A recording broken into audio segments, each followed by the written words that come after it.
Good evening, ladies, gentlemen, variations thereupon or thereby excluding. Welcome to tonight's episode of the Unnamed Fuse, Call of Cthulhu two-shot with our very own Anton DMing this shit, which is going to be awesome. There are no announcements. Get spooky. None. Um, but today we have Saren and Andrew guesting with us. Saren is my sister. Andrew Hello. is the DM of Lucy's game 5e. Yep, that's true. Yeah. So settle in, get yourself your favorite beverage or whatever, and I'm going to hand it to Anton, who's going to lead us through this Soviet nightmare. Anton. Sick. Yeah, so today we'll be playing Call of Cthulhu. The scenario is called Machine Tractor Station, Kharkov-27, and it is set in the Soviet Union of the 1930s. Buckle up, children. I have no announcements or preamble, so I think if everybody's ready, let's just get into it, huh? Ready. Sweet. Do it. The date is March 11th, 1933. A Soviet army truck of, hey, I have a picture, of this variety, a Gaz MM, a knockoff of an American truck called the Ford AA that the Soviets used, is rolling on down a extremely bumpy dirt road, still frozen from winter, on towards Army Depot 945. Sitting in the back are 5 large spools of telegraph wire, each 1,000 meters in length, and 3 telegraph repairmen. Administrator Yuri Kopalev, technician Alexander Tripanov, and electrician Nikolai Dugov. It's been a long ride and a bumpy one. You had to call in a favor to come out here before the thaw has happened. No one really wants to drive out to remote locations like this, but you had task people helping you out from above and managed to get here. As you're rolling in, you turn a corner and you see the Army Depot right there approaching in front of you. It's a busted up place. It's very run down. Can I get everybody to start with, well, not everybody, can I get the 3 of you to start with spot hidden rolls? Okay. Green one, right? Green dice, that's right. Nope. Here we go. Hell yeah. Very well. So, electrician Dugov, you're perhaps absorbed in a book or something like that and not really taking note of the surroundings until somebody calls out to you that you've arrived. Tripanov, as you see the station come around the corner, the first thing you notice is that there's a lack of guards. Red Army Depot should surely be guarded to prevent people from getting in. There's no one at the front gate. Furthermore, Tripanov and Yuri Kopalev. Yes, that would also help. You can change your name in the drop-down to be your character name. Kopalev, you notice that not only are there virtually no guards around, the 2 guard towers that flank the front gate have functioning machine guns, but the searchlights have been broken. It seems like guard rotations around here are very lax. The truck rolls in, rolling past some rusted tractors, grain bins, and other farming equipment, and stops by a small shack that serves as a guard post inside the walls of the compound. At which point the driver yells in, and there's a pause, about 30 seconds where nothing happens, and you're looking around waiting for something to happen, and then a Red Army soldier, a sergeant, runs out, still holding a hand of cards that he was just momentarily playing with, goes, putting on a hat as it is about minus 11 outside at the moment. Celsius. Hello, yes, visitors, what's your business here? Doesn't know who to look at, looks at the driver, looks at the 3 people at the back. I guess I'll probably look at the administrator, Yuri Kopov. Do you want? I'm Administrator Kopelev. We're with TAS. We were supposed to TAS. supply here before we move on. Oh, you're the telegraph repair team. Yes. Oh, Ah. Major mentioned this. Okay. All right. Shouts back into the little wooden building. Guys, be back in the 5. Still holding his hand of cards. Heads inside, puts on a winter jacket, puts the cards in the pocket, and then shouts for a few soldiers who come and start unloading the spools of telegraph wire. Once it's unloaded, the truck that you were on turns around, backs up out of the base, and heads on to its next destination. So we're just left standing here with telegraph wire. Yeah. Yeah. Big spools, 1,000 meters, about spools this size wrapped up. Yeah, I was. And it says, okay, Major is very sick, to be quite honest. Well, come with me, I guess. We'll see if he wants to speak with you. Thank you. As you walk through the depot, you notice that some of the early spring thaws have caused a foul stream of water to run through the camp that sort of bisects it in two. You have to step over it a little bit. The camp as a whole is mostly wooden structures with a couple brick buildings. Not a particularly impressive construction by any means. And you are taken to one of these wooden buildings, which, from the look from the outside, seems to be an infirmary. And that's where you're led. Inside, just in the first room on the left, there's a knock. And from inside you hear...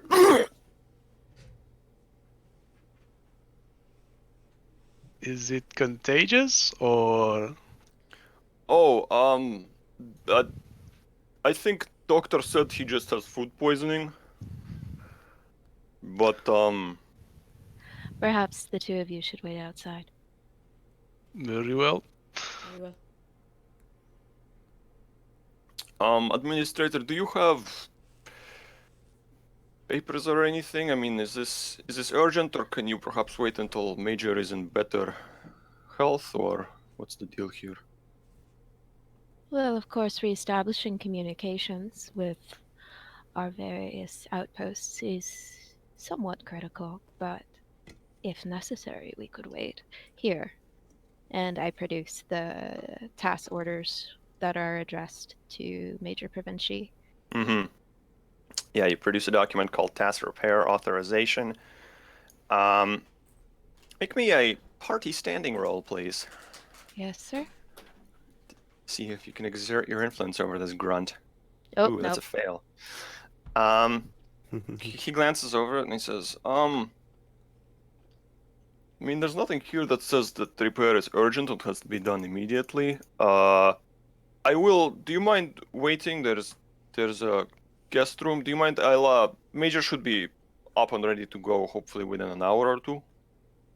All right. Okay. You are led to a place, to a room where you can wait for an hour or two. If you wish to We'll have collected the other two. I'm not going to leave them in the cold. Yeah. Yeah, I assume all three of you go. And you freeze to death. Game over. Wee. If you wish to explore the depot a little bit for an hour or two, then maybe walk around and catch in the amazing sights. Or if not, you can just wait. I'd kind of like to have a look, because this place seems pretty like dilapidated, right? Oh yeah. So, I'm just gonna have a look around and see, to the extent of how understaffed this place is. And I'm going to stay in the room as the point of contact so that they can find me. It seems a little understaffed. I guess make me a spot hidden roll. Hell yeah. It's 59 success. It seems a little understaffed, but more so it seems that the people who are on staff are being lazy, like those card players you saw earlier, and people not doing their jobs. There's no one at the firing range. There's a little area for throwing practice grenades. No one there either. Perhaps it's the cold weather, but everyone seems to be huddling inside, avoiding their duties. From what you know of places like this, the Red Army doesn't exactly have the best winter clothing, funnily enough. I'll go back and I'll relay this to the administrator in a rather grumbly way. Kind of pissed off that we're being, fucked around with like this. At least it seems like. Dugov, Tripanov, and Kopolev, you do spend about a little over an hour being fucked around with as you patiently or impatiently wait until eventually the major does stumble in, still putting on clothes, and he's carrying a bucket with him that smells pretty rank. And just as he walks through the door, with one hand holding the bucket, with the other hand you see him finish drinking something and then put it away in his jacket pocket. This is Delightful. highly inappropriate. That makes it more manageable. I apologize for the delay, comrades. It is, bad canned food or something I think I ate. It's been pretty rough. I'm sorry that you're ill, Comrade Major. Yeah, thank you. What is, let me see these papers of yours. What is it you're here for? I hand over the papers and explain that we're trying to repair the telegraph connections with the... Sorry, my brain. Machine Tractor Station 37. Mm-hmm. Glances through, gives it a cursory read. Do you hand him both documents? I will hand over the requisition order after the authorization. Okay. Frowns a little when he gets to the requisition order and goes,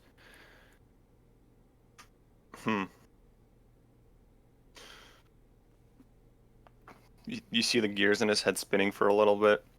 And he goes, I'm afraid I'm just a little too ill, I think, to take care of this myself. Calls over a private or something, goes, hey, go get the senior lieutenant, go get Fedorov. Have him, I need my rest, have him take care of this. And maybe grab Beo as well. Yeah, I think if they're going that far, they might want a doctor. This place does have a doctor. And then nods to you. Well, thank you for your service in the name of the glorious Soviet Union. I have to get back to bed. I'm sorry. Recover quickly. Can I have a look at this fellow?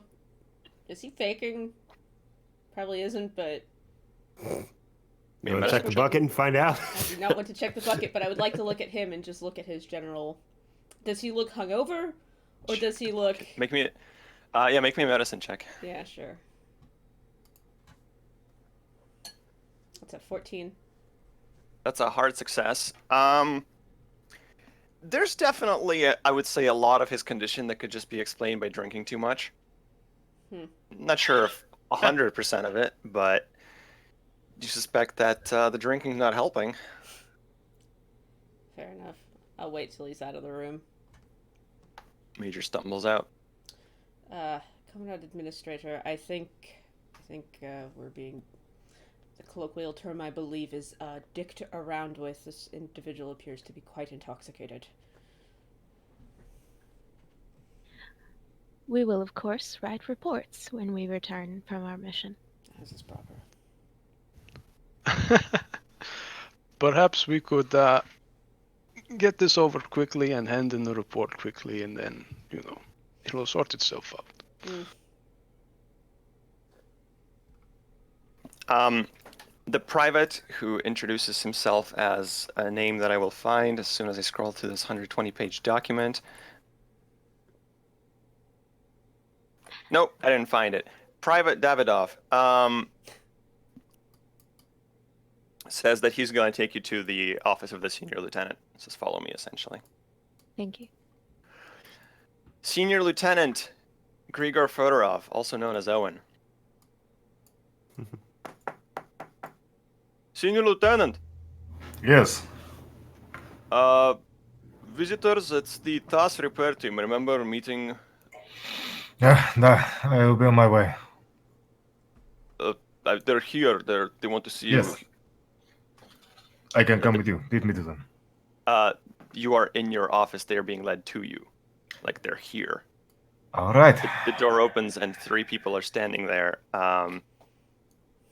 Let's give brief physical descriptions. A young man who looks just fresh out of university, and in fact, by his glasses and sort of thin studentus, is that a word? Sure, why not? No. Academic is the word I was trying There we to go. think of. But his academic demeanor seems to be a recent university graduate. A large, burly man built like a brick shit house, carrying a massive duffel bag of repair tools. Bodies. Sure. Just our one big body. Yeah, one body. And a somewhat stone-faced man with a scar across his face, who, just by the way he stands, you can tell is the boss in charge of shit around here. Okay. Griggle will take a moment, kind of take them all in, make a assessment, file them away in his head, and the various categories. Comrades, I'm glad you find us here in our little outpost. What do you need?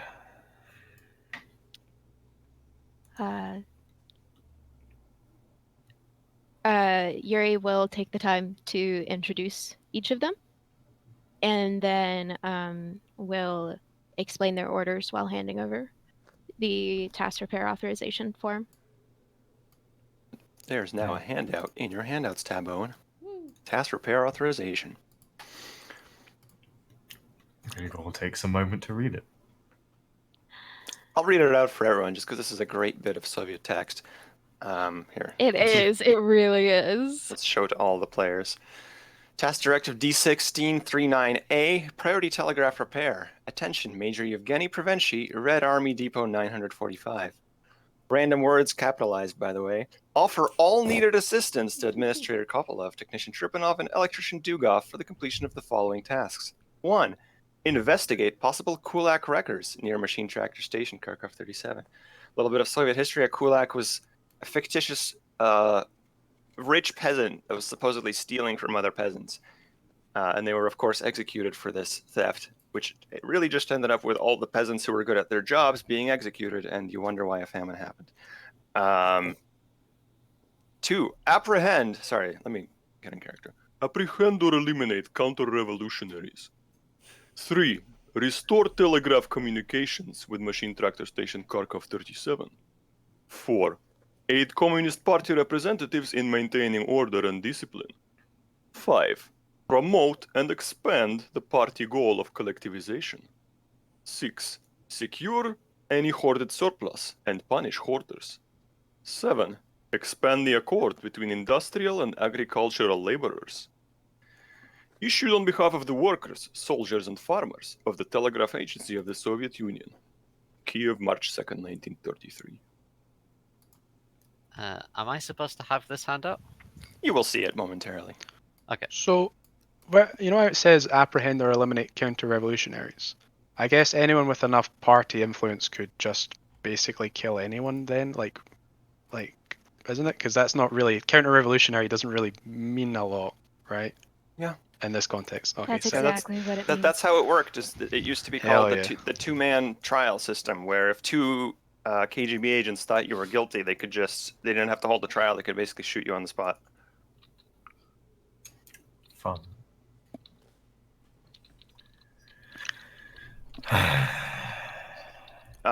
Doctor Zimby, also known as Senior Surgeon Dr. Vissarion Beo Ivanovich Yuskov Lubimov, There's a knock at your Don't you door. forget it. There's a knock at your door. Uh, Doctor? Senior Sergeant? Yes. Hello there. There is group, you remember the task repair team was on their way? Oh, yes. Major they're- asked, they're here Major now? asked for you, yeah, they're here, and Major asked for you to, I guess, accompany them on the repair mission. They're in the Senior Lieutenant's office right now. All right. I will be there momentarily. Holy shit. I am ready for 10 more hours of this. Yes. Sorry, I can't. This is magnificent. We'll get used to it, don't worry. No. No. I hope not. I really Also, hope not. I'm hoping I can keep this up because I'm sick right now and my throat is not liking me right now. Commissar, make me a listen roll. Ah. Alright, hold up. If you fail, you're out of the campaign. You just You're don't like ever at the get- window. You're like on the Well, window it's a good sill. thing it's a success then, isn't it? Your office across the hallway from the doctor's office. You overhear this everything the private just said. Task repair team is here to repair the machine tractor station. Okay. I'm gonna stand up, open the door to the office, and just immediately walk over to see what's going on. This is a business I wish to be involved in, essentially. Yeah. Well, at the moment, it's just you and the senior sergeant, but they told you in the senior lieutenant's office is where the visitors are, and you may go meet with them there. So yeah, a few moments after them like knocking the door and then leaving, I'll get up and head over there. Senior Basically, like, Sergeant. get all my stuff together. Yes. Hello, comrade. This seems we have business elsewhere. Would appear so. There's some mechanics need an escort, I suppose. I'm supposing so. Either way, I will be involved in this. This is a matter that needs to be overseen. He's nodded and walk down the hall. All right. Have you shown the senior lieutenant the requisition orders? Yes, that was the next step. Okay. Senior lieutenant, the administrator hands you another piece of paper. Task Directive D1639A, and this is priority requisitions. I'll show this to everyone as well. This is not exactly top secret stuff, even if two of you technically haven't seen it yet. Troops as available from the depot with officers, transport as needed, food supplies as needed, platoon mess kit, camp stove with 20 liters of kerosene, 5 20-liter petrol cans, 1 vehicle maintenance kit, 2 trench shovels, 1 box of delousing agent, and 2 cases of grenades. Delousing agent is just poison, right? Like, it's just strong poison. Is that right? I think it's like a powder, isn't it? That you like, I don't know. That's more like what I'm thinking. Fair Type enough. of Google.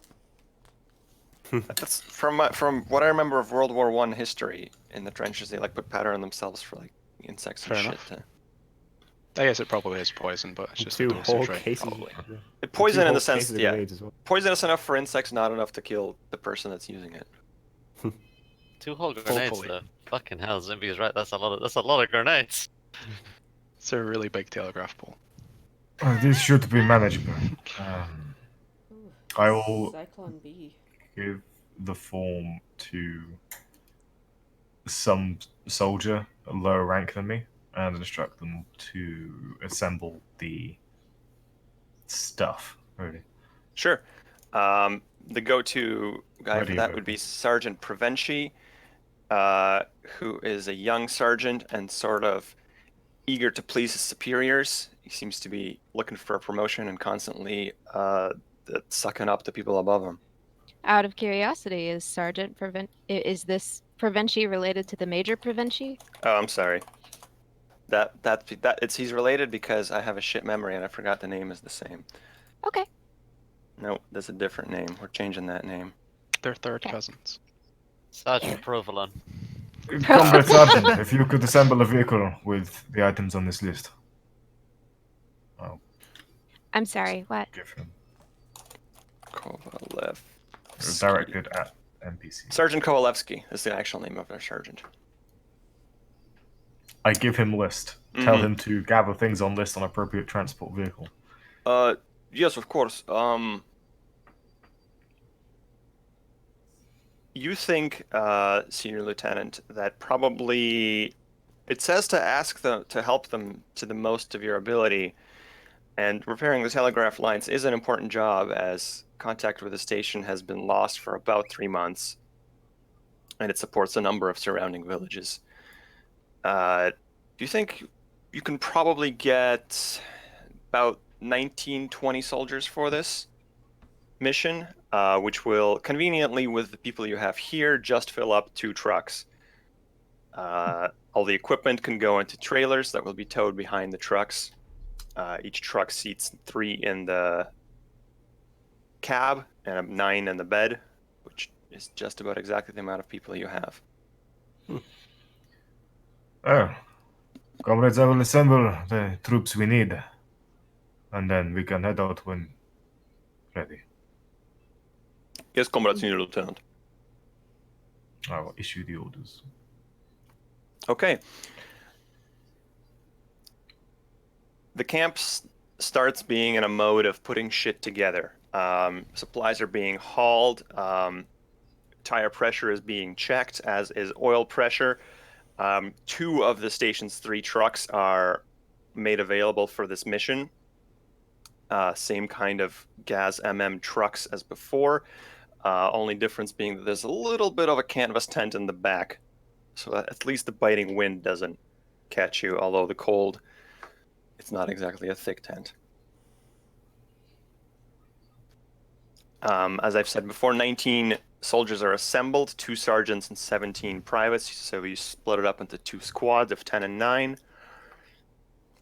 What's the sobriety level of the soldiers? That's a good point. I think I'm really gonna like look a lot of them in the eye. I'm gonna like touch them on the shoulder and look at them, and then let some of them go, randomly stopping them. Slightly, well, better than the majors. Certainly not 0 on average. How is the overall health of the soldiers here? How does this group look? They look all right. They look better than some of the people you've seen while traveling here through the countryside. Rations are obviously, in times of food shortages, are obviously prioritized for military and important personnel. Mm-hmm. So they look okay. A little cold. You will learn if you ask around that there's been some recent bouts of dysentery, but no fatalities from it. A couple of people sick. Mostly it's on the way down. Seems to be recovering. Oh, good. I will suggest that the comrade administrator do avoid contact with anybody who is ill, however. Okay. What's everyone else doing as soldiers are scurrying around loading 2 trucks? I'm going to approach Senior Lieutenant. Commissar. Yes, I see this business needs to be attended to. Of course, I will be attending. Wish to see the party's wishes fulfilled. By the way, sorry to interrupt. A young man, far too attractive to be in the army, approaches the senior lieutenant, and yeah, he's got like a wax mustache. Approaches the senior lieutenant and starts talking to him. I notice. Yes, we are investigating the tractor station. Should be a small Yes. and simple task. Good. I will see to it that I come with you as well. This whole I- operation overseen. Sure, we have suitable oversight already, comrade. Then you will not complain if we have extra. If you insist. Good. Once that conversation is done, I would also like to approach the senior lieutenant and just kind of pull him aside, just like. All right, so are we still letting him? Really? If he wants to come, there is nothing much we can say.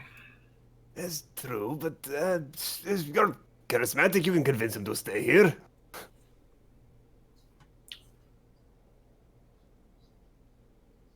This Maybe he conversation will catch a cold on the happening way there worse? and have to turn back.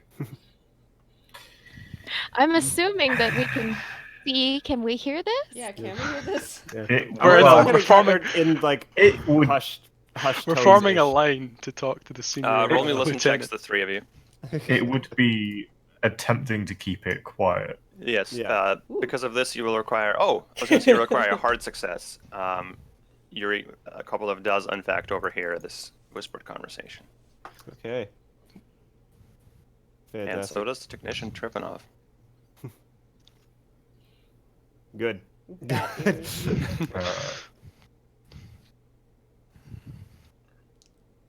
Right. Well, It'll be a regulation trip. We leave, we come back. very well. Very well. Can the three I will make task- sure he's in the other truck. Can the three task repair agents please make me spot hidden rolls as well? Sure. Oh, Fumble. whoa! Perfect. Ooh, You brutal. are. Yeah, you have already opened the book and sat down in the place you were assigned. All three of you failed. Great. Things are loaded onto the trailers. The trailers fit all or most of the equipment, including the 5 spools of telegraph wire. Good. And the supplies you requisitioned. And within by about noon, you arrived at about 9 a.m. and by about noon, preparations are complete. And everyone is told to have a seat. Higher-ranking officers are, of course, offered seats in the truck cab. There are 6 seats up front. 2 of them will obviously be the drivers, so 4 seats left. Who's sitting up front? Yep. Yeah, I am raising Yeah. my hand as well. Okay. The commissar, senior lieutenant, senior sergeant. 1 seat left. Do you offer to anyone in particular? I will offer it to Administrator Kopolev. Okay. And you put him with the commissar? Have a choice here, Owen. Make it better. How long's the drive going to be? Do we know? Oh, yes. Some maps are pulled out, and the drivers inform you that it's about 200 kilometers, Jesus. which over shitty Soviet roads will take about 10 hours. It's a long drive. You deserve fresh conversation, Doctor. I will sit with the Commissar. And I will resign myself to being sat in a truck. I give the senior lieutenant a good pat on the back and I said like, Godspeed, good luck. We can only hope. Looks up at checking the weather. I guess Right. I'm in the back with the soldiers.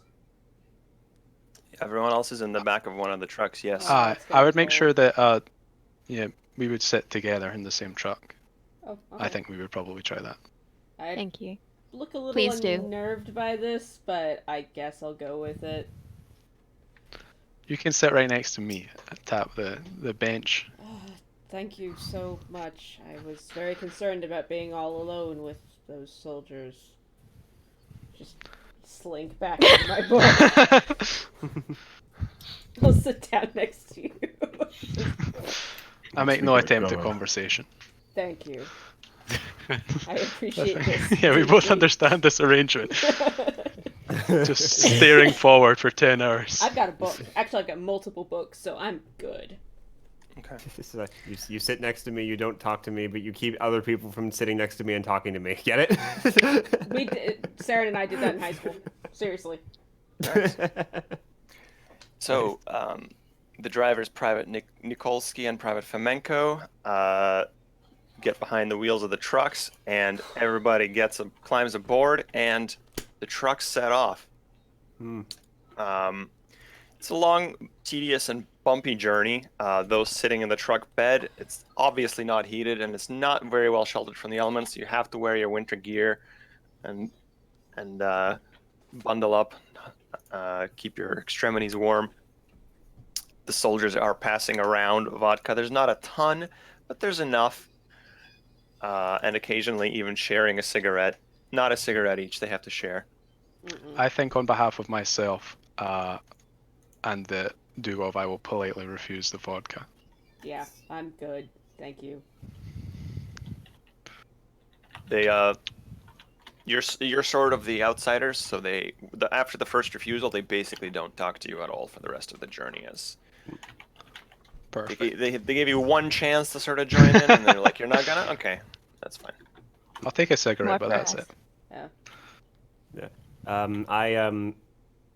While I'm in the front, I'm gonna pull out a some as well and offer some to the administrator as well. Just kind of like, yeah, keep you warm. Thank you, and I'll accept one, but I won't do more than one. How would you describe the quality of this vodka, Andrew? Sorry. This one it's okay. It's good. It's not the best you've probably had. It's passable. Its purpose is warmth, not tasting good. Yeah. Know a lot of people like that.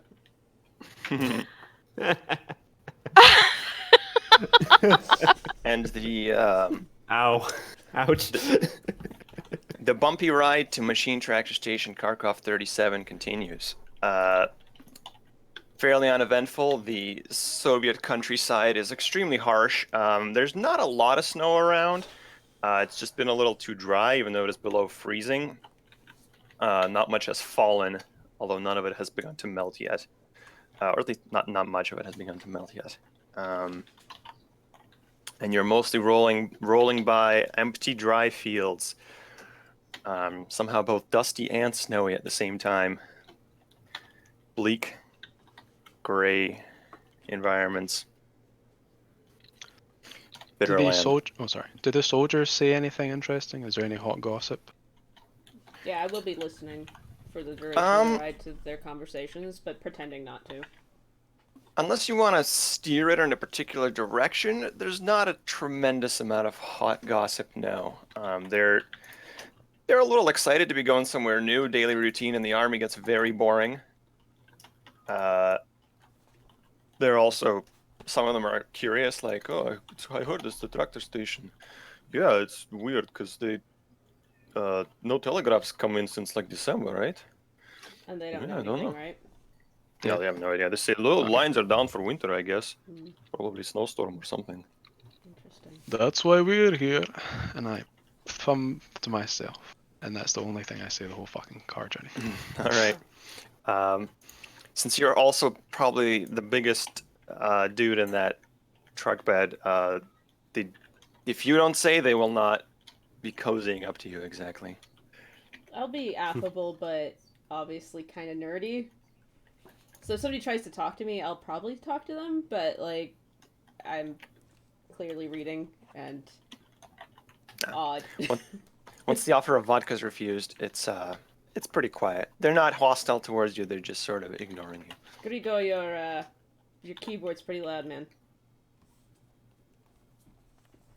Sorry.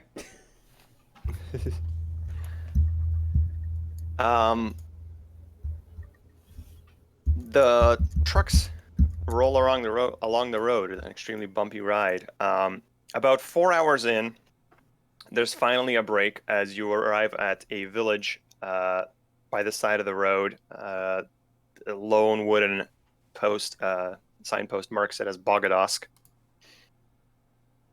The drivers tell you that you're slightly less than halfway there, but you'll be taking a little break just for people to stretch their legs. Ugh. The party-appointed village leader sort of walks out to meet you. Looks a little thin. Things are clearly not in the best conditions food-wise here. Comrade Senior Lieutenant, good to see you. Is there anything you'll be requiring from us? We should be okay. We'll be moving through quickly. and with haste. Anything Thank to you. report?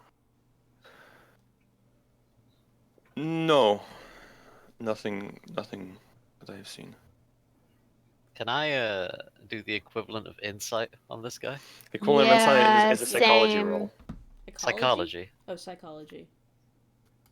Yeet. Nope. Oh, baby. Whoa! What a god. Damn, Yuri. All right. Oh, sorry. Dissidents looking book. Little town, nothing Mother else. Russia reads you. God. Kopolev, a little evasive. At one point, gave the senior lieutenant a slightly weird look that you couldn't really interpret, but it was like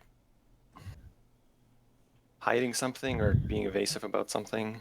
Hmm.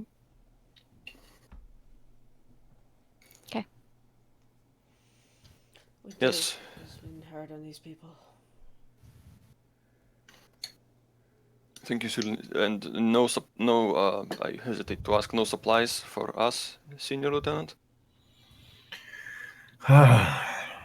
We will see what we can spare on the way back. Okay. It's been rough. I hope it gets warm soon. Don't we all? Is it November? It's March. It's March. Okay, sorry. What day is it? Who knows? Dugov doesn't. March 11th. Yep. All right. If no one else wishes to do anything, a specific notice on your brief 20-minute break to stretch your legs, not even 20, probably 10, 15. I will find a quiet part of the small village out of sight of the commissar, and I will probably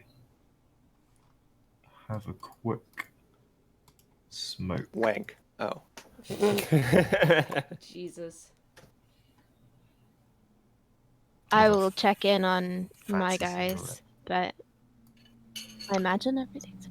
Yeah, I guess we just relay that it doesn't seem like they know anything about the the tractor factory. Yeah. Do you tell us, I guess, that the village leader is apparently hiding something, or? I don't. Since I don't think he's hiding something, I think no, he's they're just just evasive. very, very hungry. Okay. I won't report it to the No two problem. of you at this time. I'm gonna do a little walk around. I got 20 minutes. Sure. See what I can see. Anything in particular you want to get a feel for the soldiers, for the new people, or? Yeah, I'll have a look. I want to check out this technician team that I haven't met yet. Okay. How subtly are you doing this? You trying not to be seen, or? No, I'm just going to them. Okay. Yeah, the young, attractive man I described earlier is walking up towards you while you're having this three-way conversation. Here we go.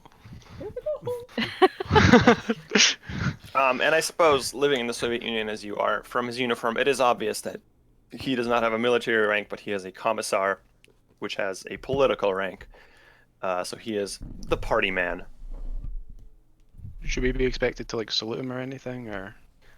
No, but the expectation is anybody, military or civilian, has to obviously work towards the goals of the Communist Party. I And see. so whatever the Communist Party individual says are the goals of the Communist Party is what you must obey. Comrades, Uh, pleasure to make your acquaintance. Hello.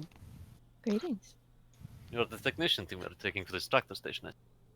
We are, and I'll make the introductions. Let me actually look at the list so that I can actually do this. I am Administrator Kopolev. This is Technician Tripanov and Electrician Dugov. Pleasure. Pleasure to meet you. Hello. Commissar Yushkovich. Does is there like a way I can size up the commissar? Does he look like, like a desk jockey, or is there anything I can sort of? Or I guess it's like, how heavily armed are we? Like, are we just like? Because we're just going to a tractor factory, right? Like, do the soldiers have like guns and shit? No, all the soldiers are, of course, carrying a rifle. That's standard Okay. issue for a private. Unless you requested A rifle, it's only whatever you have No. on you, which I think at most might be a pistol for some people, but I think I have a knife. knife. A big knife. A I quote. think the senior big lieutenant knife. does have a rifle because you are an enlisted soldier. Or not Okay. enlisted, but I have a rifle probably on my back and a holster at my hip. I also have a holster at my hip. I am not visibly armed. Me number 4. I am armed. There is a pistol on my hip. Holster as well. There is a bit of a lump on my left side, though, like underneath, next to my rib cage, about here. So, take that as you will. And if you're sizing up the commissar, then I'll just tell you that his size stat is 50, which is exactly average. Oh, okay. Fair enough. I guess if the administrator doesn't have anything to say to the commissar, I'll ask, Commissar, it's nice, but I'm surprised to see you on a telegraph repair mission. Just to make sure that the goals of the party are being met. It is also admittedly good to get out of it. I understand your staff seems subpar, shall we say, for some. The major did not leave a favorable impression. Is that so? What have you seen?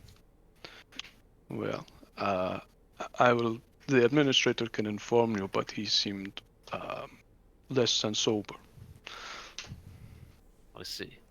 I'll make a note of this. Your continued cooperation is appreciated, and the party appreciates you. I'm just observing. Yeah, in case it isn't clear, the administrator is just waiting for the commissar to lead the conversation, because the administrator is not going to tell the commissar what to talk about. Administrator, what is the specifics of the situation? What have you seen? Other than less than sober behavior. The specifics of what we've seen so far, or the specifics of the mission? Of the major. Specifics of this incident. The major seems to be unwell. It is possible that he was truly unwell. It is possible that he was unwell for intentional reason. For other reasons, yes. I'll make a note of this. Again, as I have said, your cooperation is appreciated. Of course, comrade. Of course. Now, I am sick of this cold and I wish to get back truck. Are we all good to go? Yes, I will say to the others. the soldiers have finished stretching their legs, emptying their bladders, and taking a brief smoke break. Not that they weren't smoking in the cab, or in the bed, rather. And the break is finished. Everybody loads back onto the trucks, and the trucks roll off once again. I shall take from my duffel bag a small wheel of cheese, and using my, quote, large knife, shall distribute some cheese to our fellow comrades in the back of the truck. Dugov and no other PCs are there. Dugov and the other 9 Red Army soldiers in the back of that truck watch as he pulls out like a Rambo-style hunting knife and starts cutting cheese with it. I offer any cheese. Do you know, maybe a smaller knife might be better, more prudent?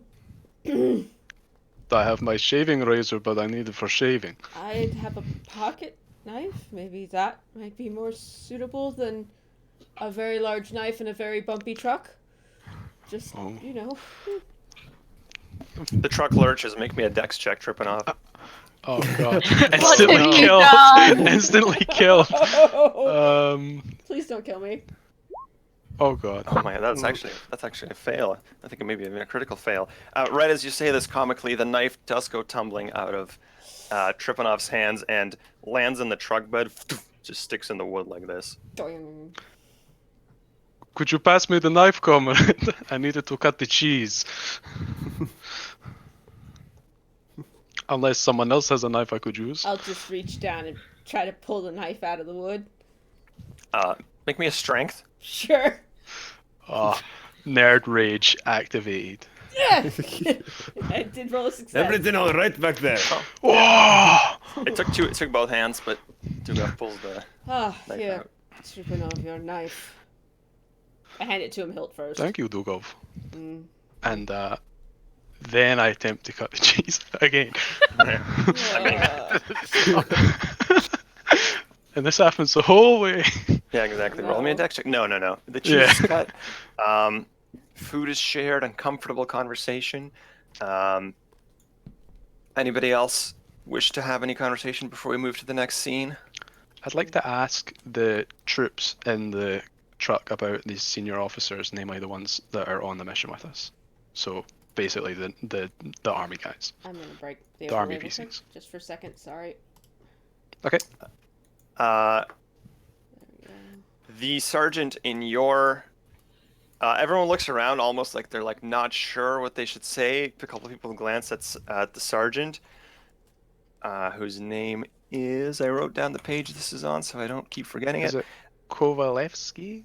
No, that's the other sergeant. This one is Ah, of Sergeant course. Blochintsev. This one is more of an asshole, but some of the privates like him. Look, everyone sort of looks around. A couple people glance at the sergeant. And Blochintsev goes, "Well, they call Senior Lieutenant Mule, because that's about how dumb he is." And everyone has a good laugh in the truck bed. The people on the front of that truck just hear a laugh from the soldiers in the back. Yeah, which truck are we in? Which truck are me and Owen in currently? Are we in that truck or the other one? Let's say you and Owen are in that truck. Nice. You hear a roaring laugh from the soldiers in the back. Oh, by the way, it is like I want to point out it is fucking silent in that cab. Oh yeah, okay. There's- Just like hands Full in your stone lap. face. yeah, it is dead quiet in Yeah, that fucking the cab. driver glances over sometimes to make sure that you haven't like passed out or anything, or you're still alive. Every once in a while, it's just like check pistol, go through the motions. Mm-hmm. Put it back. You'll see me looking through a couple of things in my bag, just a couple of bucks, and just looking at them and checking my head. Not again. Sometimes referencing maps and charts from my bag. Again, in the back of the truck, the impression that the soldiers give you of the doctor is that he is a nice man who sometimes shares treats with them. Most of them like him for that reason. He's a big softy. Yeah, very nice guy. Okay. The doctor's the senior sergeant. Yes, Senior Sergeant Dr. Vissarion Beo Ivanovich. Anyway. Yeah. That one. Jacob Jingleheimer-Schmidt. His name. A couple hours go by rather uneventfully of this extremely bumpy road when suddenly the truck in the front, which we'll say is the truck... Who was the doctor sitting with? Me. You were with Kopelev, yes. Yeah. The truck in the front, which we'll say is Senior Sergeant Dr. Beo and Administrator Kopelev. There's a big lurch, heavy lurch, and you hear a from somewhere below in the axle region, and the truck just immediately comes to a stop. And the driver in the cab with you, the driver goes, "Fuck!" That sounded unpleasant. What the hell? Pushes on the gas a little bit, nothing happens. Like it revs, but the vehicle doesn't move. Let's take a look. Great. Puts it in neutral, gets out. I will also get out and go ahead and go fetch my two people. The other truck has to make a rather sudden stop to avoid hitting the truck in front of it, so you also feel Shut! just sudden deceleration. Yeah. I'm holding up my knife this time really hard. Really hard. Be careful with that, please. Still Please. really slowly cutting the cheese. Please. You've been eating cheese for 2 hours. I'm making Holy it shit. last. He's dedicated. Like A little lot of razor cheese. thin The whole things wheel. of cheese. I It's the will wheel of cheese. immediately make to exit the truck. Yeah, Yeah. I'm gonna hop out as well. Yeah, Couple I'm people going help out. to immediately fetch the technician and the electrician, just in case they can be helpful. Administrator Kopolev, is there some sort of problem? I don't know yet. Perhaps the two of you could take a look. Well, The the driver first is- thing that happens is the driver of the front truck that lurched jumps out and starts looking under, and then the driver of the rear truck yells out, "What the fuck?" Front truck driver goes, it's the fucking axle, I can see it. It's... Fuck. What's happened? Is it broken? Axle's broken. What did... We have spare parts, we have parts, it's fine, but, How long? 3-4 hours? That can probably help with that. He glances at the sun, which is on its way to setting. We're going to want to set up camp, shelter here, fire, avoid the cold. I might be able to do it a little bit faster, if nobody minds me having a look. I'll need some help lifting things, though. Okay. The station is still at least 3 hours away, so I'm afraid we're not making it tonight either way. Yeah, so we do really need this truck. Well, we're not gonna be able to haul the 1,000 meters Yeah, of huge. telegraph wire by hand, friend. We could roll them. Roll a strength check now. Terrible idea. Picks up the front of the truck and All right, starts I'm like gonna go walking. have a look under the front truck, just to see what I can do. As you go there, the driver, who are also mechanics, of course, the drivers go, Please, you are electrical repair. We have it covered. It's fine." We do mechanical engineering in Leningrad as well. I think we should leave it to them. Well, it's better than sitting. That's all. Oh, well, if that's what you want, then I guess we can try and help her. How The commissar will get out afterwards, after all this. Just. how good a spot does this look if we do have to stay here for a night? There's a field with a small copse of trees that you can camp and maybe get some shelter from the cold. It's not terrible. Is there enough space for any other traffic to get around the immobile truck? There's nobody out here. Yeah. There's not really There's traffic. You have not seen any other vehicles. It's also 1933. Vehicles are not even that common yet. So Administrator thinks of these things. fair enough. You're told, hey, if there's someone else that can drive around. Okay. The soldiers are looking at you, Senior Lieutenant, for orders. There was some talk of making camp, but they're like not sure.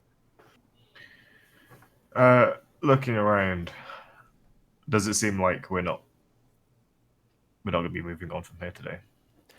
That's what the drivers told you, yeah. Repair will take several hours. Maybe if this genius boy kid can make it faster, it's still probably an hour or two.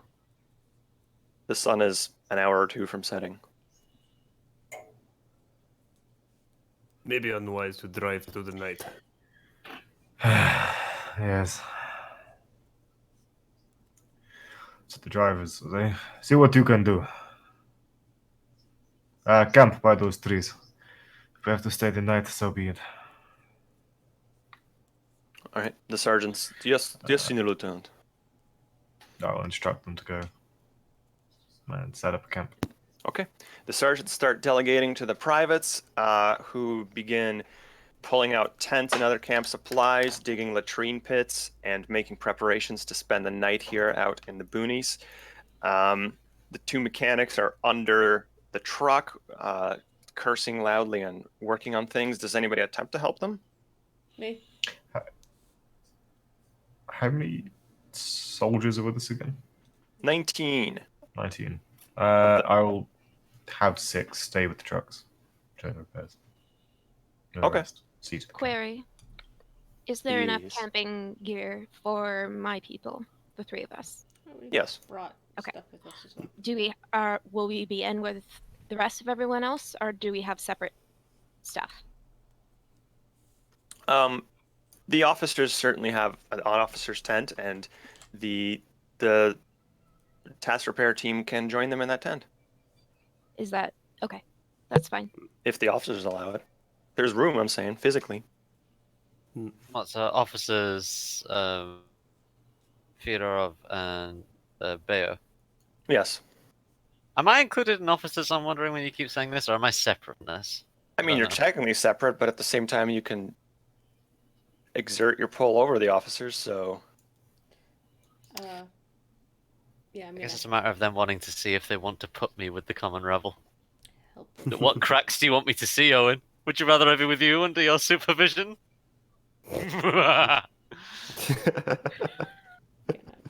That I'm is the reveling in this best fucking laugh. role. Can I- That sounded counter-revolutionary. That's all I'm saying. That didn't work. I will attempt to be in the officer Really? place. Fuck me.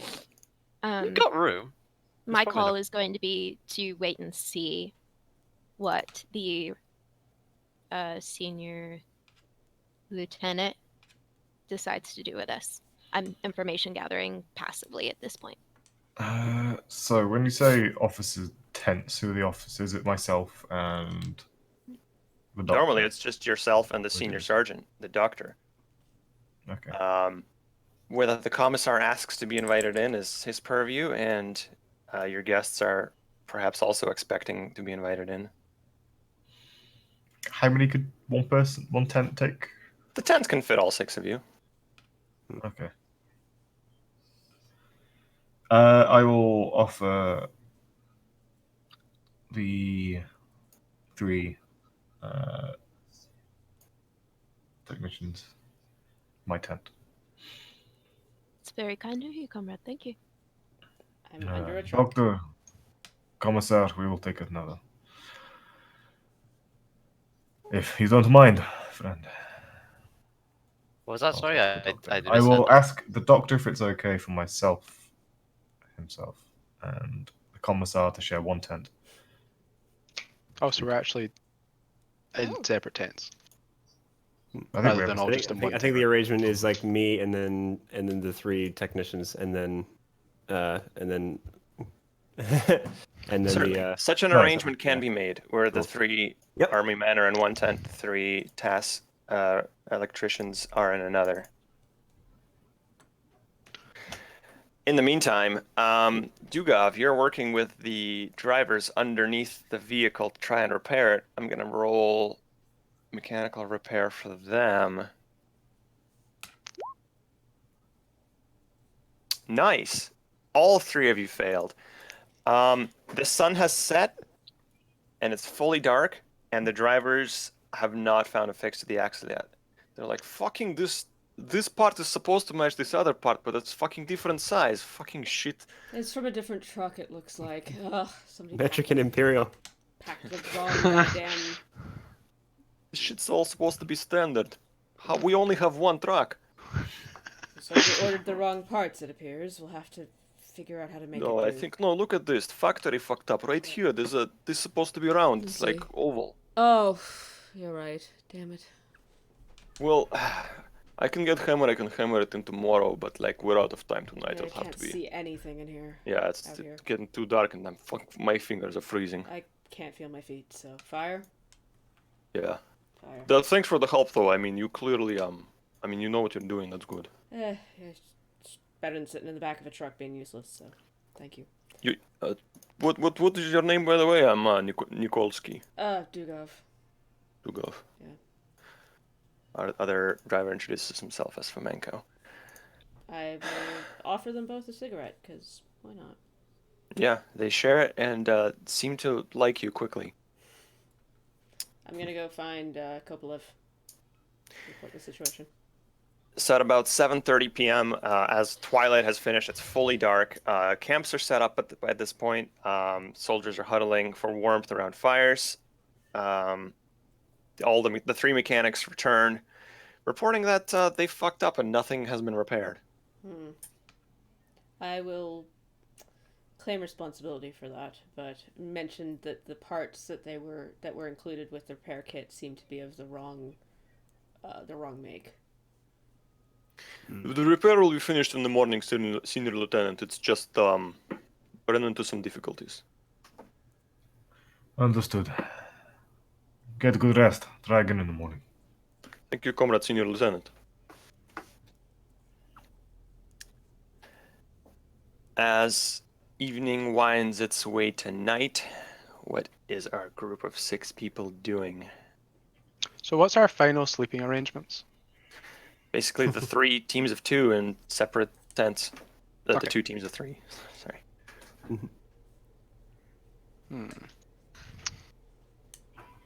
I guess I'll ask Administrator Kopolev, what's your impression of the, senior staff?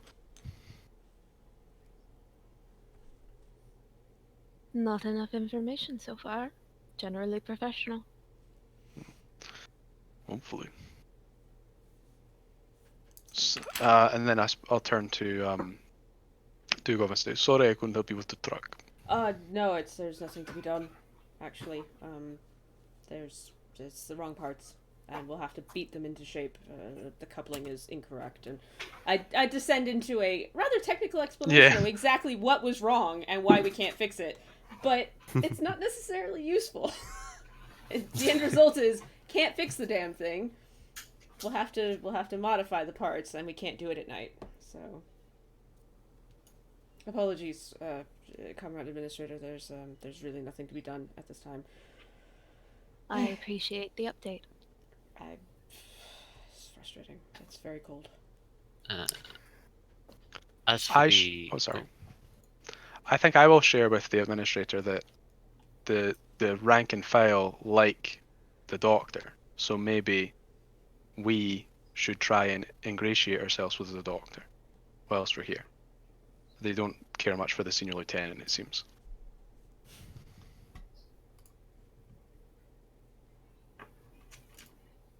Thank you. Any discussion happening in the other tent? I imagine it's fairly quiet. Sitting staring at the floor. I want to say before I before I head back into the tent, the ones who are working on the truck, I just want to basically just make sure that they get some way to warm up their hands again before I go to bed. Just because fingers with frostbite do not work well for forwarding the cause. Yeah. So I'm gonna. You walk around and find some soldiers who have their gloves off. Perhaps they've become overconfident with the vodka they've drank, and they're like, "No, I'm warm," and you're like, "No." Yeah, I literally go up behind them and I give them a little tap on the back of the head. It's like, "What are you doing? Put your fucking gloves back on." Oh, fucking yes, grandfather. I kind of give them a little rustle on the head. Mm-hmm. All right, just stay safe. The sergeants have set up a basic watch order. It's pretty common practice. When you're not in the safety of your base, they do understand that watches need to be kept, and a rotation of 2 guards at a time is set up throughout the night. Each guard only has an hour shift, so they're not complaining too much about having to watch. And party settles down for the night. What I'll be doing... Oh, sorry. Oh, go ahead. I will be basically writing events of today down in the notebook. I've been, sort of keeping note of everything that's happened so far. What I know of. Okay. I will offer the Doctor a sip of a whiskey over a game of cards. He will graciously accept. So, yeah. He'll kind of pipe up and say so our new friends seem nice. Did not get to speak much with the administrator on the ride over, but he seemed nice. Perhaps you can sit with them tomorrow. You know me. I'd like to know who we are working with. Right, I realized you sat with them today. My bad. So, Yes, well, as long as they can do their job, then we can get back to where it's warm. warmer. Warmer, yes. Yeah, it's about somewhere in the -15, -16 range at night. Not a particularly strong wind, but enough to make it feel even chillier. People are bundling up. Most people sleep in their uniforms. And the party, it's weird to call you a party, but that's what you Yeah. are. The party of 6 settles down to sleep. And then can everybody make me a listen roll? Oh, good. Everybody. Ooh. I Okay. don't like it. This Nope, can I'm only be asleep. good. I can't roll for shit. Continuing the trend. Man, administrator is Damn. fucking killing it on every roll. I know. Hey. Oh god. You have 20 for listen? What? Are you He's okay? an old man. Okay, yeah. I'm just It's oblivious. got like tinnitus or something. Hearing does not work so good since bombs fell. Jesus. 20 is the baseline. So unless Oh, you're okay, really fair trained, enough. Oh my lord. Administrator Yurkopolov and Senior Sergeant, you wake up. You're the only two that wake up to the sound of a single rifle shot. It's still night. It's pitch black outside. Judging just sort of by how tired you are and the moonlight, it's several hours have passed. It's probably in the later half of the night.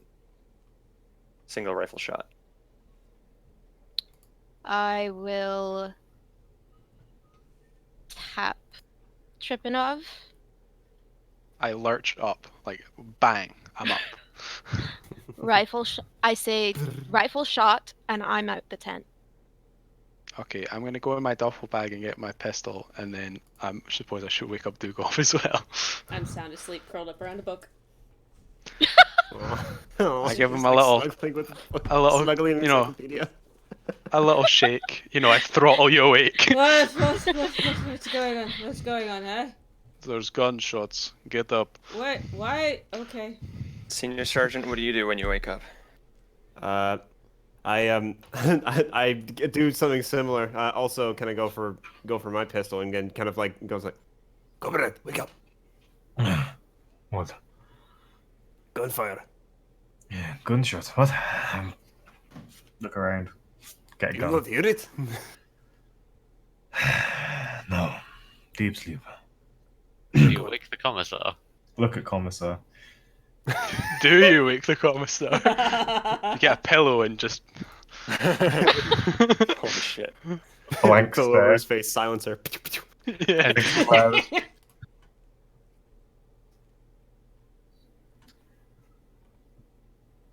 We can wake him if we need. You son of a bitch. Alright. Sorry, Lucy. Owen is sorry. Would you, Lucy, out of character, would you prefer to be awake?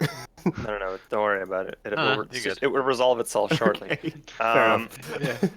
So, a couple soldiers who also heard the rifle shot are stumbling out of their tents. And as Yuri Kopolov and all the people that specify that they were immediately running out of the tent, you head outside. By the way, you're obviously not sleeping in your full winter gear, so it's freezing cold unless you take the time to actually get fully dressed.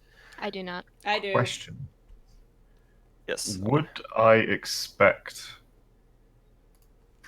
Germans. telegraph repair folk to be carrying firearms? I was visibly. Yeah, they weren't I hiding wasn't. it. I was, but I wasn't. Yeah. Generally no, but perhaps given the remoteness of their mission or something, you know, I mean, there are still wild animals and shit, you know. It's Russia. It's the Ukraine. Right, sorry. Useful if bear attacks. I was not visibly armed, no, but I do take the time to get fully dressed because The people that ran outside immediately, away from the northwest direction, you see a private sort of stumbling through the snow come running back to camp. And he seems pale, and he runs up to you, Senior Lieutenant, because you made your way up pretty quickly, right? Yeah. He looks around. He sees you, Kopilov, but you're not his superior, so he looks around for someone. And then when the Senior Lieutenant comes out of the tent, runs up to the Senior Lieutenant, and then bends over and just throws up into the dirty snow. Senior Lieutenant. Senior Lieutenant, you have to come see. There's something we shot something. It's real fucked up. How far? It's over there in the trees, 200 meters. Okay. I will lean into tent, grab greatcoat. Or appropriate winter, throw it on. All of you overhear this, and Commissar, who was asleep, the sound of this loud conversation just outside your tent does wake you up.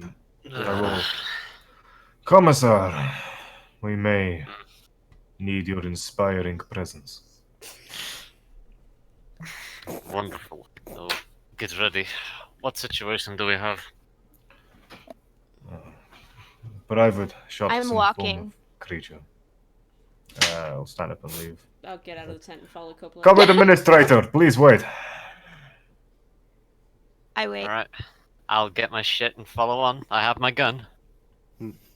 I now come out of. I was in the tent, just like basically changing into my, like putting my big coat on, and I'm out now. And the guy that just came here, is he looking okay? Like, is he like hurt in any way? He doesn't look physically hurt. He is kind of staring off a little bit, and he's pale and sweating and rubbing his temple a little bit. Right. Okay. I kind of like put my hands on his shoulder, get him to kind of just like, just sit up against something, and he just sort of motions like and hand it to him. He doesn't bother with that, and he just sort of motions like, "Come on, I'll show you." Does he look like he's in shock? I will actually wander towards the doctor as well in this individual. Psychology would be a good skill to make there. Sure. Sure. I'll ask the doctor directly.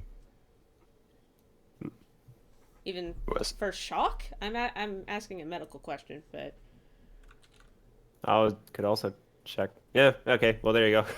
you know this guy. I don't. So. Doctor, yeah.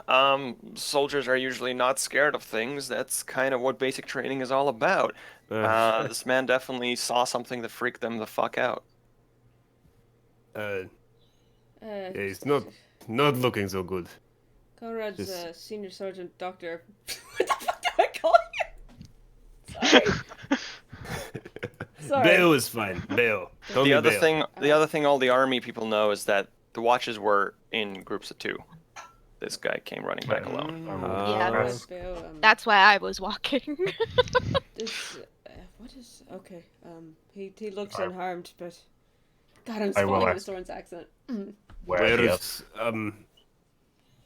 the other one? He's over there. I think he just come with me. He left him by himself. All right. Okay, the soldier leads you. I would say into the woods. It's not that far. It's 150, 200 meters just to the guard post where they were outside of the light range for better night vision. Do we have like light sources? Like, I'm assuming we don't have like. Yeah. Well, the fire. Oh, you mean like for yourselves? Yeah, lanterns. Yeah. Oh yeah. Yeah, sturdy. Oh yeah. I'll get one of those and then pistol. Electric lanterns certainly exist at this time, but certainly are not in common supply in the Red Army. Mm-hmm. Hell yeah. Kerosene lanterns. Yeah, kerosene. That's correct. Okay, everybody is led by the private into the woods about 150 meters away, where you see another soldier that is clearly alive and conscious, but sort of just like in a worse state of shock. Let's put it that way. Oh, go him. He seems pale, and he's muttering and just like looking at what is it? On the ground, not far from them, is at the first sight nothing particularly disturbing. You expected something hideous, given how scared the man was. It's a rabbit. It's a dead rabbit. Its fur soaked with blood. Its side has been utterly destroyed by the rifle shot it took. Clearly dead. Does anybody approach think- to investigate it? I do. I would like to have a look, or like I'd like to stand back and have a look around to make sure that there's nothing like near the rabbit's body or anything. 2 spot hidden. Maybe shine the lantern. Yeah, Oh, I'll never mind. go over with Administrator Copeland With and like lean over and look at it. Yeah, Seems- with this guy that's with this No, guy go who's in shock, I'm gonna do the same thing I was gonna try to do with the other guy. Basically, like just sit him up against the tree, kind of shake him a little bit, give him some vodka, try to calm him down. Sure, make me a first aid roll. Cool. Watch me It's fuck not- this up. it's not You, physical. you force feed him and kill him. I will be keeping an eye on our surroundings. Yeah. I mean, Quietly. this is And, what I do. Yep.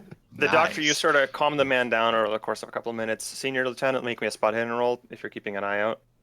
I'll also be quietly asking the soldier that led us here what exactly he saw.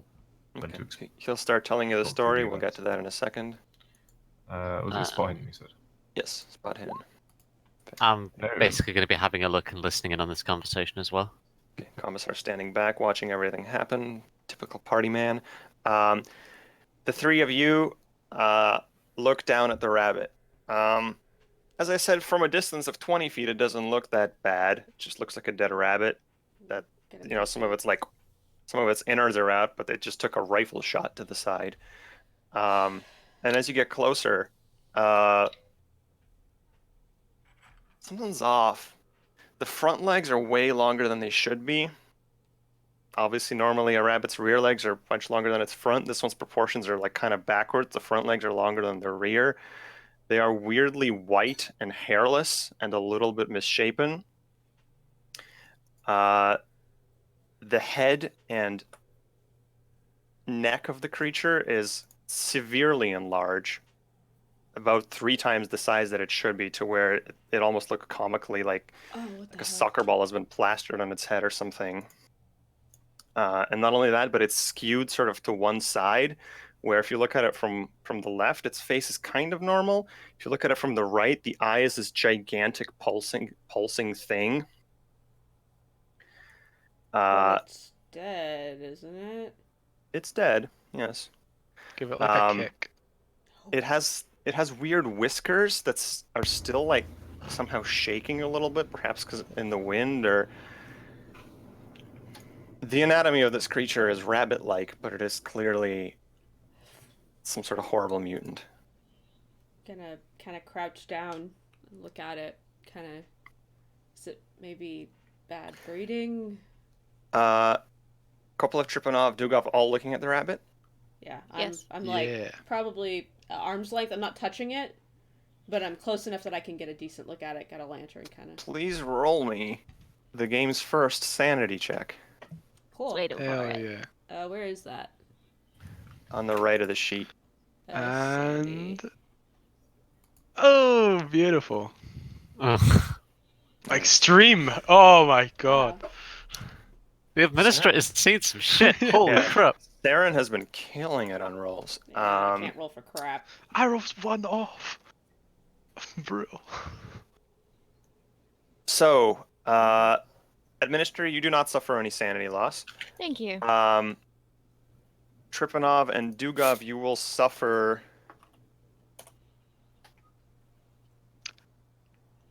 2 points of sanity loss for seeing this extremely strange creature. Subtracted from the middle number. I don't even know what the left and right sanity numbers are. Just only look at the middle one. Okay. Okay. So I've gone from 45 Yeah, to both 43. both of you are down from 45 to 43. Are those the Are those maybe the thresholds you have to beat to roll above and make checks? No, it's something weird. Query. I've yet to figure it out. Yes.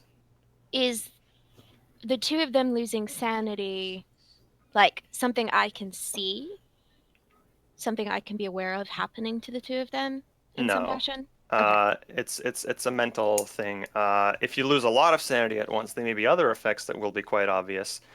For losing a little bit of sanity, effectively, it's something unsettling in your mind, and you're starting to realize that maybe what you're seeing can't really be answered by normal science.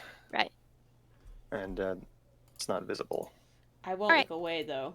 I'm freaked out, but I'm not looking away. I'm like I'm gonna get a stick and kind of turn it.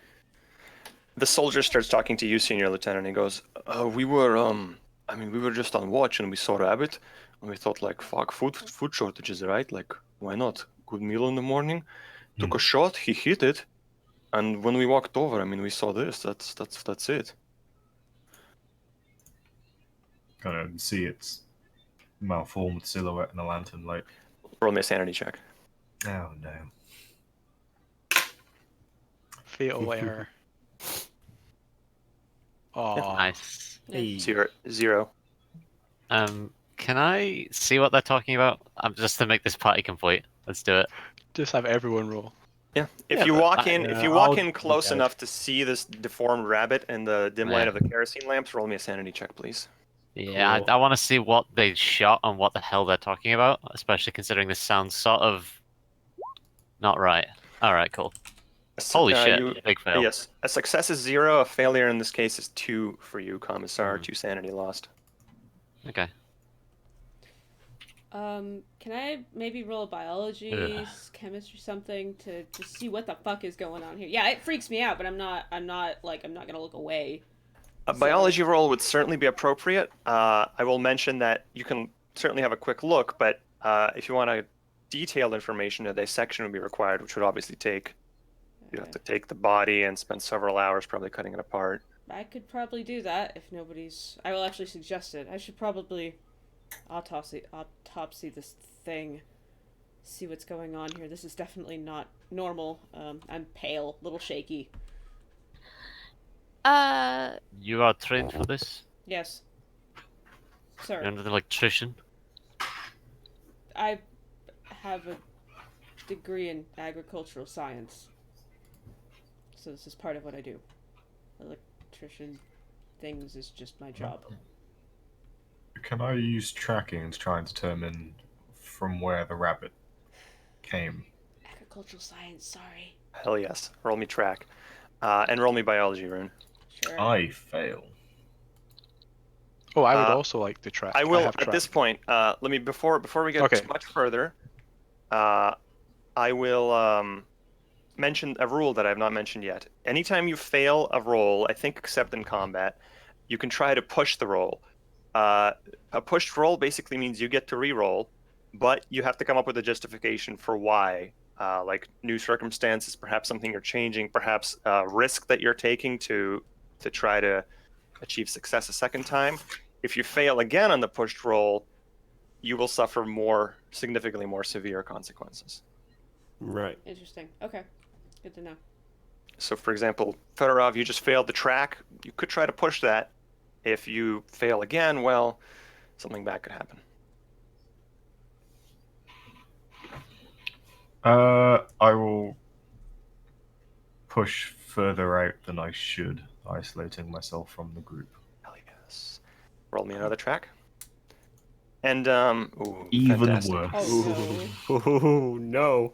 And it's Um, never seen again. God damn. I'm just gonna run to the bathroom real quick. You guys just think about the shit that happened here. You just sit there and think about what you've done. 60 seconds. Oh god. So- Okay, he's gone. Fuck. God damn it, my Fuck. highest skill is horse Out of riding. character screaming time. Why is your highest skill horse riding? What? Because you're a cavalry rider, who knows? Maybe. I am out of character. I am fucking living for this role. I'm sat here being like, yes, social pariah, yes. Yeah. Social pariah that you cannot ignore, yes. I'm in my You element cannot as bully the me. awkward nerd. I'm loving this one too. I think we all chose pretty good characters Yeah. for what we're doing, honestly. Yeah. Also, Saren, have you failed a roll yet? I did actually right Did at you? the start. Oh. My very I'll have first you roll, know. I failed. Let's listen. That was a warm-up roll. I failed the spot hidden as we arrived, and I failed the party standing roll Mm. to try and get the guy to be like, "Let's do this." Imagine failing a party standing roll, says the commissar. Guffaw. You have like a 90 something in it, right? No, it's not that high. Oh, okay. I'll say I'm like moderately skilled at party standing, so I have a fairly good chance. Where is think. party standing? It's on the right hand side of your sheet. Investigator skills. It is under the track skill. If you don't have it, maybe you just not have the. I am but a humble technician. I have no party standing. So you don't even have the Holy skill. shit. They also have no party standing. I just saw Brewmaker's Oh. art. Oh my god, that is amazing. Yeah. Mm. Sarn fucking Ashmere. Hell yeah. Retweet. Like. Smash that That's briefly button. That's a sick. Holy shit, that's sick. Hell yeah. I was expecting a bedsheet ghost. Mm. No, No, that's this is like like a badass. proper fucking ghost. I love it. Revenant. Damn, It's like I like it's it. like Lord of the Rings ghost. Yeah. Yeah. May I roll? I sk- guess the appropriate roll would be occult. Yes, you may roll a skill. Thank you. Rolling what now? Oh, sorry, we're back. We are back. Hello. Hello. Oh, there I go. You're not aware of anything that this rabbit could be. I failed a roll. Brief check, Anton. I'm taking away the sanity from the middle number, correct? Yes, subtract from the middle number. Okay, fine. Alright. The best part about sanity is, in order to succeed a sanity roll, you have to roll under your sanity. So losers keep losing, because as your sanity drops, it's harder and harder to succeed. Mhm. Damn. Okay. I also noticed some of you started with fairly high sanity, some of you started with fairly low sanity. So that's going to What get is it? interesting. Is it power it's based on, I Yeah, guess? sanity is Oh, equal okay. to your power. Yeah, I've only got 45. Standard Power of being- power. Alright. Power being like willpower or will. Hell yeah. It's your wooge. Sure. It's your inner Um, strength. So we'll get to the senior lieutenant in a minute. What's happening Whoa. back by the rabbit? You were biologying it, I believe? I did, and I succeeded. And you succeeded. So a brief examination, here's what you learn. No, I'm The properly first thing- gonna pull this thing apart. Like, I'm gonna take it back to a tray and... So you are going to Oh, take yeah. it back and dissect it. Oh, Okay. Would you like my very large knife? No, I have tools for this, but thank you. Okay. not much enough. That's fine. Your camera's Biology, like this slid motherfucker. back up. So you take Do a few that. minutes to examine it in the cold out here, just to have a brief look over it. Mhm. First thing that strikes you as odd is it doesn't seem to have sex organs. It's sexless. Okay. Thanks, I hate it. Yeah. It's like a slug or something. Something like Is that. it right? This can't be right. What else? And the other thing you'll learn from a quick look is that a lot of its internal organs, although they have been blasted apart by their rifle shot, are still kind of... They're not right. None of them are the right size. A lot of them are not in the wrong place. It's fully missing one of its kidneys. It only had one to begin with.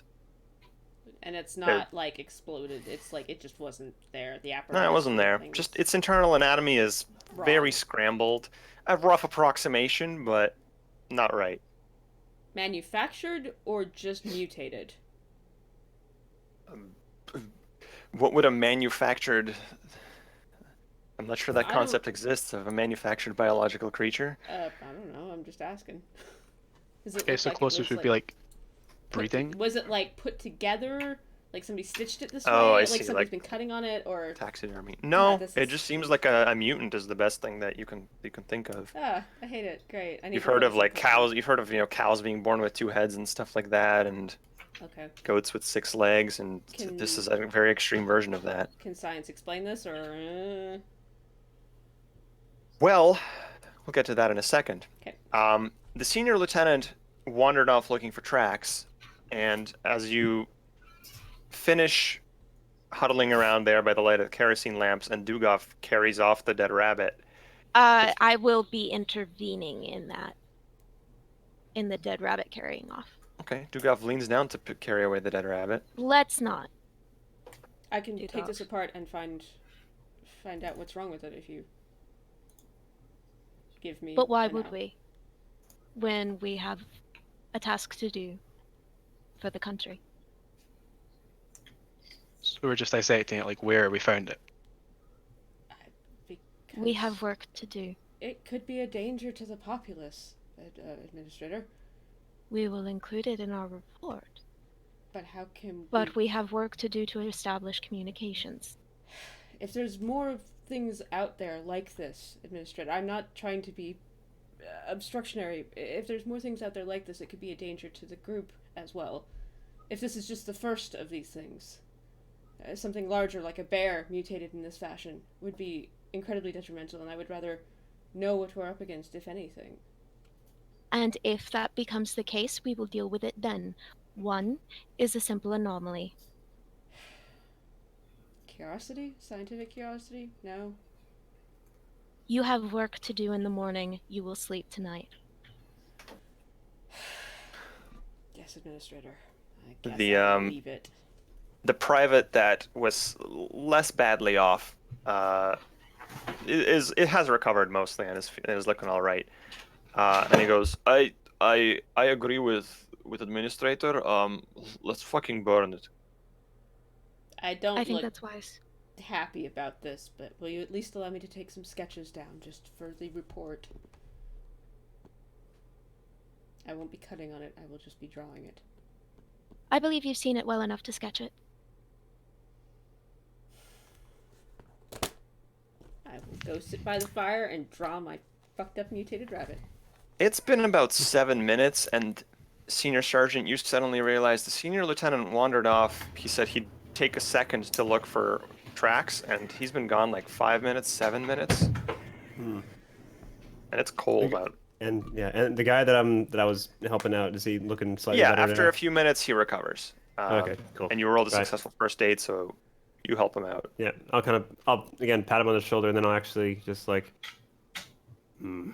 I'll point to one of the privates, that's there, not to one of the soldiers, and then I'll ask like, and I'll say like, all right, come with me. We're going after Lieutenant Sergeant, Senior Lieutenant. That's the one.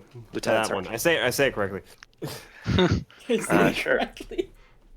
Private Zubenko goes, oh, excuse me, Sergeant? We're what? Should have been back by now. Oh, the lieutenant, he's not back at camp? I thought he went to camp.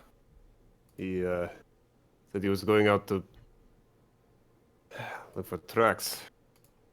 Oh, Right, so should we grab search party? More people? I mean, what if 2 of us get lost? Then they'll need bigger group to find us. grab 2 more, and we'll go.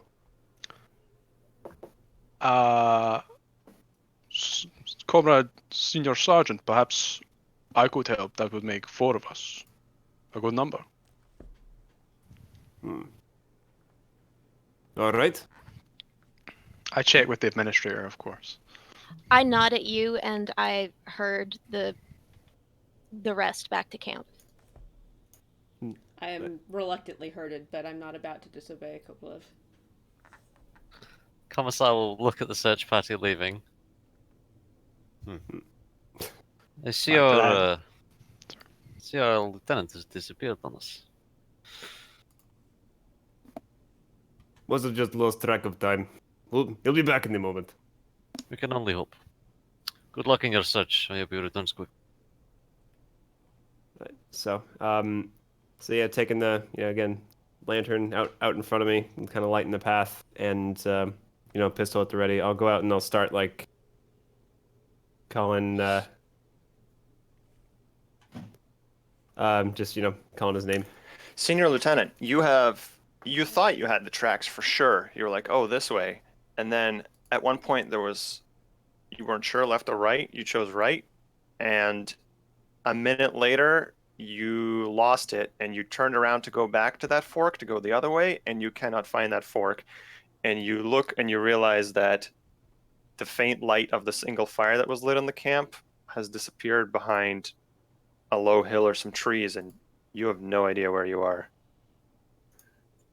Shit. Take out a small flask, take a sip of whiskey, put it back.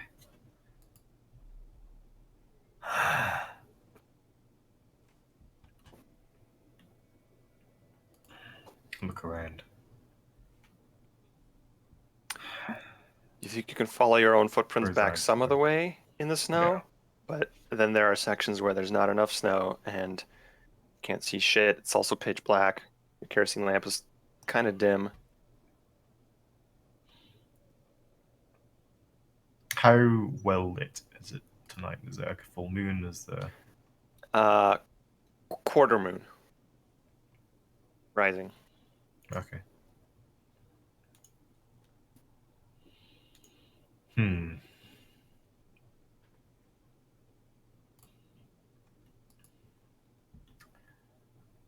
Okay, what have I got in my Pockets. pockets? Well, That's what the rabbit just said. Oh Jesus. yeah. Yeah. Stamping on it. You're standing around there thinking about your situation. You feel my- the biting I cold. have 2 teacups. Okay. Are they tin cups or are they like porcelain or... They'd be 10. Yeah. That's cool. I will take the 2 teacups and just clang them. Ooh. Ooh. Search I party, like it. please make me listen rolls. Mostly because if I fire a gun, that's gonna maybe send the wrong message. And also waste ammo. Also waste time. Hey. Yeah. Tripping off, you hear it. See if my fucking ears don't work. I put my hand on the old man and then guide him, make sure he doesn't trip in the snow. Tripping off the anti-trip machine. The walker. Tripping not. Terrible. Tripping on. That's good because the 2 privates that went with you they wouldn't have found it. They failed their listen checks. Tripping off, you guide everybody, and I guess make me a track while you're at it, just for fun. I'm alright at tracking. Never mind, I suck Ooh. ass. It's good that you heard the clanging because it's fucking dark, and the wind has already begun to scour some of the footprints away. At one point, you caught a glimpse of a boot, and then Mhm. you think you can track it, and then you lose it. However, after a few minutes, all in all, Senior Lieutenant, having spent about 15 minutes out in the cold, you see the dim light of 4 kerosene lamps approaching you. Okay, I will hurry over as fast as I can. And the lone kerosene lamp approaches you guys. All Did by you find anything? No, not in this light. I We can thought I search was in the following morning. his tracks, but I think we Alright. better head back to bed. yes. For the record, never specified, but the time by now is about 2:30 a.m. It's sunrise will be in about 3-4 hours. As we walk back, I will quietly ask the doctor what happened whilst I was away.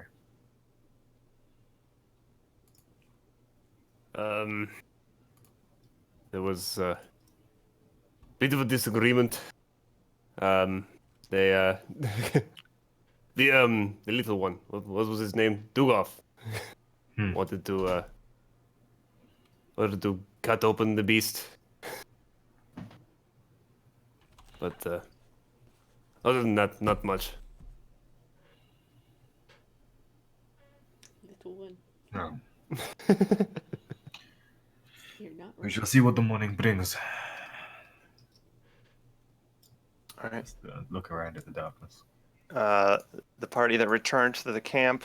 By the way, unless you specifically intervene, once you don't take the body for dissection, the 2 soldiers are going to carry it out into the snow. Did you do something? Where are they taking it? Just out of sight. Somewhere. Where are you 2 taking that? We're going to burn it.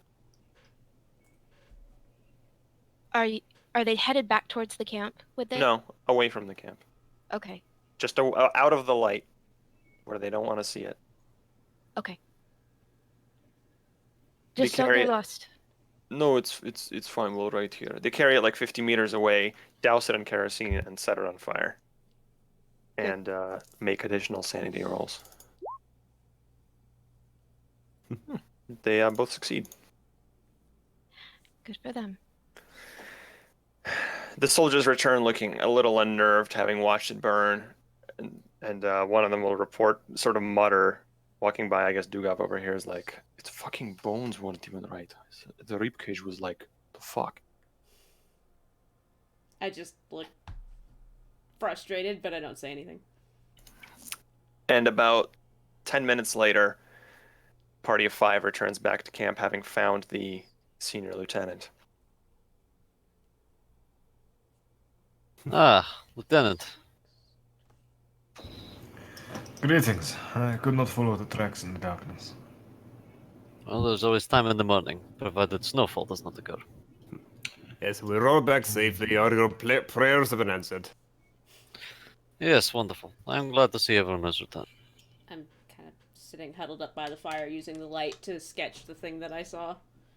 Just sitting with my book, kind of carefully making a little detailed drawing. Do we have more on watch in case any more of these strange occurrences are prepared? We only have a few hours, do we not? Next watch was Yuzlek and Danahin. I mean, I can wake them up. I put an extra two on each shift.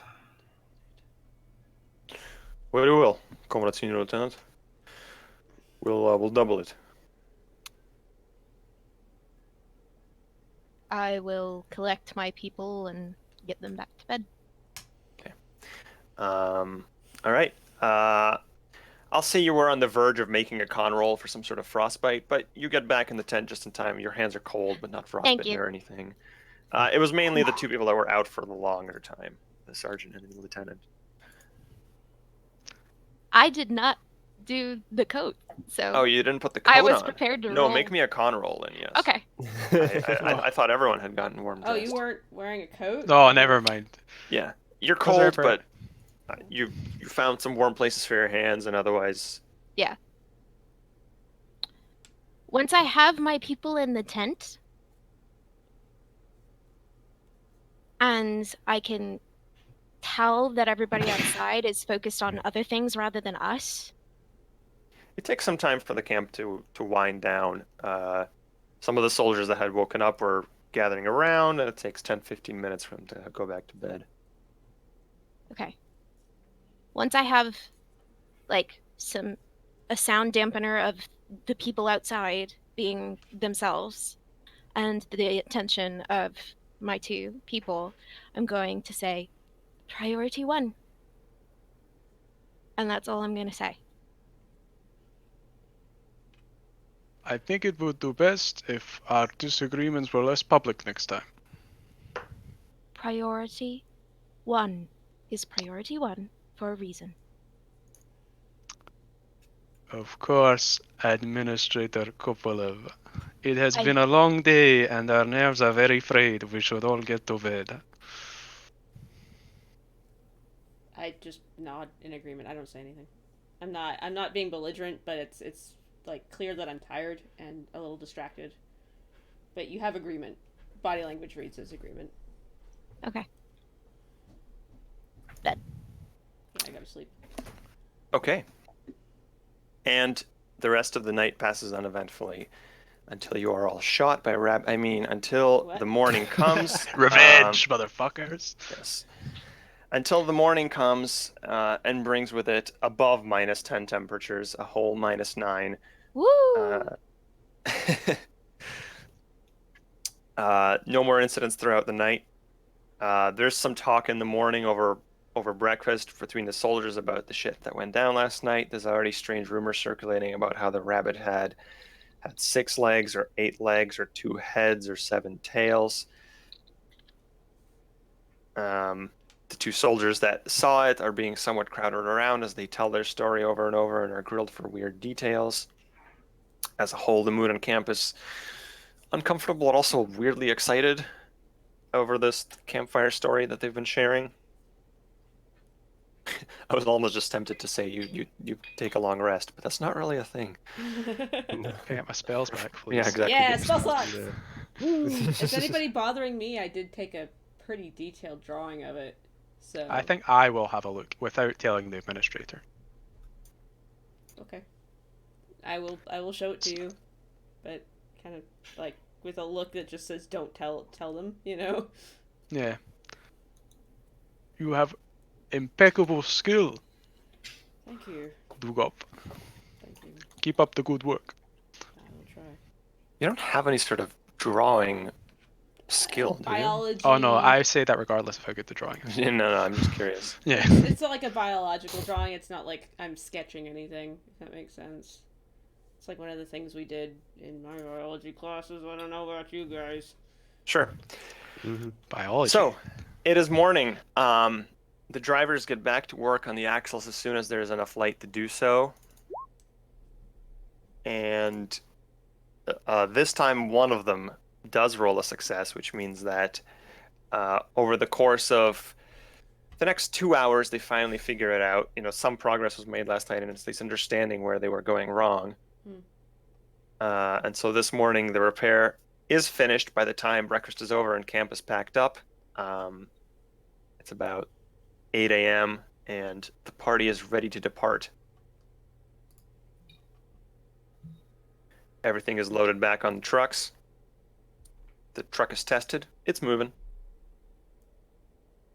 Success. I make sure to commend the mechanics. Thank you, Administrator.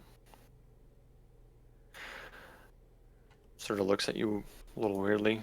Civilians surrounded by army, they're like, don't know how to treat you in some way.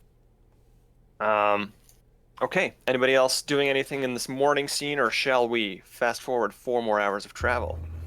The mechanic that found the solution out of sight of the commissar. I'm going to go, yeah, good job. And I will offer him a Turkish cigarette. A what? It's a fancy cigarette. Oh, okay. High quality Turkish tobacco. Okay, good job, comrade.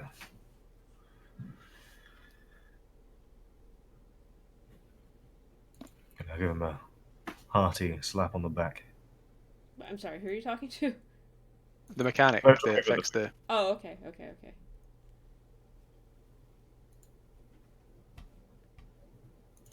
And then, yeah, go about my morning of ordering people around to break camp and get everything running as efficiently as possible. Okay. The truck set off once camp is packed up. The soldiers do their job. Everyone climbs aboard, and Owen rolls a psychology roll that he fails. And the trucks get moving. You set off at about 8. It's another 4 hours of bumpy travel. Not a single village in sight. Once or twice a road branches to the left or right, indicating that there might be a village some ways off, but if you ask the drivers, they'll tell like, oh yeah, that's Lovka, that's like 20 kilometers out that way, so I mean, we're not stopping too far out of the way. And eventually you turn off the main road on an unmarked smaller road. However, what is interesting about this road is that there is a telegraph branch line that heads in that direction,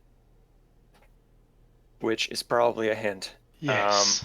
And as you turn off, you begin to drive, and slight ascent, actually. You notice that wherever you're heading to seems to be probably sitting on a slight ridge. The terrain around you is frozen at the moment, but you suspect the rest of the year is marshy, boggy, sort of soft terrain. At the moment is walkable due to the winter weather. Very dry. Obviously it's winter, so all the trees are completely stripped of leaves and all that. But even beyond that, it has snowed very little here. It's a fine layer of snow with very dusty earth under that. just not a pleasant location. You're not sure how well farming goes around here at all. And can everybody make me spot hidden rolls as you drive along this path? Sure. I don't see shit. Why does administrator is fucking killing I know. every roll? Next Oof. session is going to be a comedy of errors. It really is. Any second now, I'm just going to start rolling fail, fail, Oh fail, my fail. god! I Holy passed a shit. roll. Oh my. You bet Lord. me. I rolled a 6. You bet it. A Damn. 25, no less. Senior Lieutenant Tripanov and Administrator Kopolev, as you're driving by, the telegraph line that runs alongside the road dips into the trees at a few points, and you see places where the wires have actually been downed, probably by winter weather or snow, or a branch fell on it or something of the sort, which would explain the loss of signal to the station. However, with extreme successes, I'll give it to you too, Administrator. You rolled a hard success. At a couple points, especially when it dips into the trees, it's not just wire that's missing. There are telegraph poles missing. Are they I'll like make a note of all of the places that are damaged in my Oh. journal. I'm I'll be marking them on my map. reading a book. Totally reading a book. Gosh, this book's good.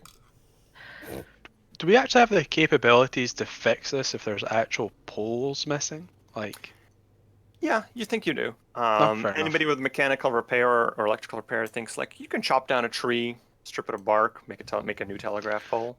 Does anybody point this out to me or no? I technically We have those have skills. 19 strong Soviet lads ready to be put to work. And then the trucks turn a corner, brief ascent, and you reach the top of this low ridge and finally glimpse for the first time Machine Tractor Station, Kharkov-27. How Oh. exciting. Ooh. Please look at your map. Your two trucks are these two at the bottom left here that pull up.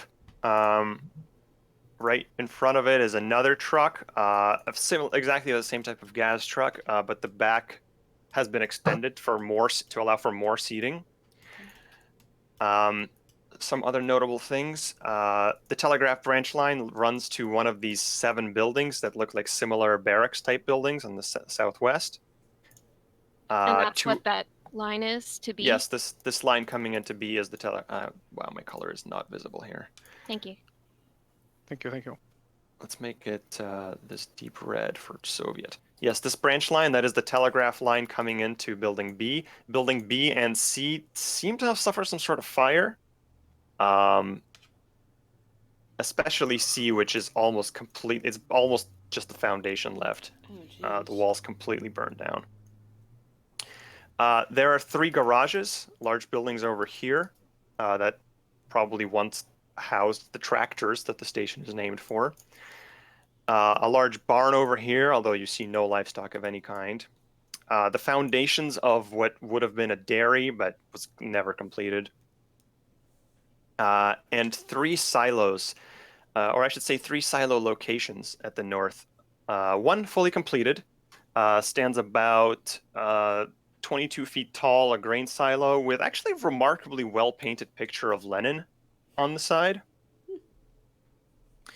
The other, about half finished, 14 feet tall, the top having either never been finished or perhaps disassembled for some reason. This silo, somewhat curiously, has some somewhat impromptu construction around it. A ring of telegraph poles connected by wire, which is connected by a length of wire to another strange truck that's parked in the snow next to the silo. That's weird. Is it the number of poles that we're missing? Did you roll me an int? Yeah, it seems to roughly match up. Okay. What the hell is that? The third silo is just a foundation, Yeah, also no. was never completed. Looking at the truck and this assemblage. That's weird. Have we switched over on the stream to the map thing? We have no map overlay. Sorry, guys. I did not have time. It's all right. Okay. It's not a huge map. Go by the verbal description, people. Okay. And there's nobody, like no people. You don't see a single soul around, no. And from what you know, there should be staff at the station. I mean, if a telegraph line runs here, there's telegraph operators, there's mechanics. This seems wrong. I'll just mention this to Coppola. Like, gut feeling this is not good. Station is abandoned. Is this us actually coming up on it, or is this arriving now? You're here. You are Okay, disembarked. The soldiers start to disembark, and I'll hop out of the back of the truck. they start gathering their stuff, unloading the basic stuff, and sort of looking around at superiors for orders. I'll get out as well. Instruct them to establish some form of kind of base camp / perimeter. Okay. We'll do a sweep of the buildings too, Senior Lieutenant. Report anything back immediately. Okay. Yes, sir. Soldiers spread out and start checking for people and, as you said, establishing a camp and a perimeter. What do the 6 of you do? I will take my team and go investigate Silo B. Okay. The repair team heads off towards Silo B. I grab my equipment and toss my. How about the other 3? What are you guys doing? B.O., what are your thoughts? Well, we could.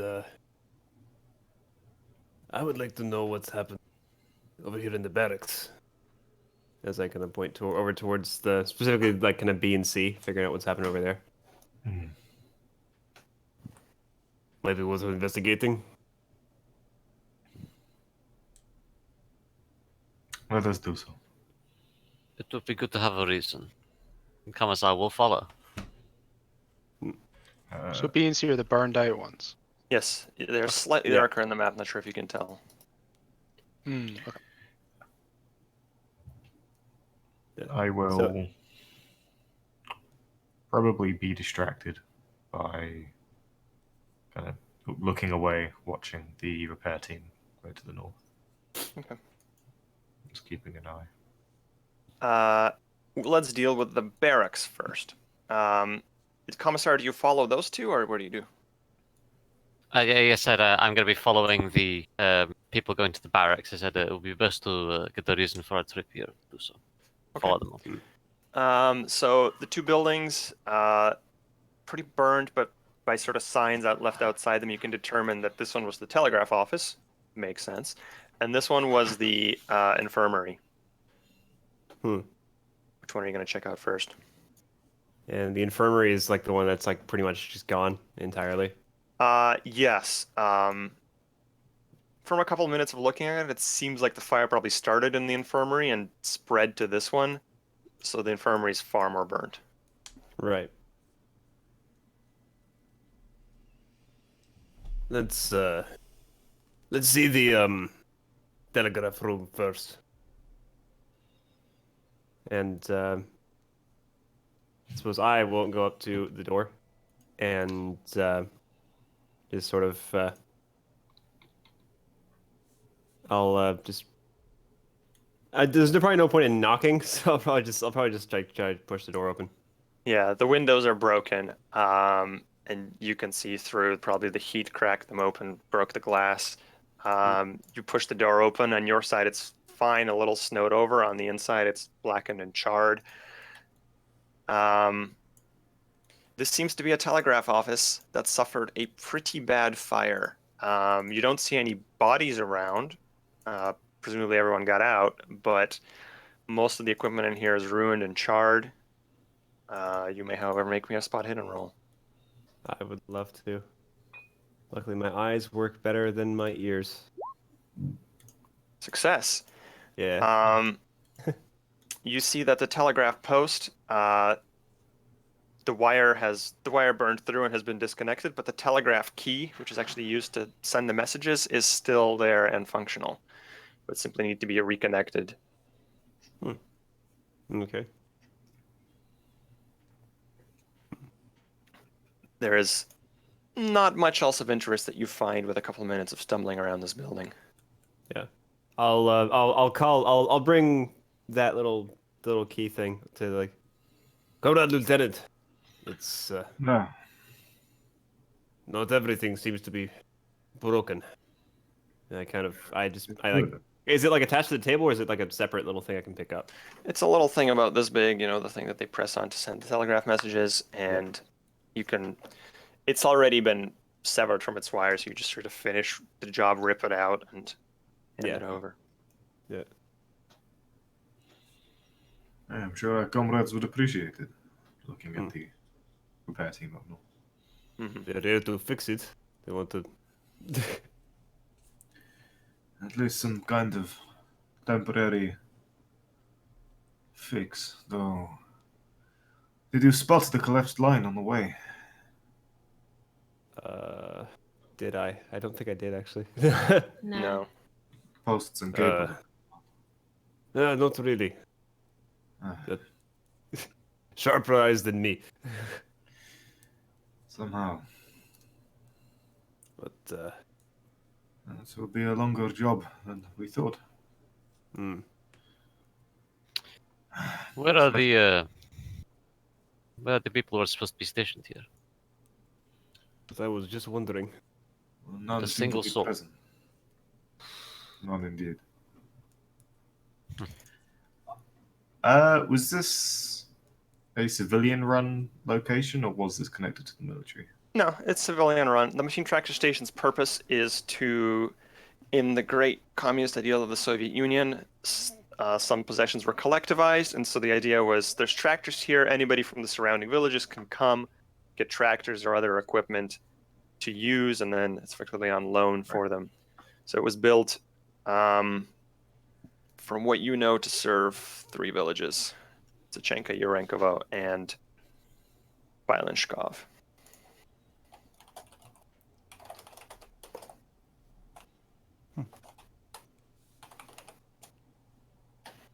Will you guys be investigating the burnt down infirmary as well? Yes. I will be. Yeah, at least. Okay. I'll follow on. This building is more severely burnt. You actually have to push through, pieces of collapsed roof and that sort of thing, and effectively looking through charred remains. Senior Sergeant, can you make me a luck roll? Sure.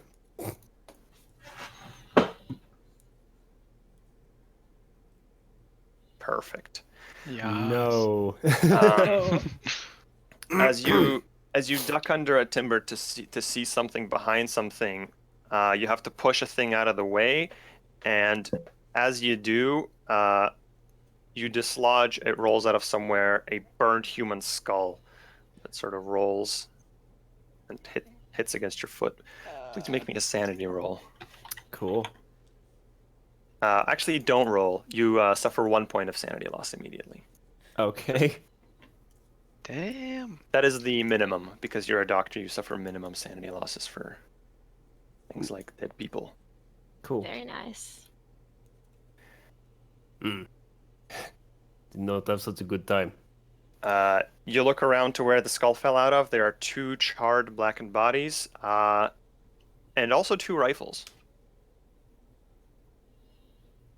Because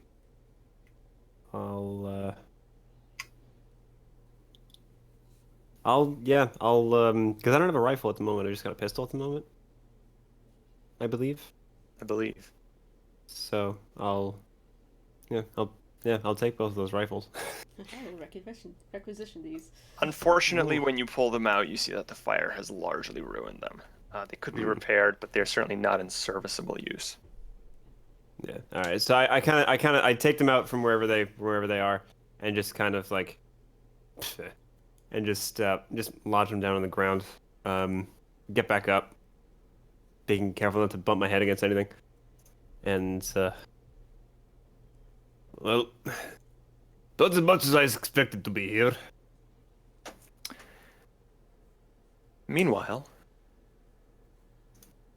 our repair team heads over to the truck connected by wire to the telegraph array around the silo, which is certainly the strangest thing here at Machine Tractor Station, Kharkov-27. The truck, as you approach it, it seems to have a non-conventional rear instead of a bed or a seating or anything like that, it has been replaced with a massive fuel tank that holds close to 1,000 liters probably, Whoa. and a generator. And on the side of the fuel tank is a stenciled logo that says rural electrification plus Soviet power equals communism. Okay. Okay. What is? Do I know the purpose of this truck, other than it I'd being a say- generator? I'd say electrical repair history or just fuck general int would all be applicable roles. Sure. Hold up. Let me get to the end of this row. All right, I'm good. Just 'cause this You is an said operate code. electrical what now? Electrical repair, Uh-huh. int, Or history. Or history. Well, you know what? My intelligence is the highest of those, so I will roll that.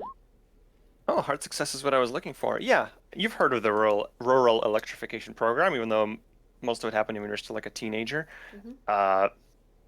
Electricity has started to be pushed out towards more and more villages, and trucks like this are used to, electrify as telegraph lines are built, as electrical power lines are built. Trucks like this are used as generators to get things jump started and such as needed. Oh, wow. This is good. This is a resource. Wonderful. What the hell were they building here? I'd like to have a look in the truck cab. Yes. As you approach the truck cab, Tripanov, it's frosted over quite heavily, and you can't really see inside. And as you look at it from all angles, you see that there is a hole in the windshield about this size and cracks radiating out from it. Okay. So like someone shot the windscreen, I guess. Certainly could Maybe. be a bullet hole. And is it locked? Can I open it? The door, you try the door? Yeah. Give me a strength check. Hell yeah. You pull on it, it's frozen shut, it's not locked. Ah, car doors. Yeah. I've got a Canadian. pry bar. Would I be able to leverage this pry bar? Sure, if you don't want to even try yanking it, you can certainly use tools, Do I think I've like got a Homo pry bar. sapiens was born to do. Ugh, we use pry bar. I have a small pry bar. Me, tool user. Use small pry bar on truck door. It's like Monkey Island or something. Yeah. Yeah. I click it on the give me door. give me a strength check with just roll the purple one next to strength. Okay. Oh, Perfect. thank God. Perfect. I mean, your second roll was a 43, which means the pry bar gives you the advantage that allows you to succeed, and you pry open the frozen door, which was not actually locked, but just frozen shut, and a body that was slumped against the door falls on you. Can the three of you please make me sanity rolls for this jump scare? Now, I would like to point out I have a trait that says I suffer minimum sanity loss for witnessing violence. And is that not applicable here? Yeah, I guess roll it. it's- Basically, what that means is anytime it says like 1d3 sanity or like 1d4 sanity, you always take the minimum. Whoops. Okay. Look at me! I fumbled a roll. Oh, Wow. Brutal. Fascinating. Fumble. I'm So fine. I lose minimum then. Yes. Hang on. So That's fine. Dugov succeeded. Let me look up how much sand loss this is.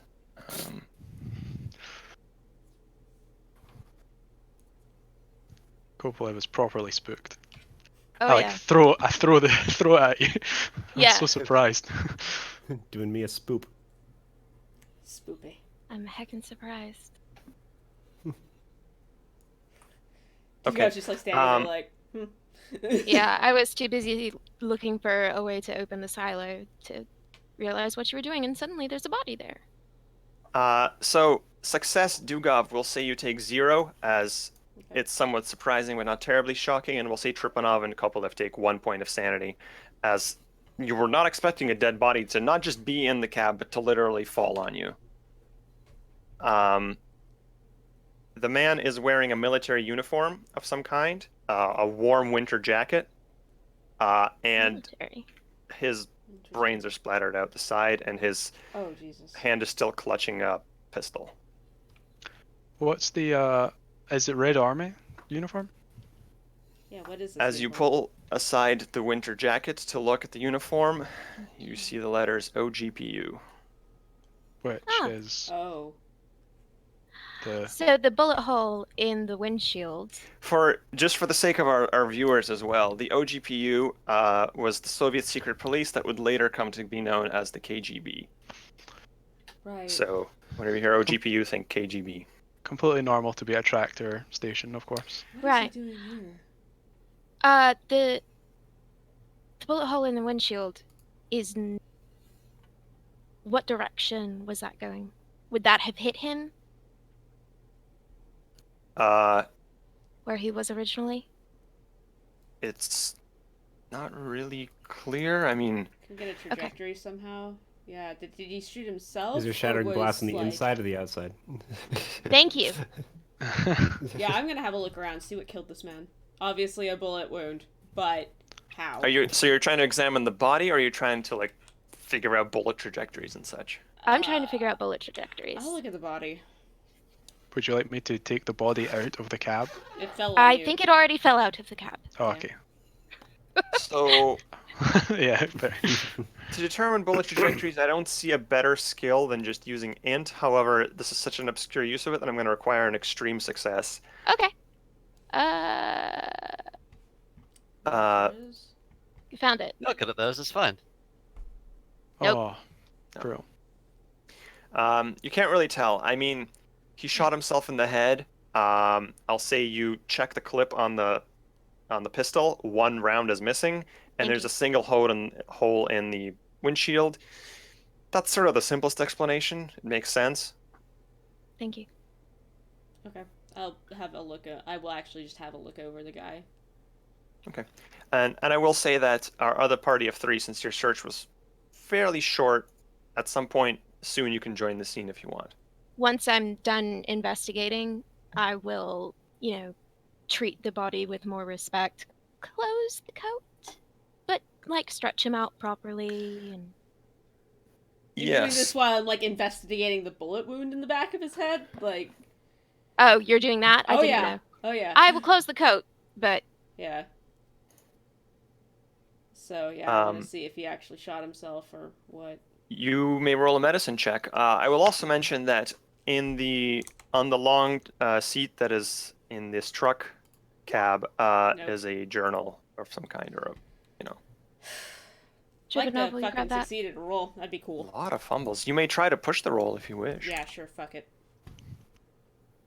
Here we This is, go. by the way, this is Call of Cthulhu. Ooh, nice. Call of Cthulhu, as you can see, all your stats are quite low. You're going to be failing a lot.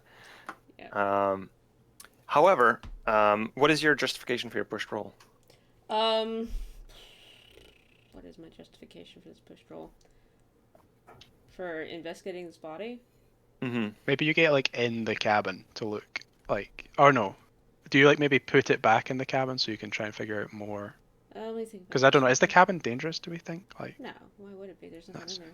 Yeah, no, I'm gonna leave the body. I'm gonna close his eyes. His eyes were open, right? I imagine. Is his Sure. face fucked up or? I mean, he's obviously the cab's been exposed to the elements for some time. Okay. So the body's frozen. Sorry about that. It's actually quite well preserved because of the Exactly. freezing. Yeah, no, I'm gonna look in the cabin, and look at just try and get a better sense of what happened. Obviously, maybe he shot himself, maybe somebody else shot him. I don't know. Well, with a medicine check, you're specifically looking at the body. Yeah. Then Not so much bullet trajectories and such. I'm sorry, I'm really bad at this. I don't fucking know.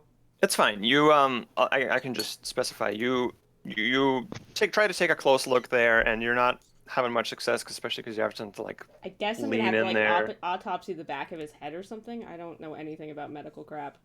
Out of You character. ask for some help, and your fellow repair technicians help you pull the man out, lay him out on the snow, and you get a closer look. At this point, other party of 3, you see that they've pulled a dead body out of the truck and are Yeah. examining a man in the snow. I would like to pocket the journal. Thank you.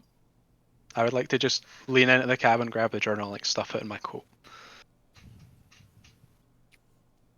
Oh, we have discovered more. How unpleasant. So what And do I I'm later. say? gonna. Make me a sleight of hand tripping off. Other 3 make me spot hidden, because I did just specify that Yeah. they would have noticed the body. That's kind of at this point they would be sleight of looking. hand. Do you want is Oh, that the 3 no. military people to spot hidden? Oh, bro. Yes. Alright, spot hidden. Yeet. Nobody does. My spot Holy hidden shit. is not. My spot hidden is not that bad. So that is unfortunate. Everybody fails. We all fail equally. Even the sleight of hand roll fails. we all suck ass. So technically, by the rule, well, it's pretty far away. I'll give it to Senior Sergeant because your spot hidden is the highest. You just caught a glimpse of tripping off putting like a book of some kind or something in like an inner coat pocket, and then he closes his coat. I'm gonna start searching the body for some form of identification. Well, the uniform says OGPU, and that is identification on its own. Sure, but for this man in particular. Sure.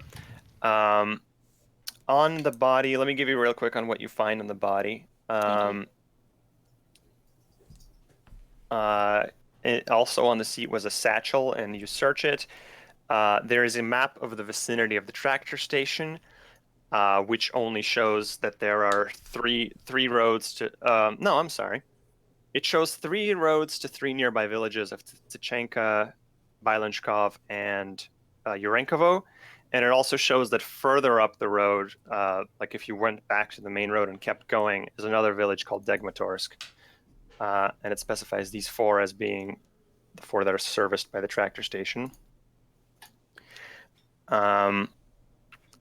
Spilled half-empty box of shells for the pistol, dented tin containing some pencils, a small ink bottle, and a silver fountain pen. If you need me to slow down, please. You're fine. And a small wrapper, and when you unwrap it, there are 5 little bottles inside. Think, the tiny little bottles people use for eye drops. Kind of like that, made of glass, but little bottles of some sort of clear liquid. Okay. Yes. The village that there were 3 and then 1 further away. What was that? Degmatorsk is the name of the 4th village. Torsk. So we have approached the. Yes, at this the point. Yeah. truck at this point, yeah. I'll like elbow the other technicians as they get close. Is the uniform still visible or is it hidden? I closed his coat, but I mean it's a military coat.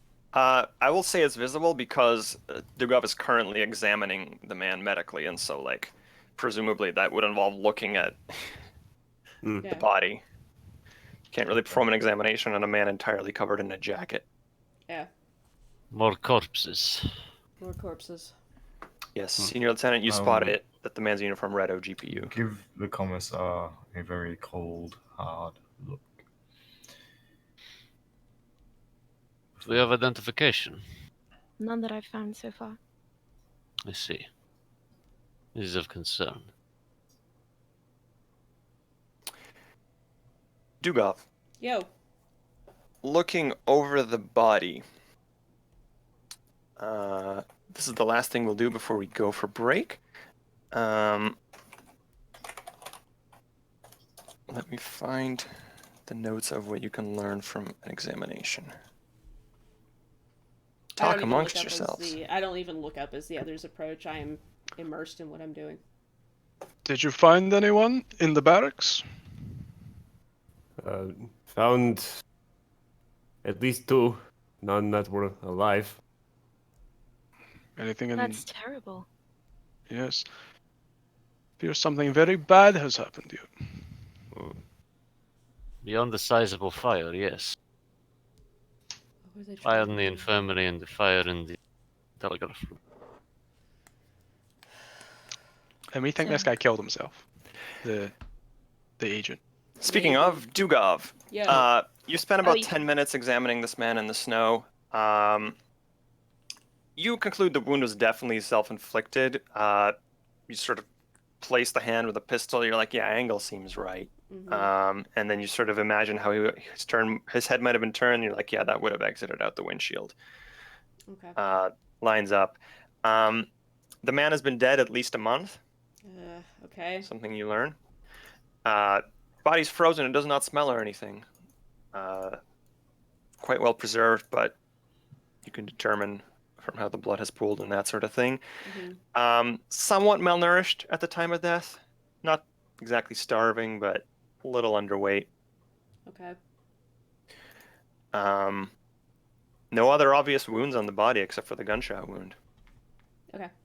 I'll close him up and close his eyes. And is there like a sheet or something in the truck that I can place over him just to give this man some respect?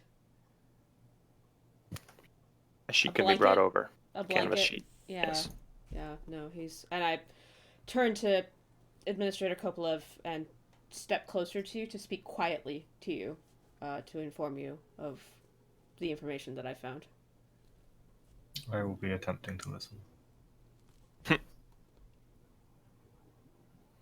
Make me a listen check, Senior Lieutenant. I'm not skilled in it, so Mm-hmm. there we are. Oh, that Ooh, was so close. really good as That well. was really close, yeah. Are we using luck? Yes, let me inform you of not a skill, a stat called luck. You have a luck score. You may spend luck points, 1 point, to modify your roll by 1. So, for example, Owen could spend 5 points of luck to modify this to a 20, which would be a success. Because it's a one-shot, this has to be limited somewhat, because luck will get used way too often in my experience otherwise. So I'll give you each 3 uses of this. Okay. And I 3 assume you... total or 3 per session? 3 total. And Okay. keep in mind, as you just saw earlier, sometimes luck is a stat that is rolled, so if you decrease your luck score too much, well, bad things might happen. Yeah, I okay, will fair enough. use 5 luck. Okay. You overhear me telling Administrator Kopelev that the man's been dead for about a month. He's malnourished. Looks like he shot himself. Trajectory of the bullet looks about like it should. It's a pretty technical explanation as well. Not using ordinary like just terms, but like specific medical terms to explain this man's cause of death.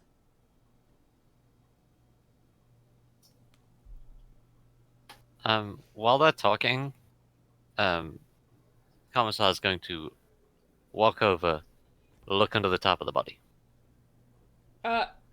Commissar, Comrade Commissar, that man is quite dead. I understand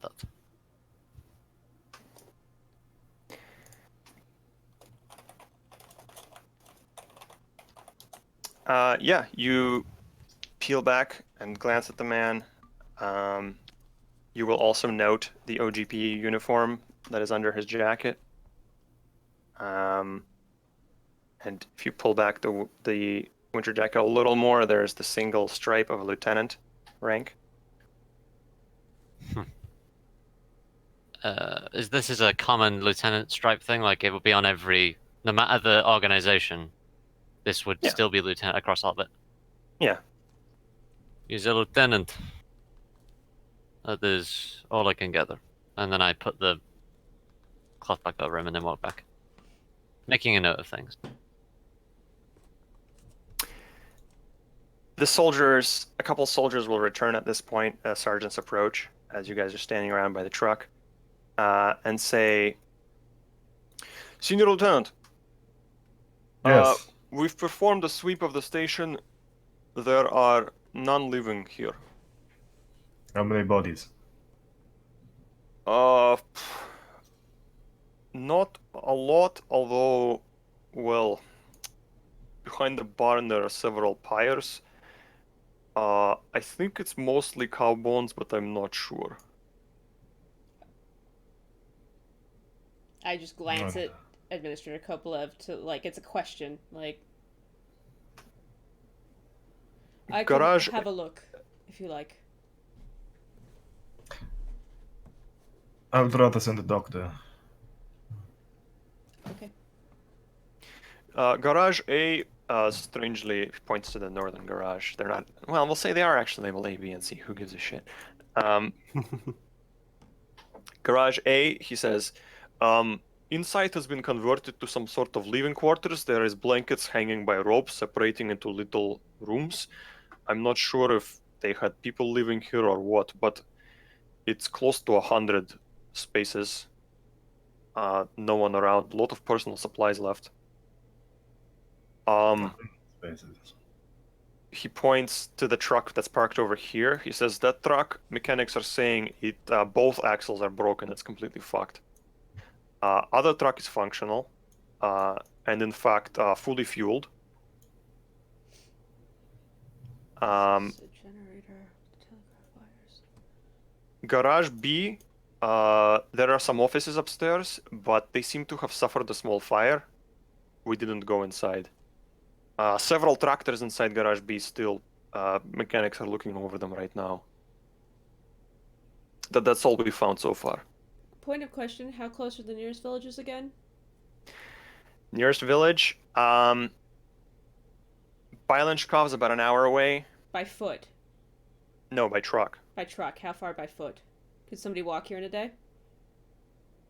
Could somebody walk here and... Yeah, I mean, like, the trucks don't go that fast, if you'll recall. You took 10 hours to travel 200k. Yep. So, by foot, probably 3 hours, if by 1 hour by truck. There's 100. What are the populations of the various nearby villages? Would we know? Or an approximation? You would not know off the top of your head, no. Okay. Small? This would be knowledge that the military people do know, is, Well, I'll ask them, I suppose. the, about between 50 and 150, each of the villages. And there's 100 stalls in structure A. He said at least 100.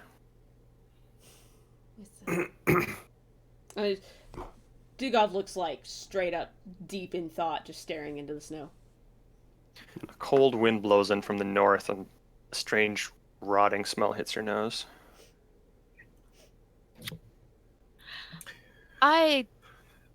You two, check the silo on the left. Pointing at two of the soldiers. With Lenin? Yes. Yes, sir. Two soldiers get to work. The door, there's a 2x2 foot little access door at the bottom of each silo. There's only 2 silos, I don't know, I said each. And it takes a little work, but they pull it, they bring a couple of other soldiers over, they attach some rope, and like 2 guys pull on each one, and I don't think I'm gonna like what's in there.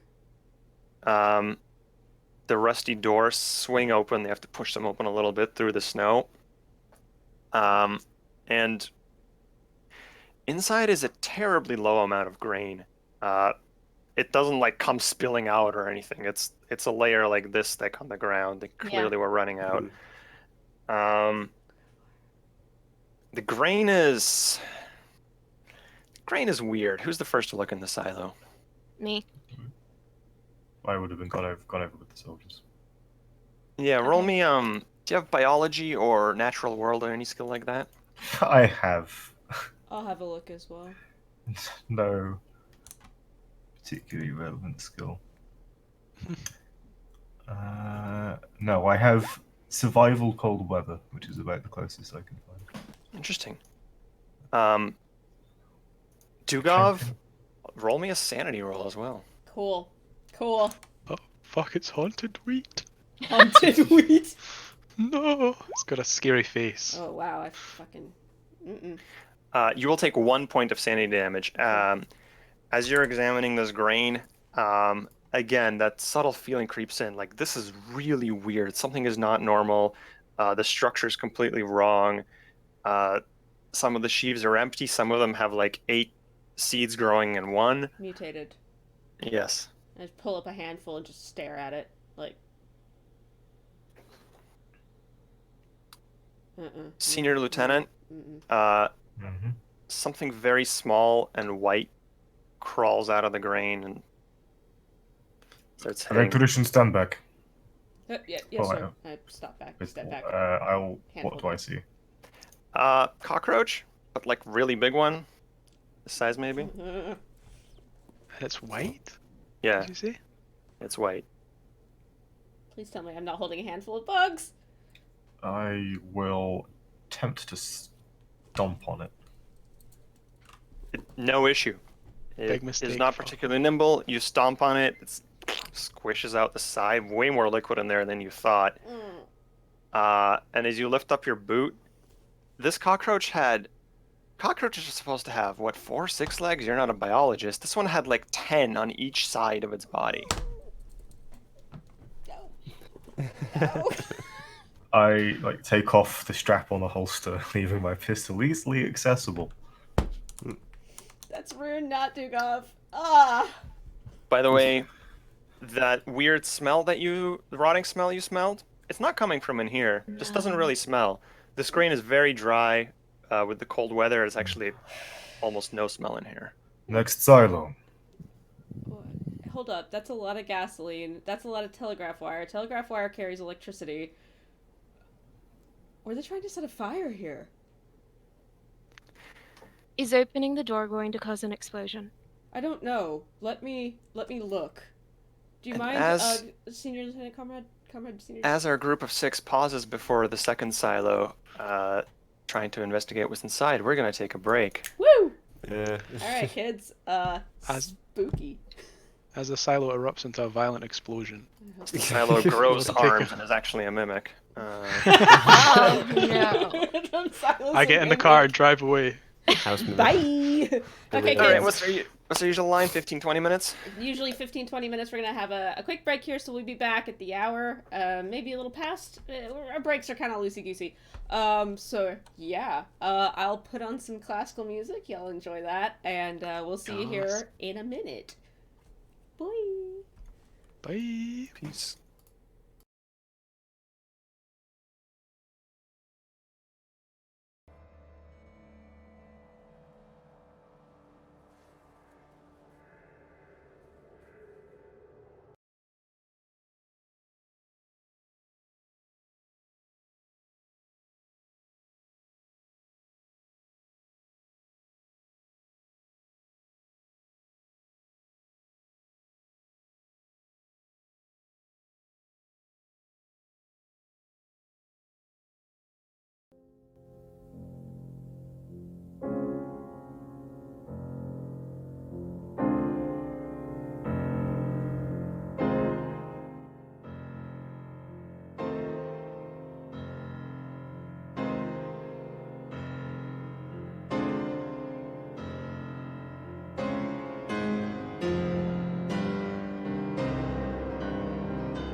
Welcome back, everybody. We have returned. I have new headphones, so I'm gonna be sounding a little bit wacky. Anton, I'll go ahead and let you recap what's happened in the first couple of hours of this session because, frankly, you're gonna be better at it than I am.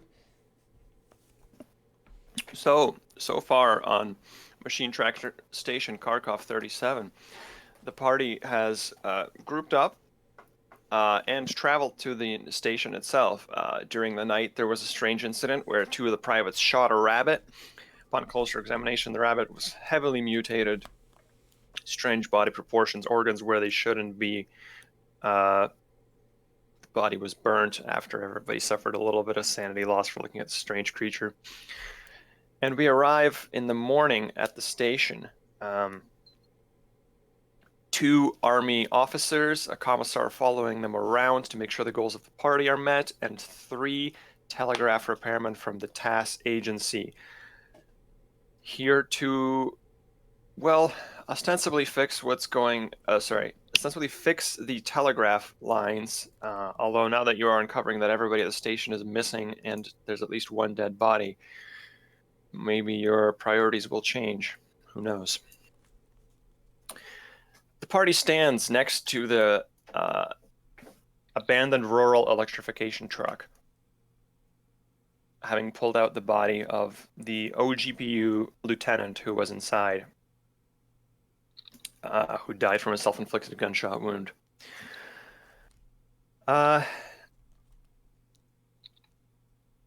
Silo A was just opened. It contained a small amount of grain and at least one strange mutated cockroach. None of the grain was right, seeing as one of the party literally has an extra degree in agricultural sciences. That grain's fucked. It should not have even. If they ate it, it was a bad idea from the start. Should not have been eaten. Should not have been harvested. Really not sure where it went wrong. But second silo stands before you, and I believe orders were given to open it up and look inside. Is that right? Mm-hmm. Let me describe the silo in some more detail briefly. As I said, it's half finished, about 14 feet tall. These telegraph poles are lined up in a ring around it, extending past the height of the silo. I realize I'm off camera. Extending past the height of the silo, with sort of poles that have been erected looking inward, on which are mounted lights, all pointed down into the silo. None of these lights are currently on, and even it doesn't take a genius to figure out that one of the telegraph poles on the far side is downed, which obviously has broken the circuit. Not that the generator truck is running anyway. But a ring of 10 lights, or 9 lights? 9 lights at one point. Yes. 9 lights. Got him. Shone down into the silo, even though it is half finished.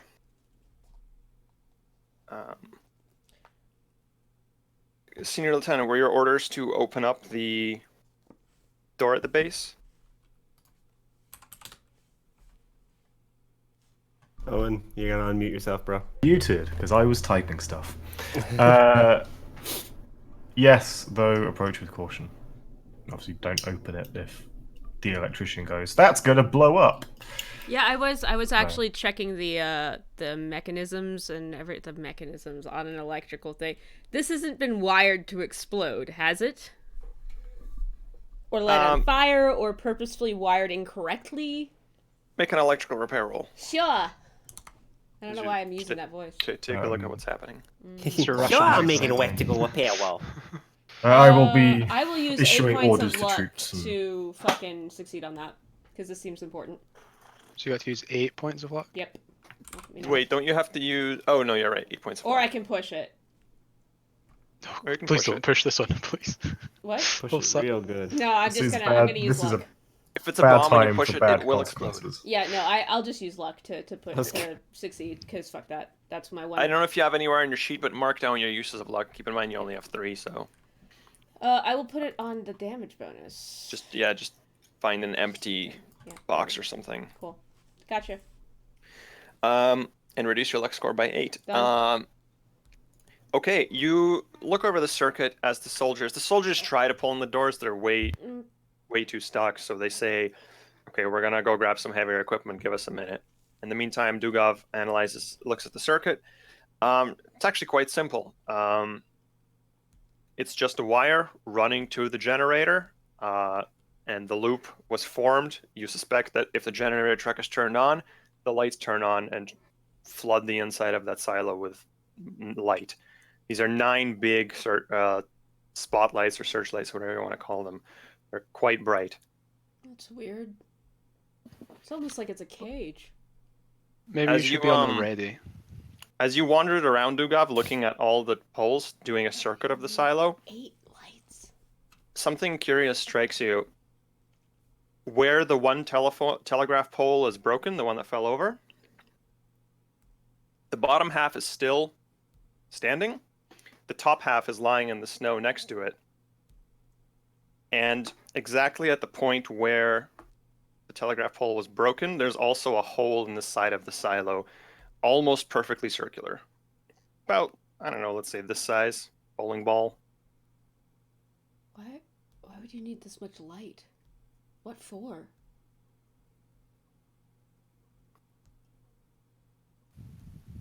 I was like looking. It's not gonna explode, just so you know. Thank you. But the circuit seems very simple and very safe. Yeah, Just it's powering some lights. wired properly. It's just, I don't know why they needed 10 lights in a circle. 9 lights in a circle.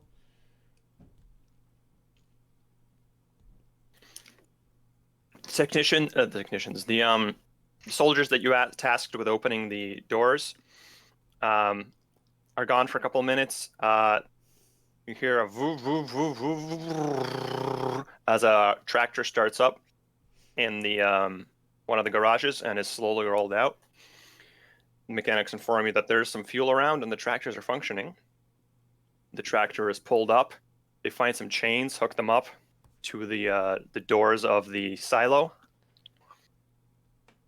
Is everyone standing as they are at present? Yeah. No. I would probably be standing a Back. little bit further back. Yeah. I'm near the body, Can wherever the you- body is. So like, here, Body's maybe. right next to the truck, I can't tell on the map where the doors are. Like, bottom. Oh, thank you. if they're gonna be pulling this way, I'm going to go over here. Like, not in line with that.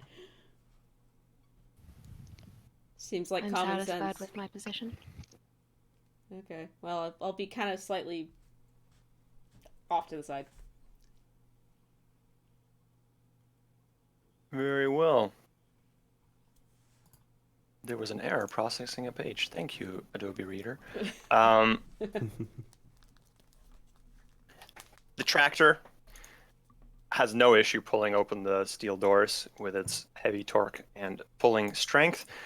And there's a as the rusty doors creak and some sort of liquid begins to spill out as a crack forms in between them. Oh no. And then there's the doors completely give as they're yanked off their hinges, and then a flood of some sort of liquid sludge just begins to it's not a tidal wave, it's too thick for that, but it begins to seep and run out, and there are particles in it, and it smells rank. It smells like, oh boy, it smells like death. It smells like a body that's been rotting for a month or several months.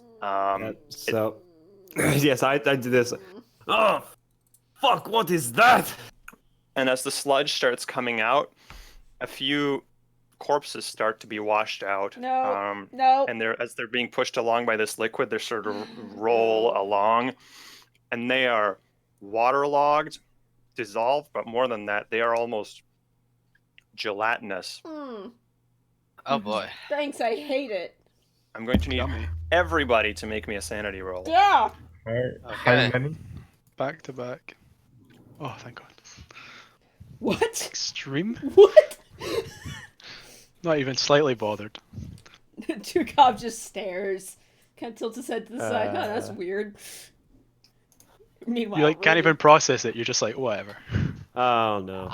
my sanity is affected outside of my character. This is gross. Yeah. There's a little bit of gross shit in this. This is probably the top of the list. Eggs, I So- hate it. Those who succeed lose 2 sanity. Oh, Jesus. Okay. Yes. Even with the extreme? Yeah, hard Okay. extreme doesn't matter. If you ever roll a 1, I think, on a sanity roll, then some good things might happen. Okay. But just like there's no difference between hard and extreme as far as I'm aware. Those who fail are Hello. going to take 6 points of sanity. Oof. Holy shit. That's a Is bad. that- Alright. Over the course of about 30 seconds to a minute, this wave of sludge slowly oozes out, carrying within it, by your count, at least a dozen of these liquefied gelatinous bodies, and other numerous. You see several cow carcasses, and a number of small animals: birds, rabbits, 2 dogs, and a deer. And the bodies aren't even individual; they're almost pressed together in some points into some sort of preternatural muck. Oh god, it's body jello. Human soup. Forbidden soup. The forbidden Administrator fruit. Kopelev, Sorry. Commissar, and Senior Sergeant, please roll me a d10. Oh no. Alright. You have just lost more than 5 sanity in a single roll, 7. which is going to trigger events. 5. Commissar, you were doing okay when there was 1 or 2 bodies, and then a big gelatinous blob of like 7 bodies glued together comes out, and you just scream and run in panic. Jesus. Alright.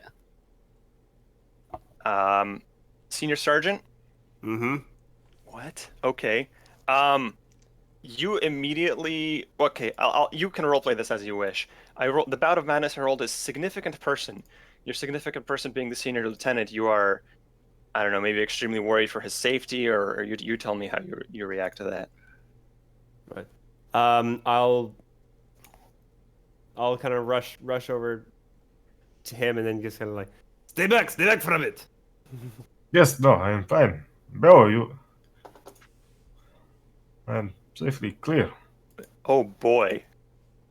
Administrator, I have just rolled 3 violence. A red mist of rage descends on the afflicted no. investigator, and she explodes in a spree of uncontrolled violence directed at surroundings, allies, and foes for 1d10 rounds. You tell me how you react to that, but you feel a wave of rage. Don't hit me. I'm gonna have to hit you, I'm afraid. It's out of my hands.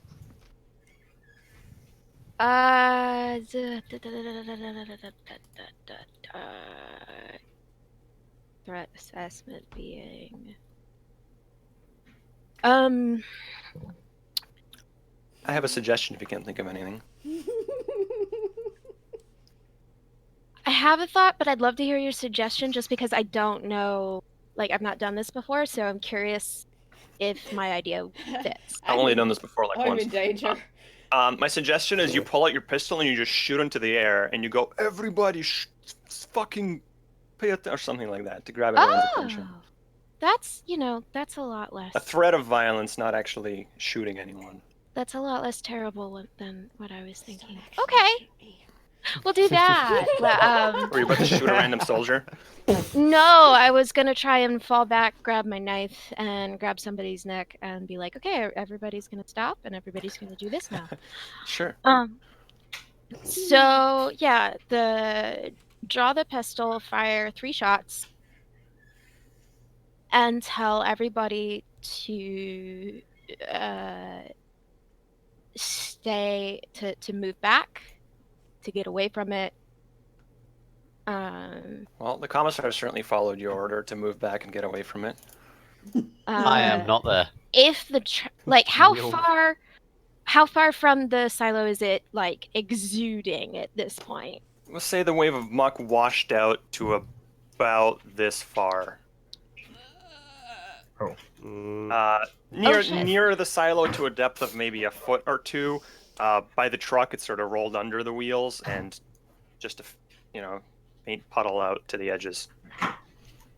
Like Don't try to touch it. Don't try to just get the fuck away from it. Like, get the soldiers away from it. Get everybody away from it. A number of the soldiers are also panicking. One of the guy who was driving the tractor leaped out in an effort to avoid being flooded by this because the tractor's not fast enough, and just fled for it. Several soldiers are reeling, retching. The smell is absolutely foul. If somebody is still like standing in it or whatever, I'm gonna grab them and like throw them out of it, kind of thing. No one's standing in the weird people muck. Okay. People jello. People jello. Thanks, How does everyone else react? I like to attempt to slowly approach Administrator Kopolev, like hands empty. Administrator, calm down, which is the worst thing to say to someone who's panicking. Calm down. Let's regroup. Okay? I don't know how long I go for. The bout of madness is pretty short. It lasts somewhere in the neighborhood of a minute. So Back in the fuck So up. basically, he can talk me down.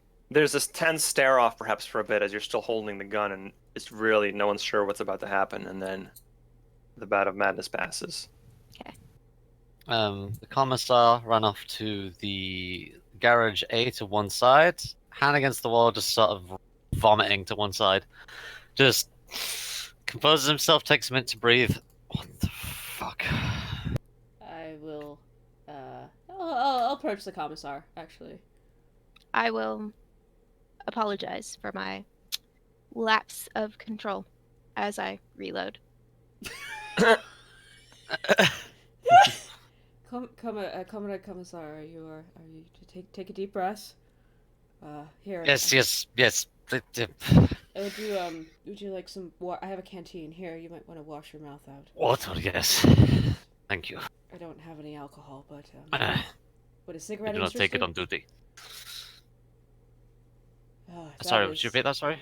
Would a cigarette interest you, or Yes, actually, yes. I hand you a cigarette and just look at Mm. the. That is why. Mm. Why the lights? Why? Maybe something with the light. I don't know, Have you seen anything else strange? I mean, the rabbit, but the grain. I actually have a pocket full of the grain. I'll pull the grain out and show it to the commissar. Look, see, it's mutated here. This is not supposed to grow like this. If they'd eaten it, gods know what would have happened. Or I think it's not. I don't say gods because it's Soviet Russia. Soviet Russia, yeah. Fuck knows what would have happened if they'd eaten this. Can I? Okay, actually, no. Wait, that's probably not a good roll here. Where's the Never mind. doctor? The senior sergeant. I'm still hanging over by the senior lieutenant. Okay. Commissar, would you mind coming with me, please? If you've recovered adequately. We Right. should Yes. probably Yes. not I'm on the stop. way. Thank you. I will go over to the doctor. Administrator, you have calmed down as Tripanov has come over to sort of calm you down, and you're putting new rounds into your clip. And out of the corner of your eye, you swear you saw one of those bodies move. It was half a digested torso, and it just pulled itself on its arms forward, and then stopped. I turn to look. Is the gloop moving like eddies from something moving through liquid or semi-liquid? Yes. I point Tripanov at it. Do you see that? Do I see it? No. I say to the administrator, I announced that myself and Administrator Kopolev, we are going to get some fresh air further away from whatever this is. Perhaps we could reconvene in 10 or 15 minutes. I Of would course. suggest we not go far from one another. Splitting up seems like a bad idea. We'll Hey. just go to the barracks and get some fresh air away from all this. Not that I know anything. And I attempt to lead the administrator away from the rest of the group towards the barracks. I will I bark out orders to some soldiers to accompany them. Hold up, folks. Just Discord's shutting itself. Hold on just 1 second. Right. Hold on.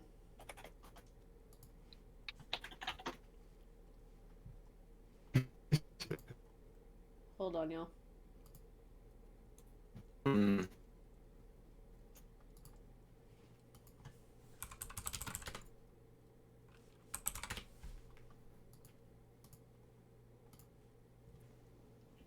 Are we back? We're I put back. The server I think on. we are back. Are we back, guys? Okay, cool. Cool. Yeah. Sorry about Whew. that. Whew, Okay. that was wild.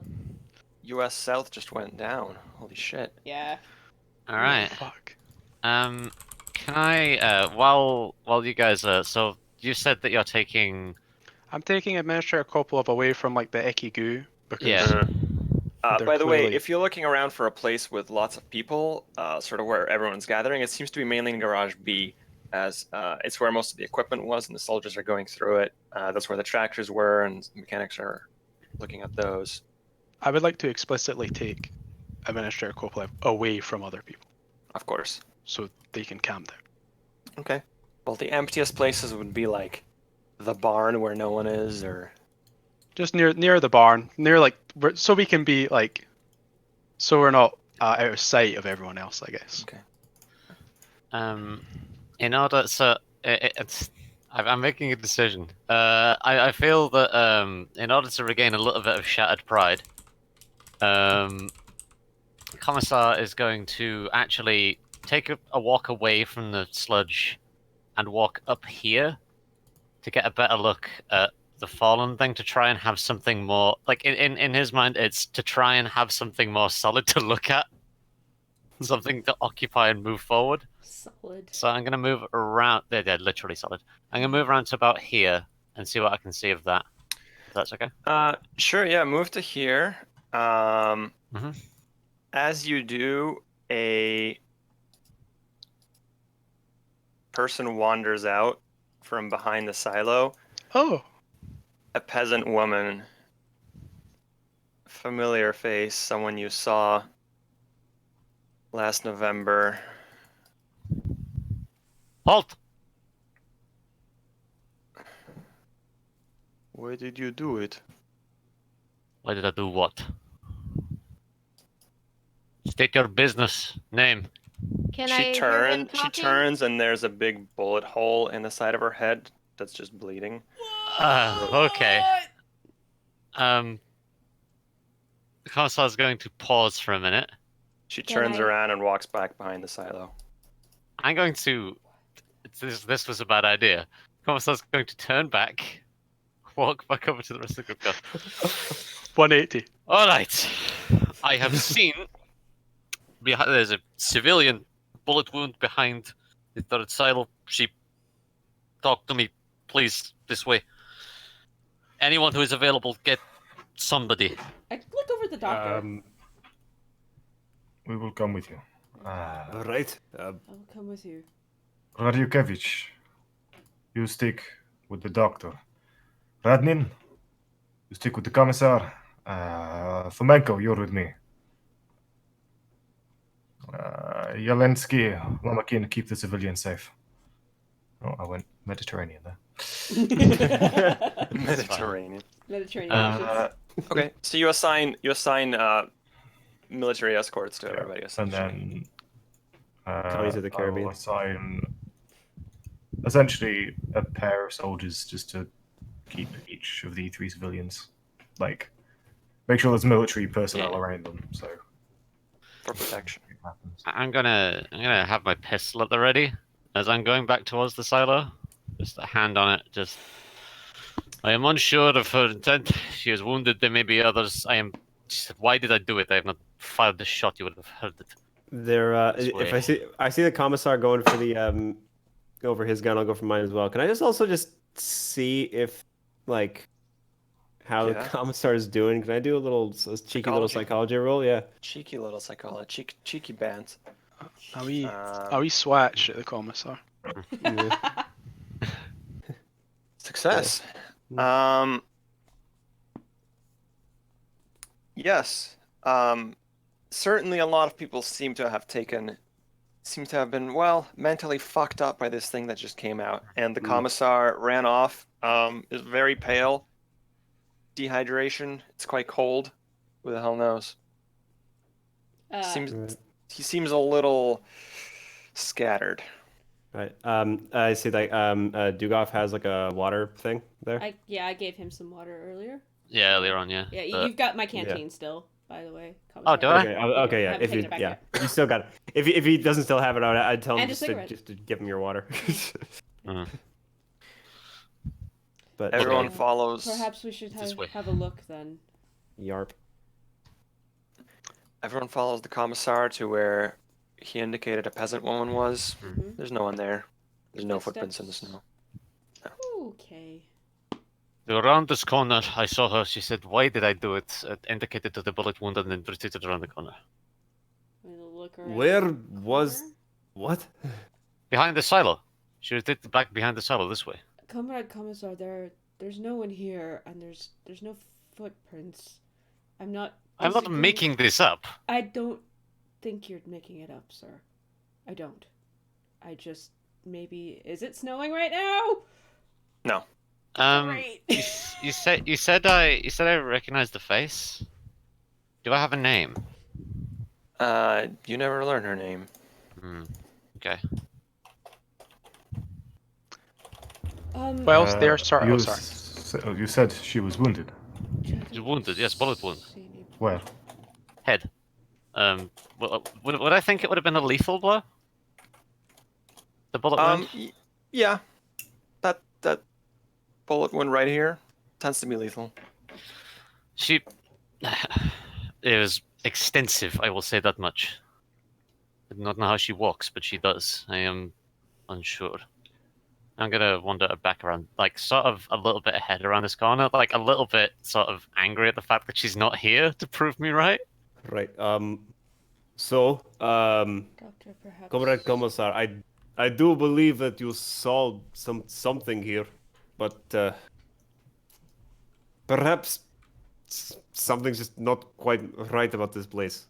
I mean, I just stop talking immediately before I say anything else.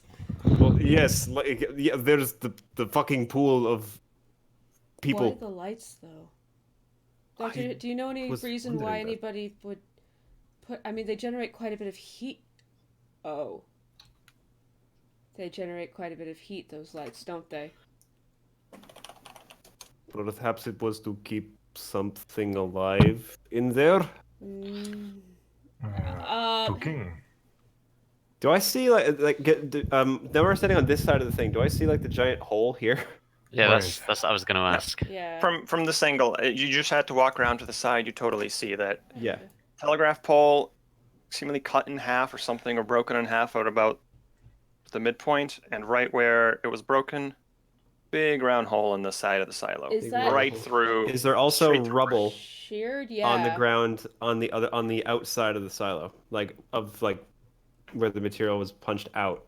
No. In. No. Okay. So it might have been. Electrician. Yes. What is the standard length of a telegraph pole? What is the standard I length of a see. telegraph pole, Anton?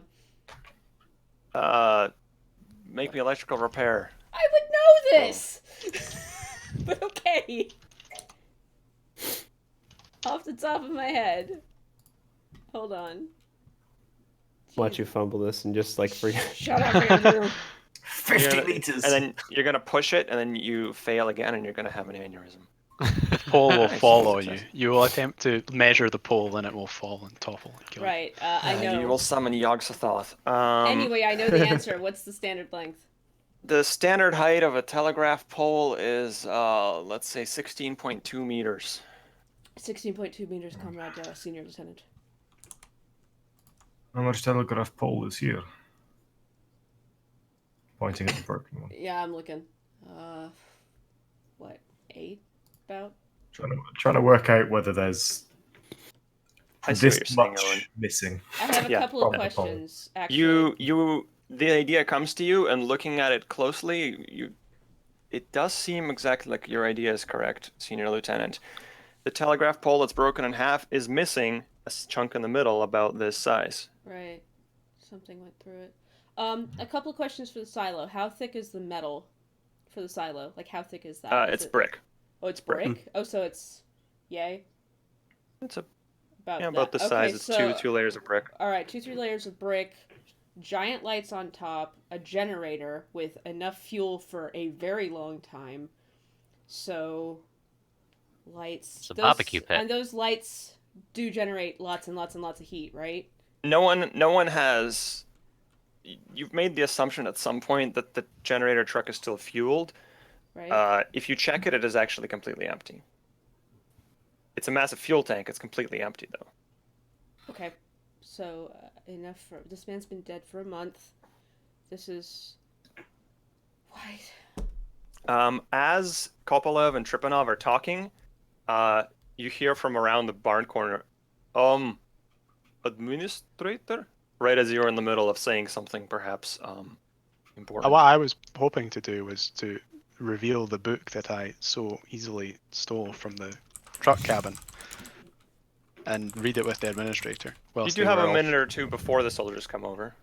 Okay, so I pull out the book and I'm like pushing the administrator around behind the barn, and I get out the book.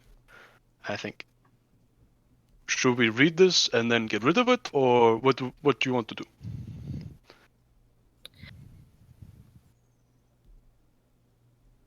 I wouldn't decide what to do with it until I knew the contents. I hand you the book and go, well, you better hurry. I start reading. You start reading. First impression, it's very strange. Each pair of pages is a picture, a pencil sketch.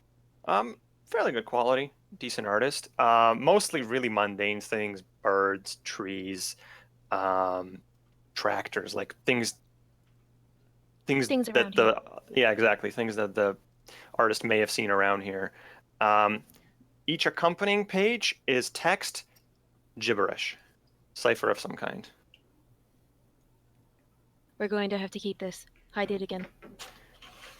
I will put it back in my coat. You flip through really quickly, and right at the end, there's about 40 pages of journal all in all, so 40 of these double pages. Right. About a fifth of the journal is filled. Right at the end, the final picture is effectively what he would have seen out of the truck looking into the silo. So, windshield, silo, surrounded by telegraph poles, light flooding down into it. And the accompanying note on this one is not ciphered. What does it say? It's very short, and it says this.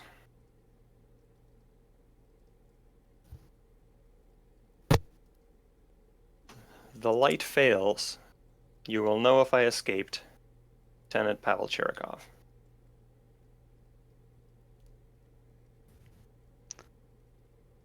Should we rip off the page? No. Hide it. Alright, I just put it in my coat. So, the light fails. Right so... as you do, 4 soldiers come around the corner. Administrator? Yes. We're told you shouldn't be alone right now. A senior lieutenant told us to, with weird shit going on, told us to keep escort of everyone. Of course. The technician was calming me down. Thank you. Yes, Well, we'll be accompanying you for your safety. Thank you. Okay. And I start wandering back towards the main clearing. Okay. In the meantime, Lucy, you have just experienced what everyone else believes to be a hallucination. Mm-hmm. Would you like to make a reality check? This is, I'm not saying Okay. roll one, I'm saying would you like to roll a reality check? To try to... Explain to me what a reality check does first, please, if that's alright. A reality check is a secondary sanity roll. You roll again. If you succeed, your hallucinations stop. If you fail, you'll take an additional point of sanity damage. It might get worse. I will take the check because it's more interesting. Okay. Agreed. Yeet. Oh no. Okay. Take one point of sanity damage, and Yeah. although they try to convince you that that woman you saw wasn't real, you're not buying it. She must have hidden somewhere, walked really softly to not leave footprints. You don't know. This is ridiculous. She must be around here somewhere. Maybe the bullet wound was fake blood. You have something strange. This is. I'm gonna walk towards the hole in the silo because where the fuck else is she gonna hide? Is the hole in the silo like? Is it like violently exposed, or is it like a perfectly circular hole in the silo? It's not quite a perfect circle, but it's pretty close. Like it's like somebody neatly sawed through, perhaps, leaving a very smooth borehole, like drilling, that sort of thing. This is. Equipment that does I'm gonna that? start walking towards the fucking hole. This is my hole. It was made for me. It was made for me. Amigara fault begins. Oh God. Sorry. Hey, Anton, do I know of any of equipment, mechanical that would do a hole like this so neatly? And where the fuck are the bricks? Some sort of auger or drill. But it's like It's pretty high up. It's a big ass hole, right? Yeah, and it's 14 feet off the ground, so it also would have been like very.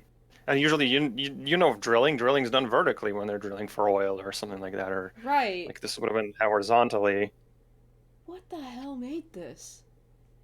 And there's no signs of machinery, like no Well, I mean, we are Certainly no drilling machinery or anything around here. Tractor farm, but If some sort of equipment made that hole, it's very advanced and nothing you've seen. where? I just look over at. Is the doctor still there? The four of you are still here. Doctor, do you think we ought to go have a look at those cow bones? The administrator, his last request to me was to perhaps to do so. The piles behind the barn, sir. Oh, the barn where you were just at, or is there another barn? Where Yeah, like yeah. piles Sorry, of I was shit I are. was completely spaced out then. My bad. Yes, good idea. If I'd rather just not be around this right now. Right now, yes. I think we ought to have a better look at the situation if you so think or something. Very good. Right, follow me. I followed the doctor. We're gonna start making our way down, Down. basically to check out these. So the soldiers have recovered at this point, and a couple of them are going to approach the senior lieutenant and are going to say, "Senior lieutenant,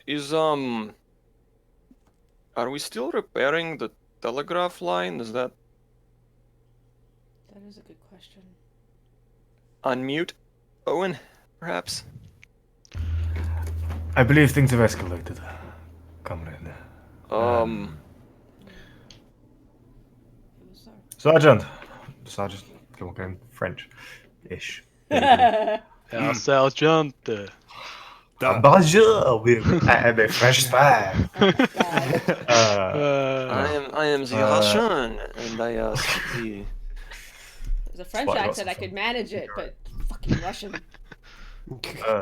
I will instruct the remaining troops to form various groups. One group will be investigation team. I'll set a bunch to essentially man the perimeter, so if any shenanigans go around the outside, if anything approaches, set off some form of alarm. Bang two but cups you- together. But Yeah. you're not assigning them to actually work on the down telegraph line. Or like, Well, I saw that several posts and wires were down, right? yeah, it would So- probably be a day or two of work, at least. Yeah, I that's think assuming like everyone worked on it. for today, secure this location. Maybe tomorrow. Yes, Senior Lieutenant. Come, Comrade, I can't fucking remember your goddamn name.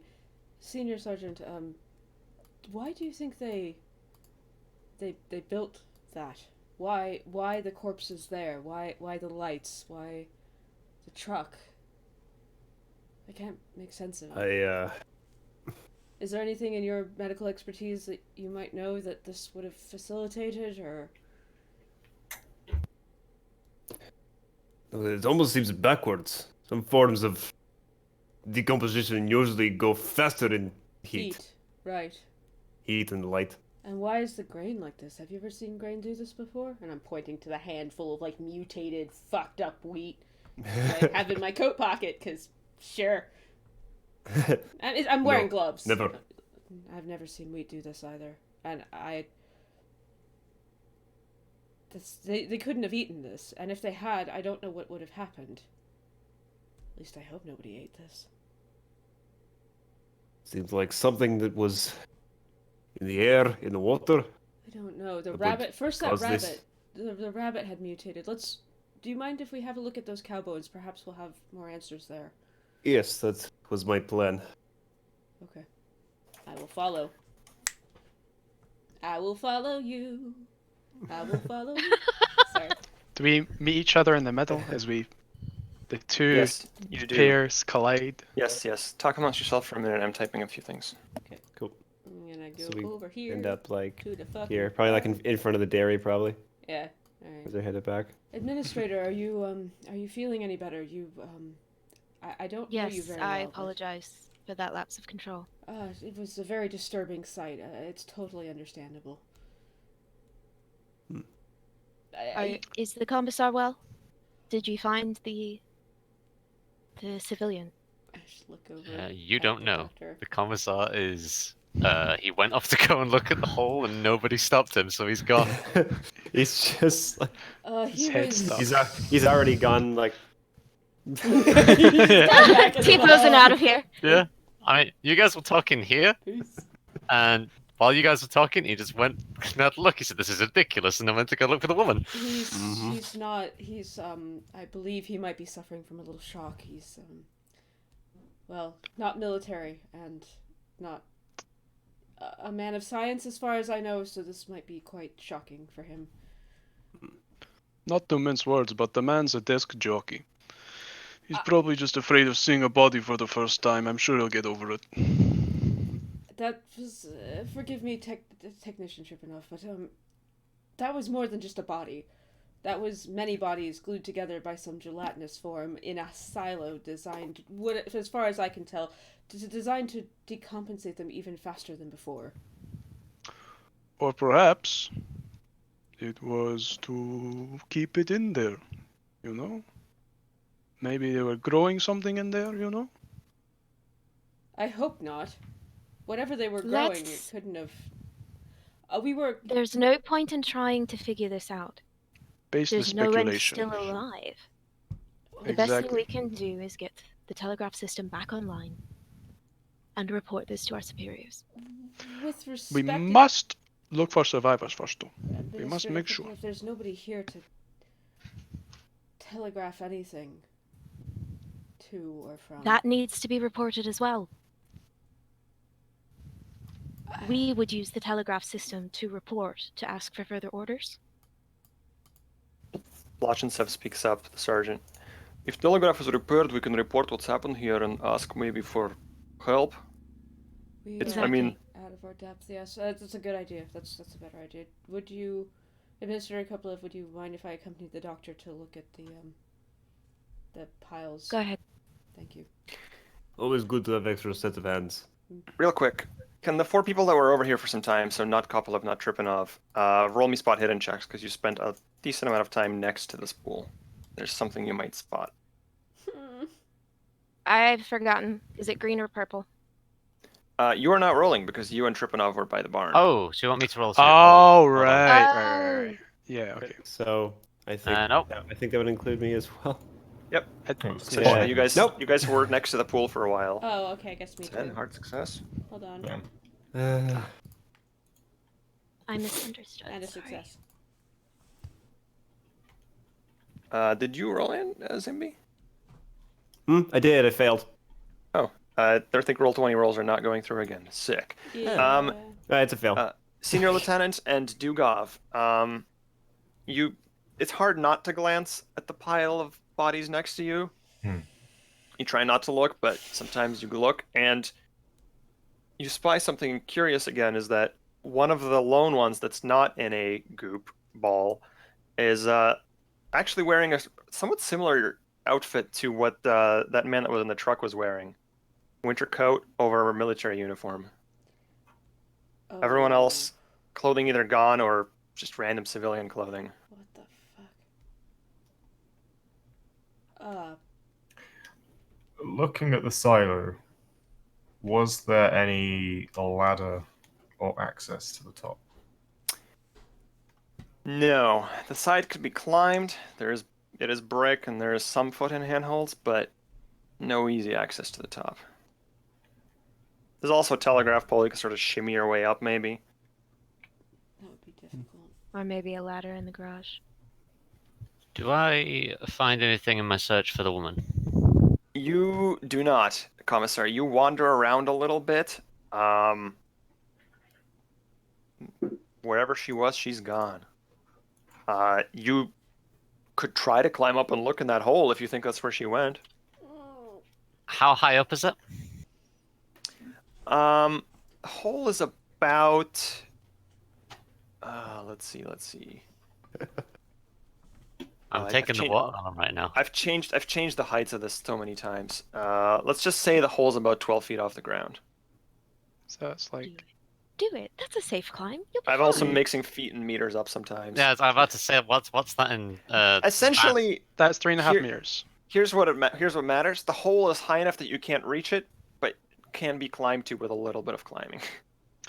I think it's just a bit taller than like a bus, 3.5 meters. Okay. Oh god, I'm gonna take the watermelon. Climate covered. Is that a thing now? Is Gonna that a take thing? the watermelon. Watermeloning. Take the watermelon. You're gonna pull a Turk.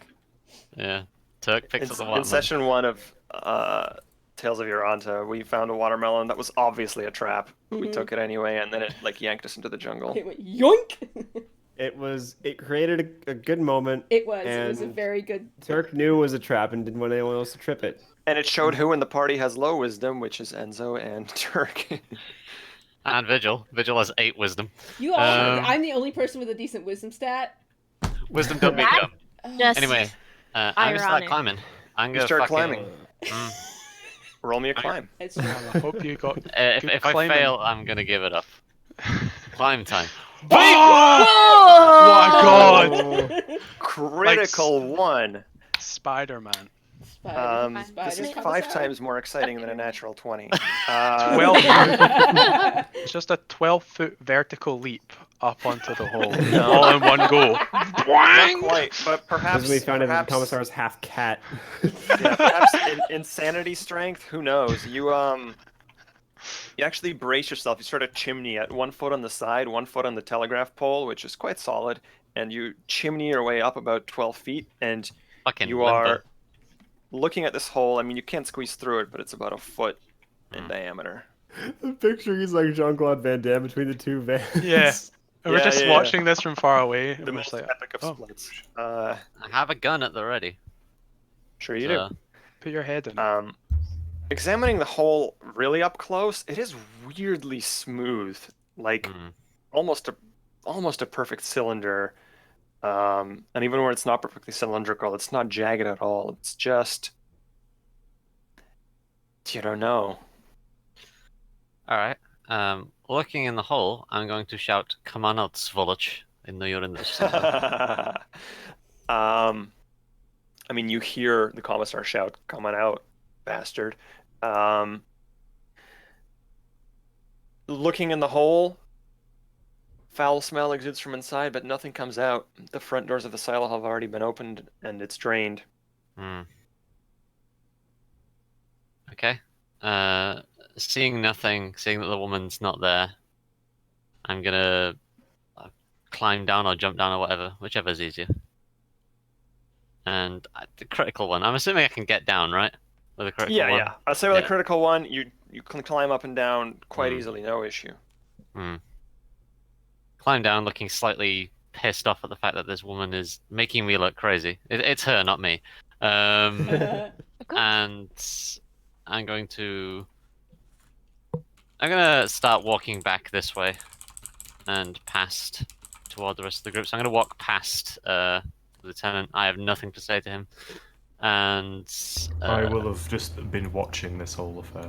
Do you I'll walk past you, just Very impressive climb. skirting the edge of that and just moving onward. Were Dugov and the doctor heading to the pile of burnt bodies, which you can now see it from this angle as these 3 pyres. Yep. I'll approach these guys. Okay, the 2, I guess, scientists, doctors head in that direction. The nerds. Yep. Team fucking nerds. Dweebs. Dugov turns around and then tripping off pants is him. Exactly. Lifts him up by his By and stuffs Tidy him into a Whities. locker. yeah, one hand. Having been stuffed into a tuba case, don't. Wow, Oh, Yeah, that's impressive. yeah. I I was really I small didn't- in high school. I've never It fit. was I've one of the never fit sousaphone into a tuba cases. case. It was one of the sousaphone cases. Gotcha. Yeah. You wander over to the barn. Before I met you.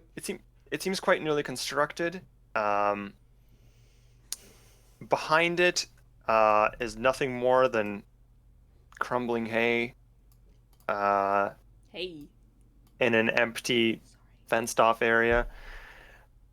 And behind the barns are the grisly remains of, looks like a herd of cattle. Okay. 3 large pyres, each standing meter and a half, 5 feet tall. From a distance, you can see that the bones are large bovine bones, definitely not human bones. Okay.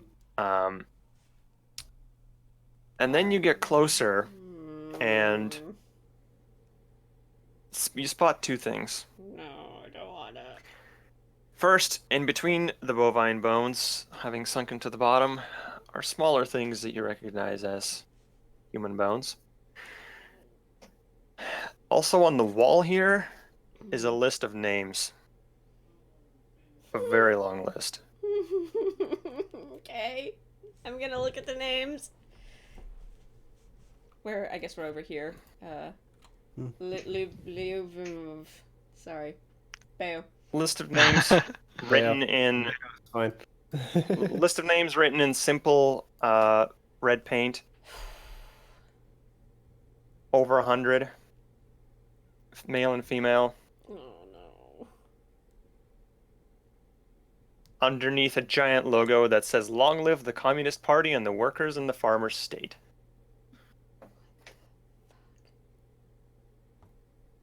Is that a normal death salutation thing or what? No, it's just the logo that was painted on. The That's- barn that's was on the painted, barn. but now it's Yeah. the names are on top of it. Okay, I gotcha. I Yeah. was like, this The barn means is something. painted with the barn is painted with "Long live the Communist Party and the workers and farmers' state." Below it, scrawled in red paint, names.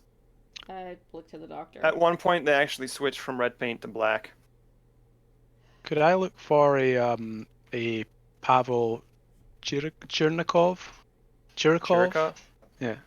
Yeah, you actually can spend some time looking over the names, and you will not see a Pavel Chirikov in there. Okay. You will see 2 of them are listed as doctor.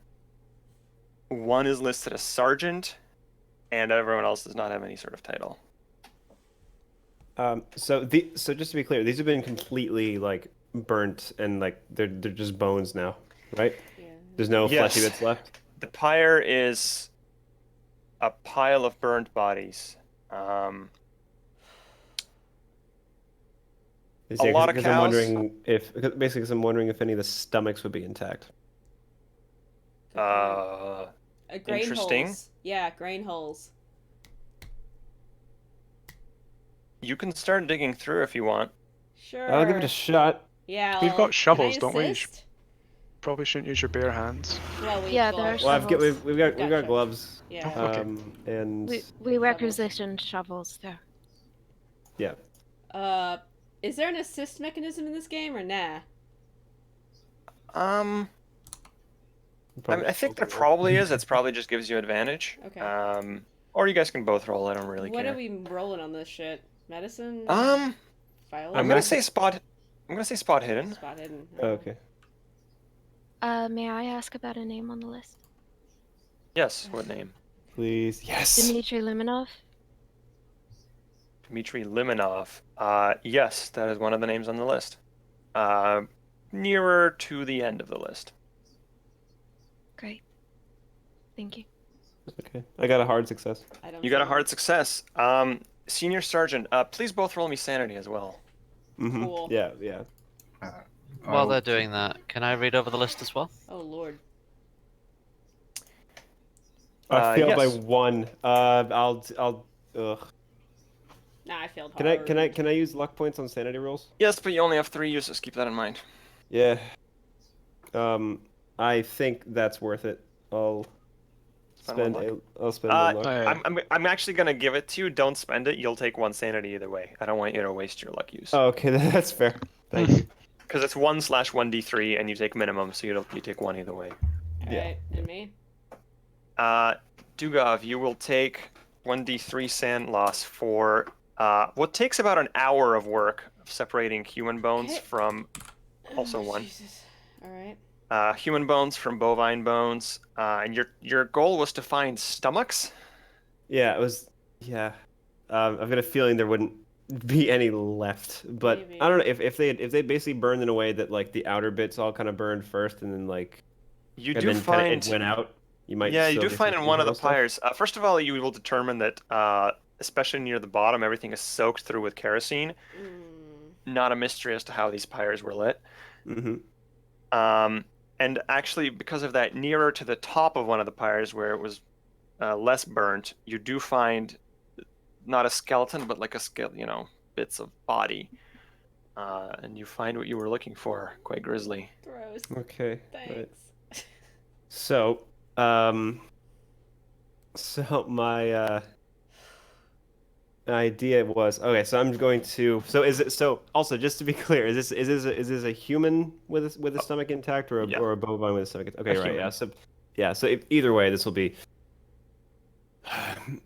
I kind of look over to the to Dugov, and I kind of just like, you do not really have the stomach for this, do you? Oh, it's not exactly what I went to school for, shall I say? Right. You might want to turn around. Yeah, I just turn around. I'll take the body down, and I'll bring out like my I have like a scalpel and stuff. I've got something to cut this thing open and basically see what's inside the stomach. The soldiers that are following you around, I think. Oh, and you said that the soldiers following like everyone around at this point, right? Yeah. The soldiers will say, Doctor, we did see a sort of laboratory inside Garage B. You don't have to do this in the snow. Should we drag this body? A laboratory. Yes, might be actually, useful. better idea. Yeah. Yes, thank you, comrades. I'll And I'm follow. actually going. Yeah, as we're walking over this way, I actually wanted to talk to Dugov. Says like, so you said that might have heard you say you had a proper degree, correct? Yeah, agricultural science. Mm. Not terribly useful, but seems Yeah. to be. Well, that didn't quite work out the way you wanted. You're a electrician instead. Yeah, it's just sort of how the chips fell, I suppose. Yeah. Yeah. Well, suppose this wasn't my first career choice either, but it Whatever brings the party Think- glory, however we can be useful. yes, and you know, Right. things tend to work out. Whilst oh damn it, just gone away. Bye. Son of a bitch. All right. Bye-bye. I'll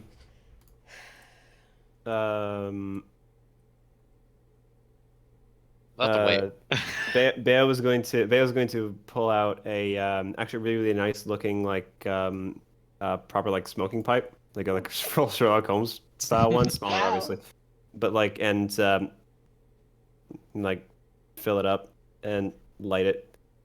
I'll light a cigarette as well. And no, he'll offer some to you. Oh, what? Thank you. I'll take the pipe, I guess. Cool. Take a quick puff off of it. A polite puff, and pass it back over. Thank you very much. Puff, puff, pass. There was What's two... in it? Is it just tobacco, you motherfucker? It's tobacco. It's tobacco. Yeah. Cool. But it's just like Russian Kush. it's Cushion. better than Hey. some of the some Commissar, of the shit we have around here. Right, yeah. Cigarette. Commissar, do you know who the party representative was in this region? Is. Do I know that, Anton? The party representative in this region? Mhm. I believe the leader of the station's name was Limonov. Saren, you might actually... You can confirm that, yeah? Limonov. Yeah, Liminov. Yes. Some description. Liminov, yes. Director Limonov was the Communist Party chief at the station. His name's on that. Can I cross-reference and look for a lieutenant on this list? Because there's a lieutenant in that car over there. Is there a lieutenant on this list? No, There's doctors and a sergeant, right? correct. The two doctors might be the two bodies in the infirmary, right? Were there Although they had guns. bodies in the infirmary? Wasn't there? There was like burned corpses with rifles, I'm right? asking in And character. it was. Oh, yeah, of course. Yeah, It sorry. was. Yeah. Sorry, I'm not doing a Russian accent. No, I'm yeah, a that's fine. terrible at them, and I didn't want to be offensive. There is no lieutenant on this list, and this means that the person in the car is additional. We have no Well, identifying papers or. the individual in the car was a lieutenant, wasn't he? That's what I'm saying. Yes, he was the lieutenant. There's no lieutenant on the list of bodies. Well, So perhaps he just died last. that's what I. Or perhaps he was here additionally. We do not know. Perhaps. I am. I think. You guys saw another body that also had a military uniform? Did we ever get around to There were. looking at that? It was in the sludge. Oh, yeah. Yeah, it's worth not touching that fucking sludge. How far into the sludge?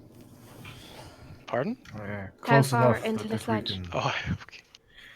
Could if we? we can find hook a it pole out? hook, maybe. I don't know that we should touch it. Not that. But it has We been don't have to stewing touch it. I will quietly mention somewhere. that the sludge has begun to sort of seep into the earth. The earth is very dry, so like it is slowly being absorbed in. Fertilizer. Oddly enough, does not make me feel better. Yeah, no. Could- Perhaps if we leave it, then Get the grain. by morning the sludge will have subsided enough that we can investigate more thoroughly. Question, Anton, did the grain grow this way?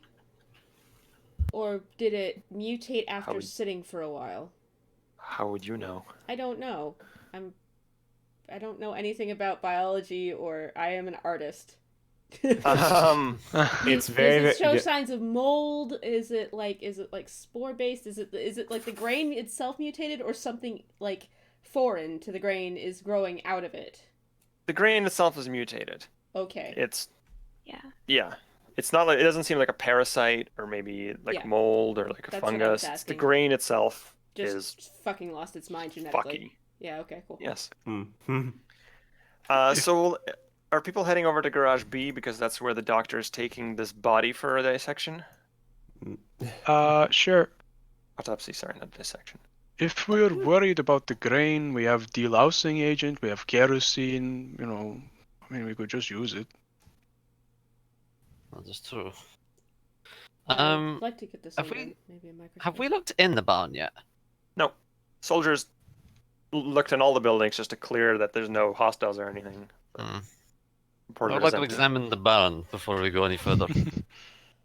Certainly. As you will, Commissar. Commissar. Sorry. Perfect. Comrade, Commissar. I love it. Comradisar. Comrade. Comrade I Radish. love that. The barn, newly constructed. In fact, you will find effectively a mark that says that it was constructed in 1932. If anyone's curious, the dairy similarly has a mark that says that the foundation was laid on July 1932. And the foundation is all that exists of the dairy. The barn is nearly totally empty and smells strongly of bleach. In the corner are a couple metal buckets with rags that it's sort of, when like a rag dries out and becomes kind of crusty. Nothing in the barn. Loft half full of crumbling hay, and besides the rags and the buckets and a smell of bleach, rusting milking equipment in one crate. What you can see. See nothing How of many? concern. How many cows were in those pyres?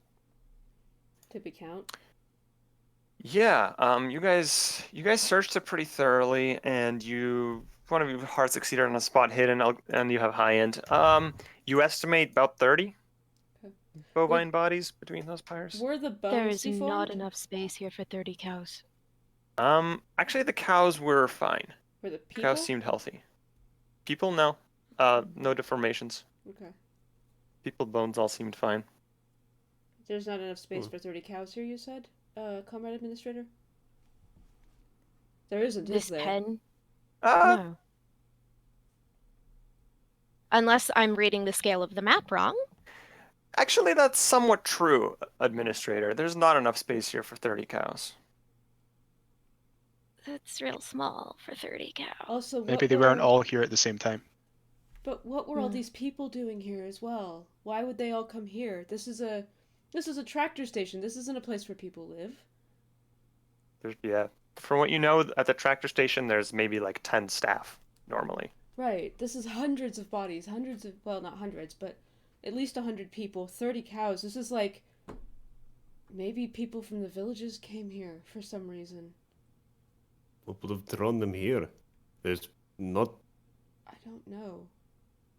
Why would they all congregate here? What's the purpose? We need to get the comm lines back up. As Administrator Koplev remarked some 15 minutes ago, we are out of our depth. We need backup. We need staff.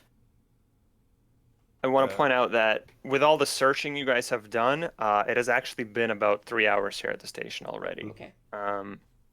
It's mid-afternoon. Sunset's probably in 4 hours. So we'll say it's about 2 p.m. Right. So... I have a question about what the soldiers are doing. Yes. Oh, and what are the soldiers doing? You gave them some very specific orders, in a spreadsheet even. I'm Morgan. Well, you guys are playing Call of Cthulhu. Owen is playing... Eve Online. Project management. Yeah, exactly. Everyone's playing The Sims, or like... I love it. Man, it's color coordinated and everything. Jesus, this makes me shameful of my DMing skill. I've never done anything like this. So 6 soldiers keeping perimeter clear / kind of just patrolling around, keeping an eye out for anything weird. Military guy. It might be some damn whatever group of people are the current bad guys of our society. Wait, I'm sorry, repeat that? Whoever might be the sort of mundane villain. Oh, kulaks, of course. The Yes, kulaks, yes. the rich peasants Oh. that steal grain from other peasants. Yeah, whatever the character would assume could be, the people, whether it's... Yes. I guess it's too early for it to be damn capitalists, but... Yes. A little too early for it to be Germans as well. Keeping patrol. That's 4, I believe, currently investigating the garages, seeing what they turn up there. Mhm. And then the second squad are mostly on kind of escort and bodyguard duty, keeping people safe and accompanying folks around. Have we made preparations for the night? Well, we are currently investigating the garages. They seem like the most likely candidate. Maybe the barracks afterwards, but with 1 or 2 burnt down, I worry about fire safety. I also worry about being near the silos. I would like to. No matter where we sleep, we're going to be near the silos. I'd like to walk past the lieutenant. There's a sort of brief stare as he looks at him and then just walks on past. Ignoring the rest of the bar now that I've looked at it, walks a little bit further past. Lieutenant, actually, wait, you're over here, aren't you? My bad, sorry. You've got the excellent mustache. That's how I'm differentiating you. You have the excellent mustache. Come over to you. Zim Okay, also fair, has an excellent mustache. Lieutenant, we have examined all of the barracks, have we? Not all of them, no. Perhaps we should. We should examine all of our options before we make arrangements for the night, I assume. And we can do so ourselves, I'm sure. I was going to do just that. There are keen eyes among us. Great. And then I'm going to go start walking up to start examining barracks. Okay, so the soldiers will actually report some stuff to you here. To skip a million spot hidden rolls and looking in one building at a time. Yeah. The barracks were largely actually seem a little abandoned and unused. D&E were housing at some point. A was the administrative housing. So for the leader of the station. F, a temporary mess hall, and G, a prison. They will actually point out, however, that actually the most hospitable place at the station currently is the garages, because garages A and C, and you would have even noticed this walking by, because you can look in the front, have been converted, as I described, into living space. Ropes and wires hanging with blankets over them, effectively like refugee living spaces. Garage B is still serving its intended purpose as a garage, but they also mentioned that this one, B, has offices upstairs. And they've left those for you to look at, essentially. They also mentioned that the offices seem to have suffered a small fire, not as intense as the one that completely burned the infirmary down, with some evidence. I will speak to relevant soldiers and then reiterate that information and suggest that maybe we should investigate these offices. I agree. Did we want to wasn't sorry, someone cutting open a body or something? What's happening eventually? Yes. Oh, okay. So you do want to drag the body off to perform an autopsy, is that right? And, Yes. Zimby? Yeah. That's the plan. Workspace is cleared for you. They effectively find some long wooden boards and things to put them on to function as an autopsy table. You have surgeon's tools with you, I think. Yep. I got my little doctor's bag. You pull out not just a doctor's bag, a surgeon's bag with scalpel and stuff. And make me a medicine roll. Can I assist on that? Or because I would have gone with him. If Dugov sees this happening and wants to help out, keep in mind this is sort of a long-term task, so your two characters will be doing this for like an hour. That's fine. I was actually gonna say like, all right, Dugov. Yes, Um, sir. You're going to stand here. You're going to hand me the tools I tell you I need. Of course, sir. So medicine. Click the purple one to roll with advantage, effectively. Okay. Wow. Oh, buddy. Would you like to push Yowzers. this roll? 83 and 91 were your advantage results. Yes. Either that or spend 49 points of luck. Right. If you had 40, Negative yeah, luck. go down to 1 point of luck. That seems like a bad idea. No, well, I'm gonna push because I think at the moment I'm a little bit still a bit too stressed. So I'm gonna do my kind of typical de-stressing routine. I'm gonna quickly just kind of like pop open the other one, take a swig of that, put that away, and then I'm gonna try again. Again with advantage. Please. Encourage. Yes. Woo. Okay. I didn't see the roll. What did you succeed? Didn't show up for me either. It went like for if it's a 0 +1 or +2, I succeed. If it's a -1 Okay. or a -2, I fail. +1 is what you're rolling because it's +1 so advantage die. success. There we go. Success. Yeah, Just success, not hard or extreme. just success. Okay. just a regular. In about an hour, obviously not real time, but in about an hour, you will finish your Mhm. autopsy, and I will reveal. You're looking at the body you found in the pyre and its stomach. Yeah. Figuring out what's and then I suppose then also just like That might actually take a shorter time. That might take like a half hour. okay. Because the body's already kind of burnt. It's not a ton of. Yeah, and I do have a bone saw, so like Oh. Ooh, yeah. Thanks. What I are the hate other it. 4 doing that are not autopsying a burnt body? God, things you say in this game. Office time, I presume. Office investigation squad. Office Yeah. Investigation Squad? Okay. Roll out. that sounds Agreed. like an anime, I'm not gonna lie.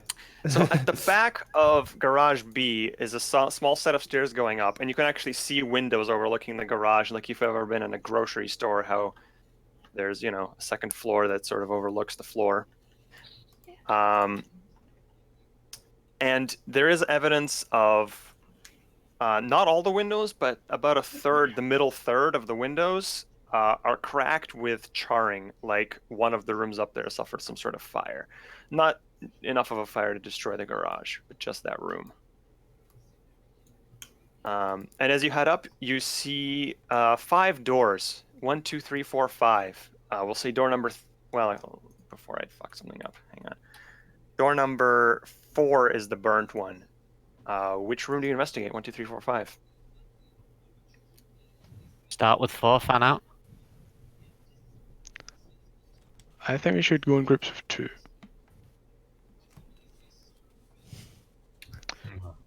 But sure, I'll go for 4. Senior Lieutenant. Also, tell me, Owen, are you having still soldiers follow you around and them around? There are still soldiers with us. Yeah. Okay. And do you follow them when they go into room 4, which was the burned one? I'll go with them to 4. Yeah. Okay. The Commissar, soldiers you're at this also. point are probably more just around the building. Yeah. Commissar, you're also going with the 3 of them? Yep, room 4. That's what I came to check out. You go into room 4. The hallway and door outside this room have been charred by fire, and there's still a strong smell of smoke just sort of absorbed into the wood here. You open the door, and the strong smell of smoke is joined with a slight smell of gasoline. This room's a laboratory of some kind. Unfortunately, whatever fire raged through here seems to have destroyed most of the equipment and most of the records, although you do see scattered around some pages here and there of journals and lab notes. What surprises you is Dugov would be perfect for this, but even without that, a lot of this equipment looks very modern. I don't imagine any of you have spent a lot of time in a lab, but even you can tell when, this is the good shit. You see beakers, flasks, scales. You even see several oxygen cylinders. Also hanging from one of the beams is a charred knot of rope that's tied around the beam. That's cut off about a foot below it. I would like to start picking up notes that are on the floor. I will instruct a soldier to go and check whether the military uniformed body in the sludge, just visually check whether they have a noose around their neck. Okay. The soldier will report back in a few minutes. No. Okay. That no sign of suicide by hanging on that one. May I follow that soldier back inside? You follow that soldier out to the sludge and then back in? Yeah, is that okay? Because It's fine. I didn't declare that I had followed them. I was still thinking, so I'd like to Okay. declare joining them. Sure. You join that soldier and verify that the dead body and the sludge does not seem to have hanged themselves. You are looking through stuff. Spot hidden from you, Tripanov, please. Fail. Would you like to perhaps push this roll? I don't know how I could really see myself pushing it, like, in the fiction. Like, what would I be doing other than just looking around? You could invite someone else to look with you, and they could roll. You could, there's a lot of charred and sooty things around here. We could say that you get down on your knees and you start looking in weird places where like soot might get in your face, creating more danger there. Sure, why not? Let's do that. Okay, try another spot hidden. Hey. Hard success. At a couple points, some soot almost falls in your mouth, which would have been quite disgusting and possibly made you ill. However, you prevent that from happening and eventually dig up. The others all see this happen because you're in the room. Tripanov, you eventually dig up a few scraps of paper that did not burn completely. And this is the fun part. Let me just make sure that I'm giving you the right document. Yeah. There are two kinds of lab notes that you find. One is a neat typewritten report that has partially burned up so you can see fragments of sentences. That is this one. I will read this out, unless somebody else really wants to do the reading. Okay, I'll do it. The fragments of typed lab notes read, Widmanstatten figures suggest an iron component to the body, but subsequent. Likewise an acid bath, unreactive to heating elements. Unusual traces of. Though the spectroscopic analysis proved inconclusive, the colors were unlike anything. Further testing produced similar results, without additional time to. Novich, professor of the Volokolamsk Astronomical Institute.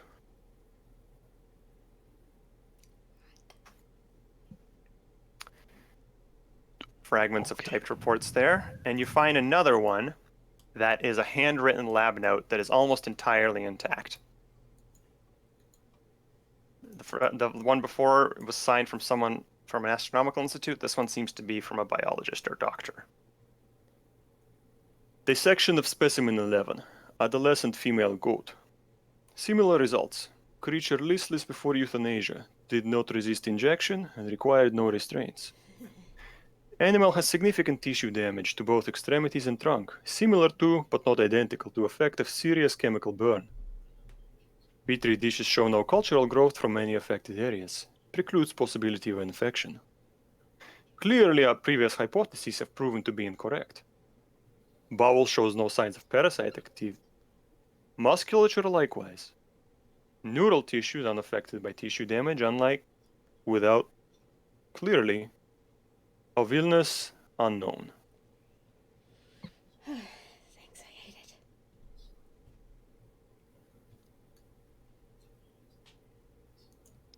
Well, Cool. Great. so everyone has access to this now, right? Everyone knows. Well, everyone who's in the room, I guess. Yes, everyone is in the room, We're allowed presumably to has all looked be at fine. these. Do I recognize the format of these reports at all? Lab reports. Nothing It's just lab specific. reports. They're not Nothing on a specific form jumps out guide. to you now. Okay. You'll Volokolamsk Institute. I'll say, I won't make you guys roll. It's an astronomical institute in like a city like 600 kilometers away. Don't know why it's mentioned here. Do any of you have the physics skill or the chemistry skill? Probably none of us in this room. Okay. I have accounting. That's pretty close. Just maths. Physics is just maths anyway. Some of the I stuff do in the not. first one is Oh no, yeah, none of the yeah. But some of the stuff in the first handout is technical jargon that you're not aware of, like what Wiedmannschatten figures are, or even probably the word spectroscopic analysis don't mean a whole lot to you. Perhaps a more qualified scientist would know the answers to those things. Mm.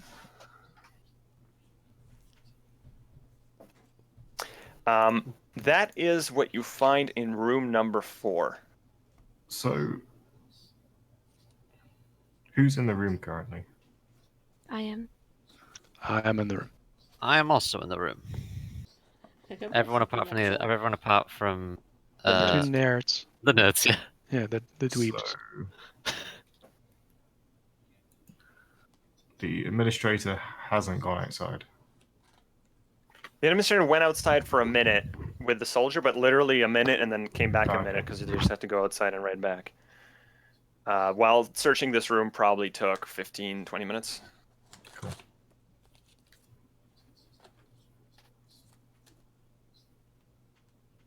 Should we continue looking through the rooms? We probably should. Yes, we should cover all of our bases as soon as possible. We may yet uncover more answers to this. Whatever this is. It's a vague face of disgust. I gave the notes to Administrator Kopolev. I glance over them, and once I have essentially memorized them, I hand them to the commissar is technically who is ranking I was here? about to say, actually. I was about to say. Make a grave faux pas. I hand them to Yeah. a character whose name is Grigor something. Fyodorov. The senior Thank you. lieutenant? Yes. I actually, before you do that, I'm going to say this matter may be of note to be reported to the party itself. If this is something that may have extensive problems, then it might be best that I keep a hold of some things, just to be sure. At least until I can make a copy myself. I will keep them safe, Commissar. You have no fear. Very well. I will trust you to do so. I love this dynamic of just everyone wants the documents for themselves. It's like Yeah. I have a reason, to be fair. I don't I want them represent for the state, myself. motherfucker. It's like a party where everyone rolls neat on everything. It's great. No, Owen, you don't want them for yourself. You just don't want me to have them. Room 4 of the laboratory has been searched. 1, 2, 3, or 5. I'm gonna roll a d5. I'm gonna roll a d4 to see what You remains. go in your backpack and throw some dice on the floor. 1. You wander over to room 1. This was quarters for some people, like sleeping quarters. It is very Spartan in here. It reminds you of like a military bunk.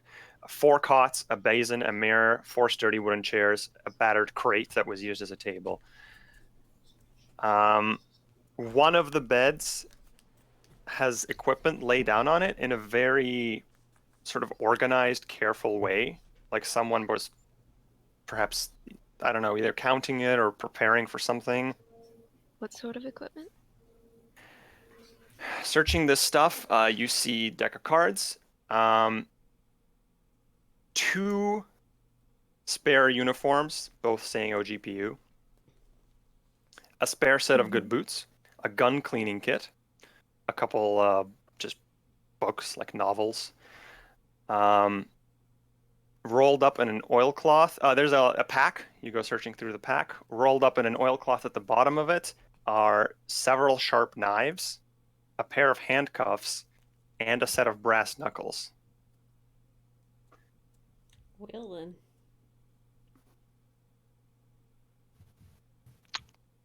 Oh, is there a name This on the is- uniform? Or rank? Yes, the uniforms have a rank of sergeant. Okay. This is not the work of someone who expected to die. No, I think very few of us expect to die. Was there a sergeant listed on the name on the list outside? There A was. single sergeant, yes. What was that person's name? That person's name was. Hang on. Oh lordy lord, where is it? There's not a name on like any of the shit on the bed though. It's just I will say you will find this person's name signed in one of the books. He signed yeah. it. So I was about to go. Yeah. He signed it. His last name was. Oh my god! I'm sorry. This document is a mess. It's okay. It's all good, bruh. Bruh. Bruh. Bruh. We immediately devolve. My This face one when is I get covered in signed sludge. Sergeant Bukovic, and I cannot find the other name right now, but it is not Bukovic. It's basically not the sergeant that was on the wall. Okay. You do not have a name for this one, no? The uniform, is it another OGPU uniform? It isn't 2 OGPU uniforms, yes. 2 spare ones.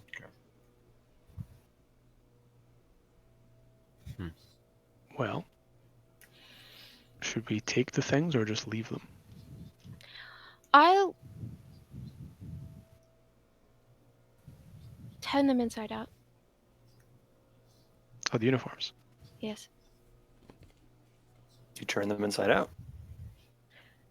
Interior pockets, things hidden in the seams. Interesting idea. No, not in these 2. Okay. We should take the equipment. I do not think they will be needing it currently. Having more Okay. weapons on hand may be pertinent in case of whatever this is. Do you know how to use a knife, Commissar? Yes, I do. I look at you stone face when I say that. Well, then perhaps you'd like to carry one of these. I will. And I look over the selection of knives and take one. Do you want to take like the biggest one that probably deals the most damage? That's not a knife. I will take This the one is that is another the one. most practical and actually probably more usable. So if that's That's the a biggest one, then knife. yes. You may add a knife that deals 1d4 plus 2 base damage to your inventory. Are any? Okay. Oh, sorry. If you have a damage bonus listed on your character, then that's also added to it. Okay. Are any of these knives better than my quote big knife? I think the biggest one in here is about even, and that's the one that the commissar just grabbed. The rest are pretty shitty. Okay, so is my knife not? My knife is 1d4. It's not like a machete. It's Isn't your knife 1d4 plus 2? I don't think it was noticed. listed. Let me check. If it's not listed, then I'll add you a knife that deals 1d4 plus 2. Plus I've just damage put bonus. I've just put it in my inventory as OGPU knife. Yep. And then Trippinoff pulls out his knife and goes, "That's not a knife. That's a knife." That's a That's not a spoon. knife, that's a spoon. At this point, the people upstairs have searched 2 rooms, which has taken them about a half hour. Dugov and Senior Sergeant. Hey. Your autopsy has concluded. It was actually fairly quick. All you had to do was open up the stomach. Mm.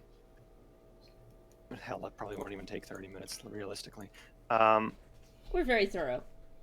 Sure. Yeah, we did Because right. we did Careful, have to you're do it careful again, not to so... You're careful not to get diseased or cut or anything. Yeah. This person died quite hungry. Their stomach is quite empty.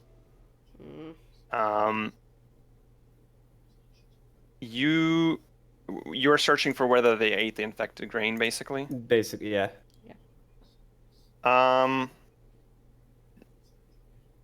Some, not a lot. It's not like it's all filled with that, but there's a little bit of that. Oh no, it's Stratholm all over again. Right, infected grain.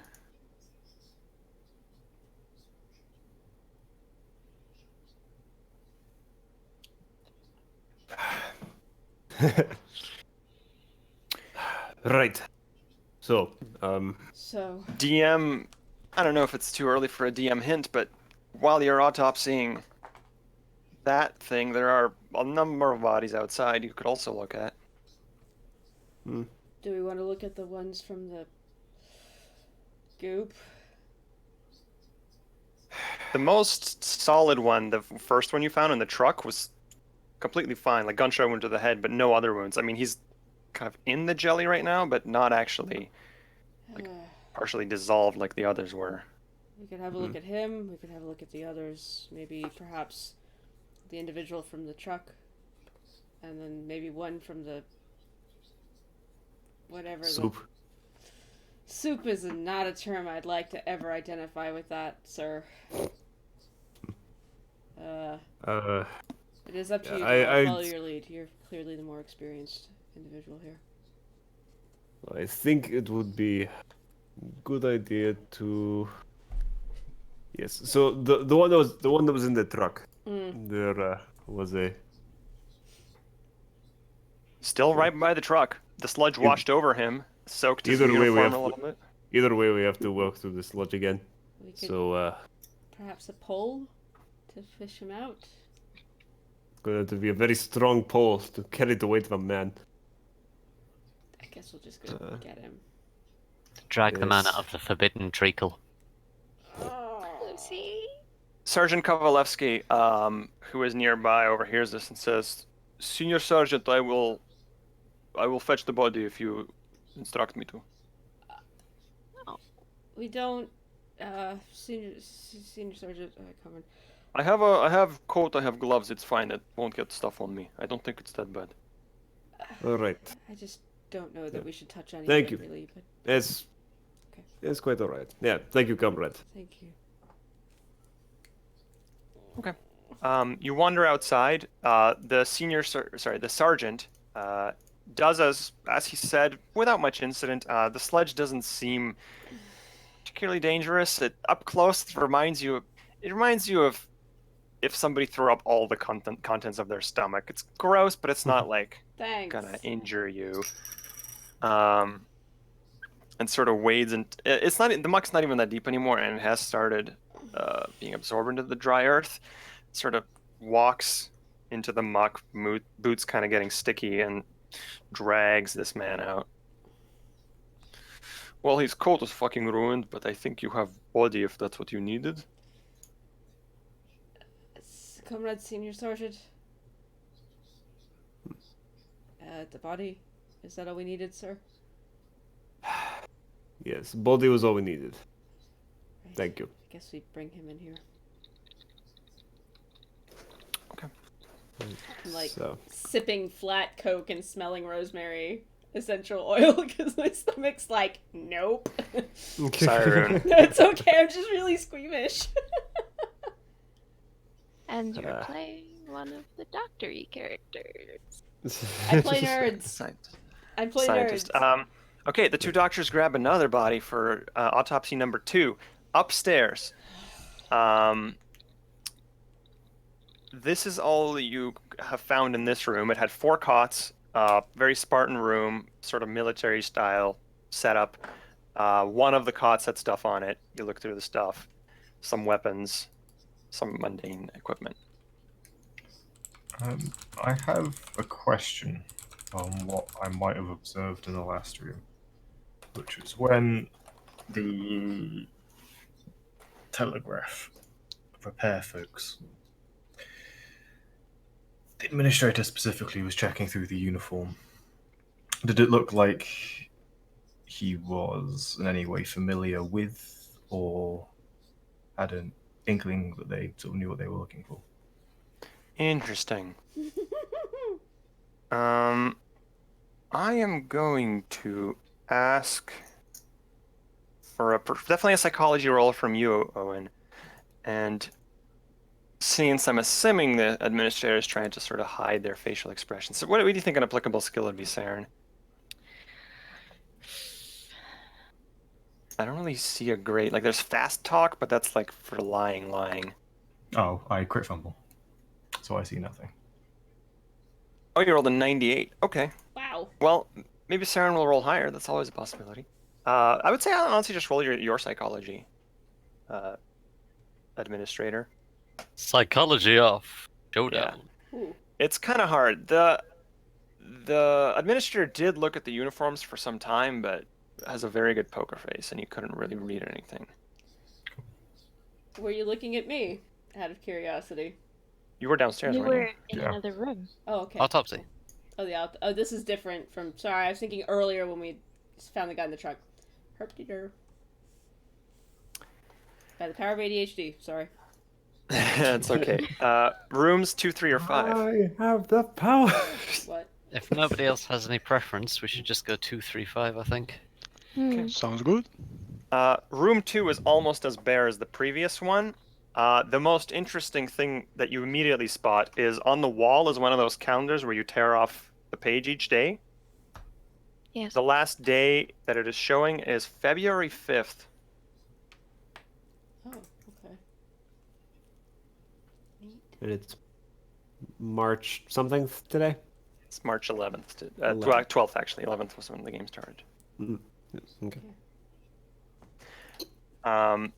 There's 2 cots in here that have been carefully folded and set aside. There's actually 2 packs here.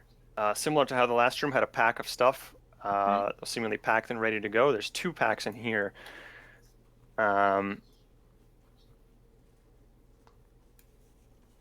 And also a desk on which is a somewhat large metal, 2-pack, 2 packs in here and biggies in the other room. Where's he? Are they on the wall? Are their names on the wall? Oh Their names on the no. wall. There are in fact No, names no, on the 2-pack's wall. No. not on the wall because 2-pack lives. Exactly. Oh no! I want to believe. Y'all are fucking wrong. God. There's also a small desk in here. The other room just had a fucking box for a table. There's an actual desk in here, and the desk has a medium-sized metal. I hesitate to call it a chest. I don't know what you'd call it. A little lockbox, I guess, about Yes. this size on it. Like a footlocker. Sure, or a hand locker. Locked metal box. And 2 packs on not on the cots because the cots have actually been packed up. I It's will pack searching time. begin taking apart the pack. Okay. Who takes 1 pack? Who takes the other? I'll take I one. guess you and me. Yeah, let's do Yeah, it. let's do it. Commissar and administrator. Okay. They are quite similar in some ways. Each contains a change of clothing. Each contains a weapon cleaning kit, canteen of water that has a strong smell of iodine, a wool blanket, toiletries, sewing kit, thick warm gloves.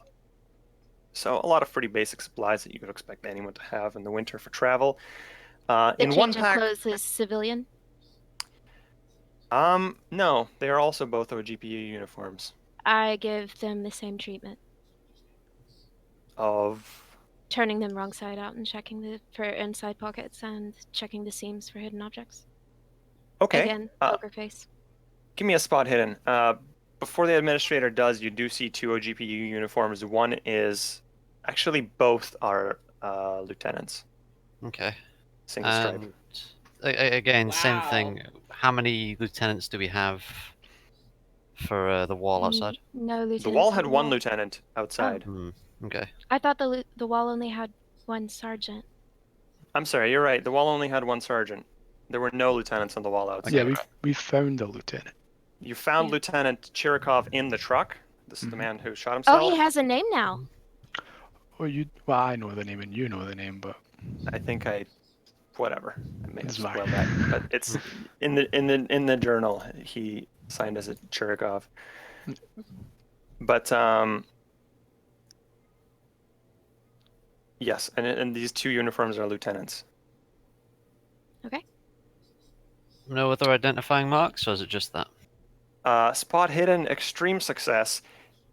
Funnily enough, in one of the inner things is like an inner pocket kind of hidden. It's not terribly hidden, just a little bit. And you pull it out, and it's letters. And it's letters addressed from. At first, you're not sure what's going on because they're all addressed to different people, and then you start to notice a pattern. They're all addressed from women to men. And you start reading through a few of them.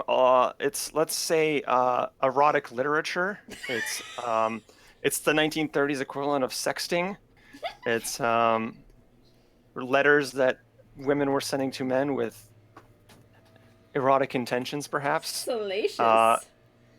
All different women, all different men. One jacket pocket, like a bundle of letters. I explain what they are as I thumb through them.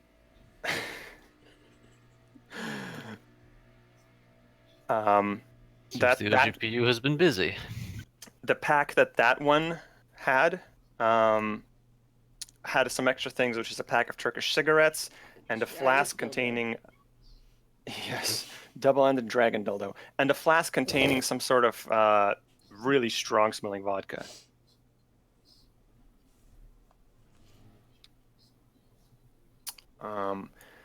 One other thing I forgot, next to the metal box on the desk is a file folder. Need file folder closed. I am gonna go over and look at that. Senior Lieutenant, are you looking at anything in this room? I'm watching the people. Of course you are. No one's playing the long game. I Gathering all assume the evidence. I assume I'm still under my critical fumble, so I'm just like, "Whew, look at these nice innocent people doing their good work." I'll say a different circumstance. Roll again. A post psychology Okay. rolls from you two. Sure. No. Oh, buddy. Saren could crit fumble, which would technically give you a success. Oh, no. I thought I rolled. no, Did yeah, it you not did. show up? Sometimes rolls bug out. I have a result of a success. Same as before.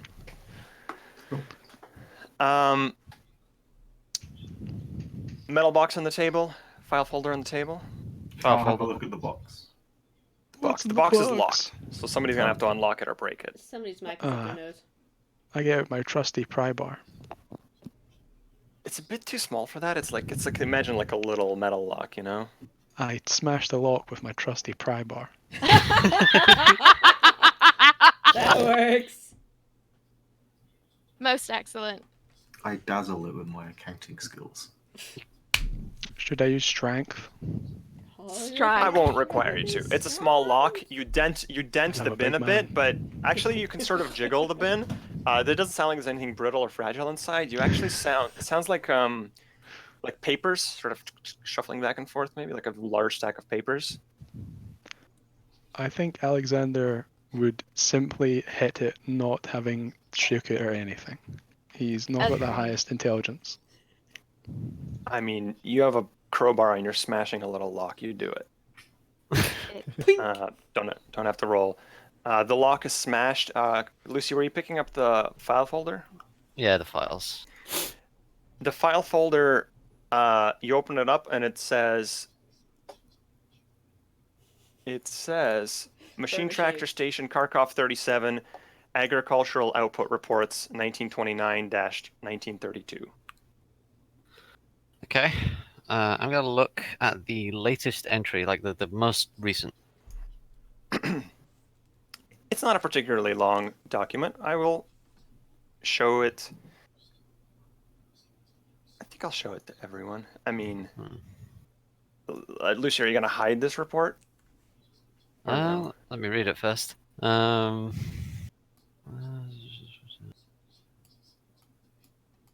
Meat 6%. Holy shit! This is a bad harvest. Oh, There was a famine happening. Yeah. In the meantime, Tripanov, you open up the metal box. Inside are passports. You look through, stacks and stacks and stacks of passports. Holy At shit. least 200. Oh my. Oh no. I would like to cross-reference any names that I might on the wall with names and passports. Did they look real? Make me. Do you have like the bureaucracy skill or the law skill? If you, there's somebody about 10 feet away who could probably instantly tell. Oh, looks like these are useless. Just throw them at the fucking window. What are these strange papers? There's hundreds of passports in here. I say out loud, gesturing to the box. No, I've not got anything like that. Alright, I fucking They put look the pretty file real. effects to one side and have a look. They are real? Yeah, I'll say you can look through Commissar. Passports look real. These are, after you count them all, over 250 different passports for all different people. We'll say you spent 20 minutes flipping through them, and you will find the name of that sergeant that was on the wall. Oh. Okay. If you go outside, this will take additional time and start cross-referencing with the names on the wall. All the names on the wall are people that are contained in here. Okay. Can I do a I take No. it these are interior passports. Be fine. Yes. Can I just briefly thumb through, see if there's anything notable that jumps out at me? Just like outside exterior, anything unique. What, on the passports? On the passports themselves. No, nothing. Here's what you'll learn from the passports. Random names: Ivan Ivanovich, age 33. Well, it doesn't say age 33. It says birth date 1900. Residence Tachenka, residence Tachenka, residence Bylenshkov, residence Urenkovo, residence Bylenshkov, residence Urenkovo, residence Tachenka. It's the 3 nearby villages. All of these passports are the residents of the villages. Ah, I think was right. Then we have more places to visit after this, then it seems. If any of these people are still alive. I don't like it when my hunches are right. The None villagers from- must surely know something then. If any of them are not, well, if any of them are actually still alive in these passports here. Based on my local knowledge, would this account for all of the local villages? Just about, yeah. Maybe not exactly. Plus minus like 20, but very close. Give or take 10%. This is every villager within 30 kilometers. Then unless all of these places are empty, I believe then we do have places to go. No, that's what I'm saying. You're not. Those 3 villages are empty.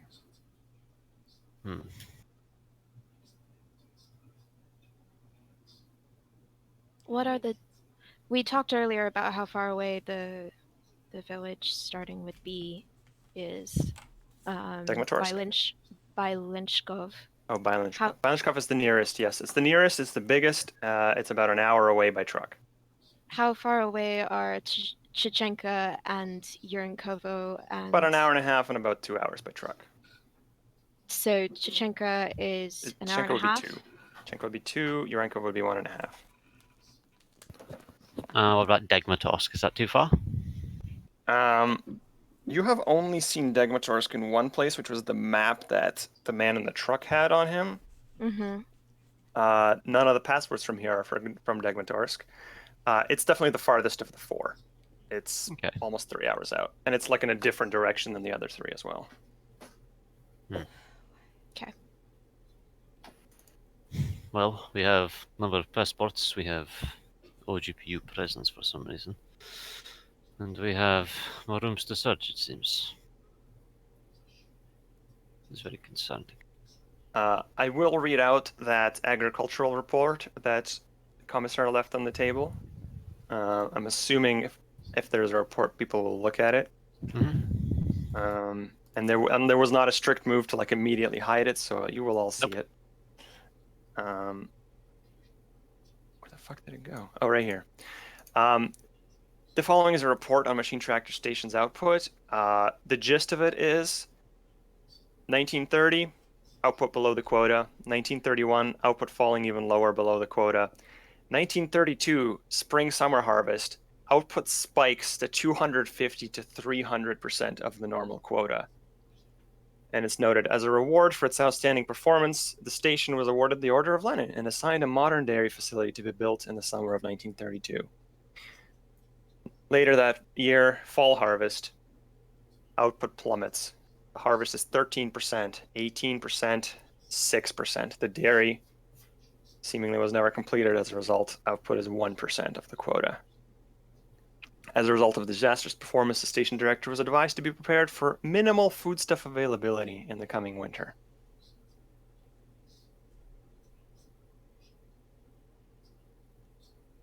Hmm.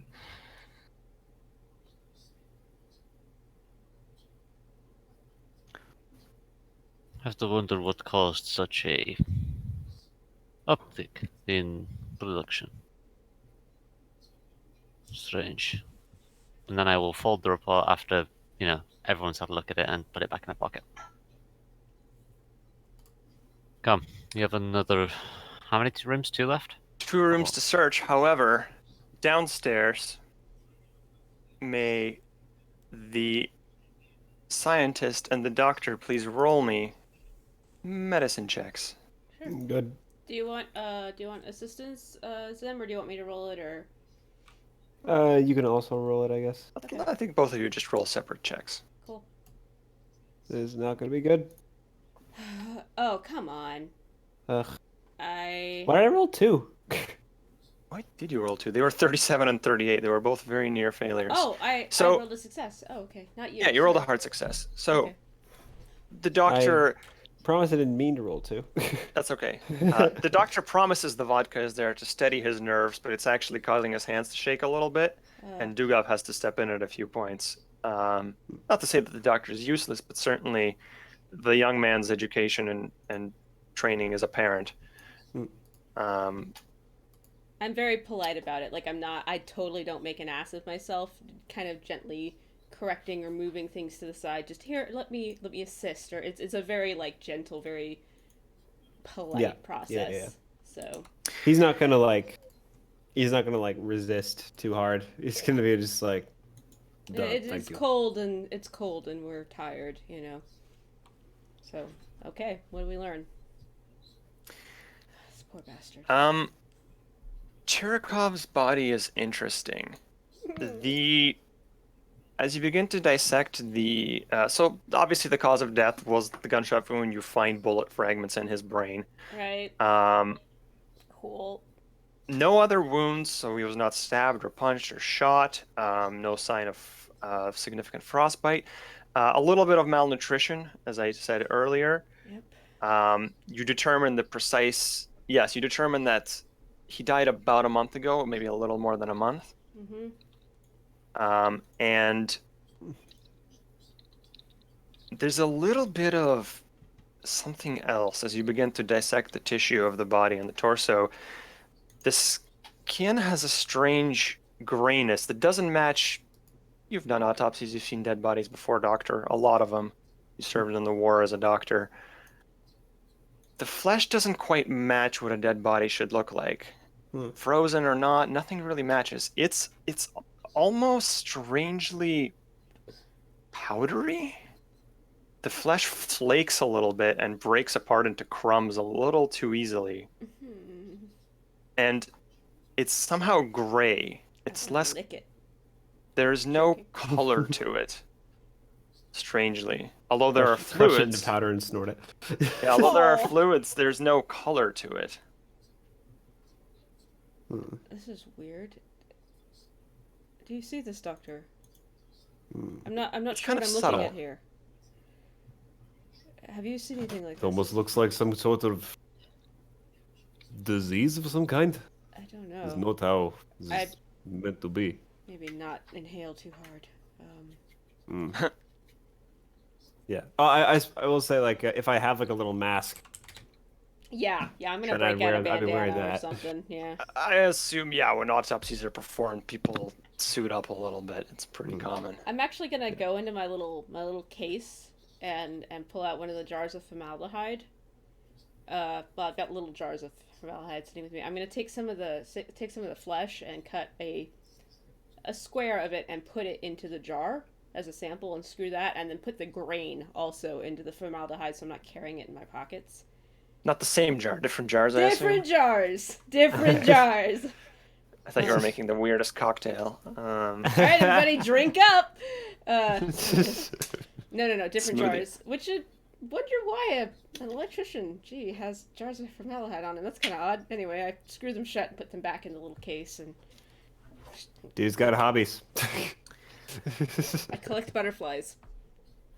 And as we In pause, formaldehyde. as we pause here with some of the party upstairs investigating offices, 2 offices remain.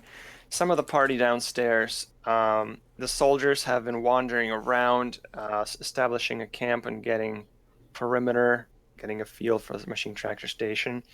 Dusk begins to settle on the station as it gets to 5:30 and 6. And before long, as you finish your investigations, you head outside into that cold wind and dry air, your boots crunching on a thin layer of snow, dead grayish yellow grass beneath it. You look up to the north and see a beautiful display of the northern lights. It's very odd. The northern lights don't normally happen this far south. I mean, it is possible with this, as Dugov would know, with a strong geomagnetic storm.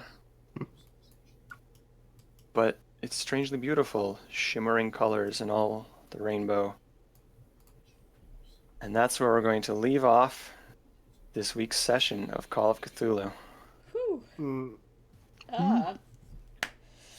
Spoopy, y'all. Yeah. So, thanks for tuning in this evening, guys. We'll be back next week with the conclusion of this episode. The VOD will be updated on YouTube shortly. It takes about 5 or 6 hours for YouTube to process stuff, so it'll be basically tomorrow.